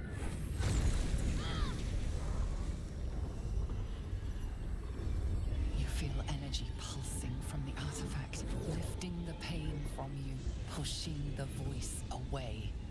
No, I tried it's a cyber drader. Power grows.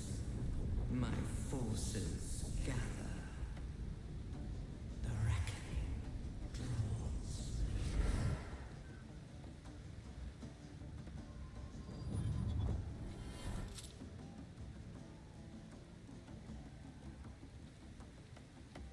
Don't give me that look. I don't know what just happened any more than you do. We should keep going. The voice is gone.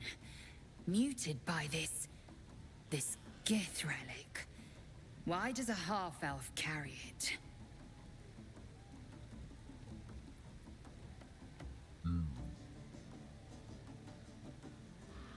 You got some explaining to do first. What is that thing? I don't know. Not exactly. All I know is it's important I get it back to Baldur's Gate. At any cost. Fair enough. Why Baldur's Gate? What aren't you telling me? I suppose if we're to continue together, I There might as well we tell go. you. I serve Shah. My home is a secret cloister in Baldur's Gate. A group of us was sent to retrieve the artifact. Now I'm the only one left. I can't afford to fail.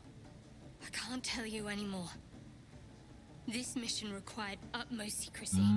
There we go. We all submitted to having our memories suppressed so that we couldn't betray Shah's confidence. So this could be a false If memory. I reach my contact in the city, I'll have my memories restored.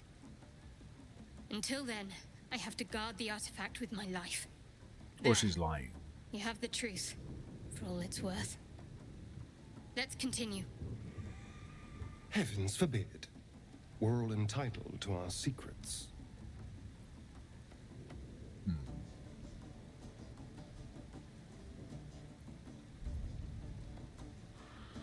It is your own concern, not mine.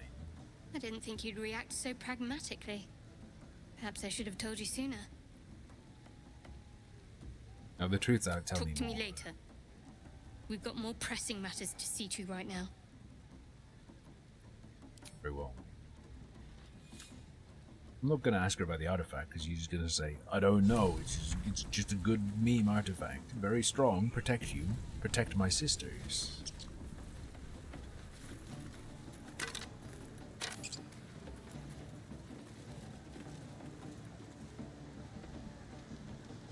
So like, this isn't the only way to get there. So we're not gonna fuck around with jumping. Nice. No, this is just another way to get around. It's fine. The goblins have accepted us, though. Indeed, a MacGuffin.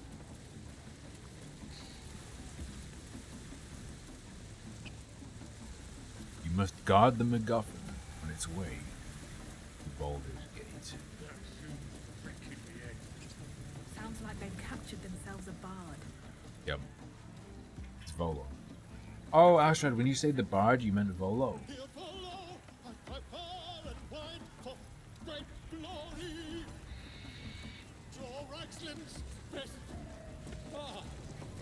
A stranger in a fair camp, with fragulous crown and with scepter abraid, draw Ragslin, short work of the innkeeper made. The inn. Hey, it's me brought and to chat. ash. The captives were many. Goblin kind had reduced them to cowering filthenny. So raise it, your goblets, and drain them with pride. Draw Ragslin, the true soul, had led you glide.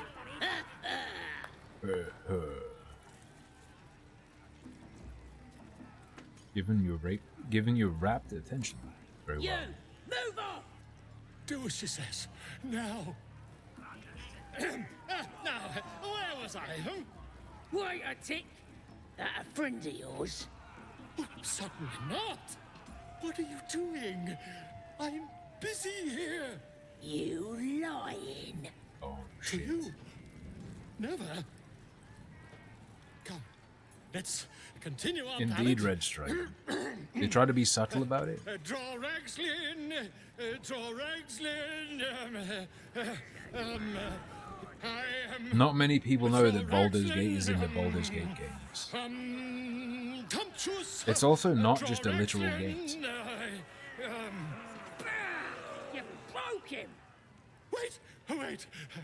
Draw Ragslin. We play. We. Come on, pigeon. Back to your cage.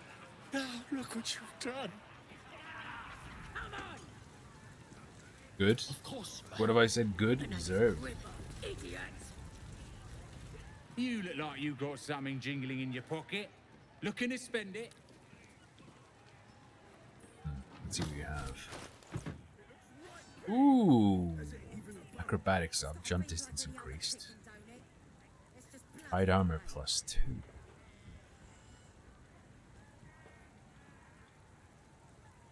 I think I'm a little bit confused about. Hey, brothers. So wait, okay, so hide armor +2 is just as good as scale mail. Am I fucking crazy? Oh, but it doesn't affect your this doesn't give you disadvantage on stealth, so that's the value you go. Just hide. Bows of archery. You gain proficiency with longbows and shortbows. In addition, your ranged weapon attacks deal an additional 2 damage.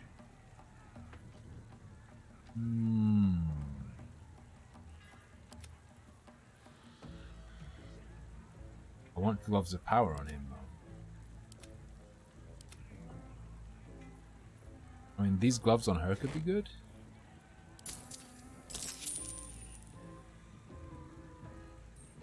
Offer's been refused. I don't know why it didn't. Okay, whatever.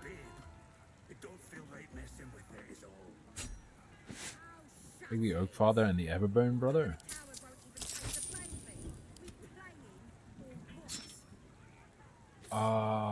Is he buying things that other people wouldn't buy? I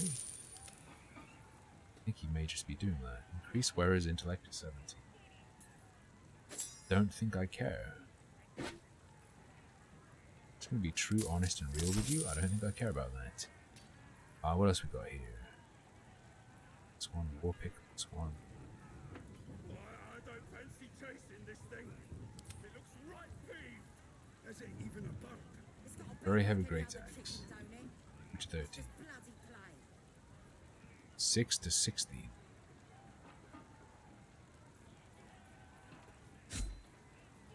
Like, yeah.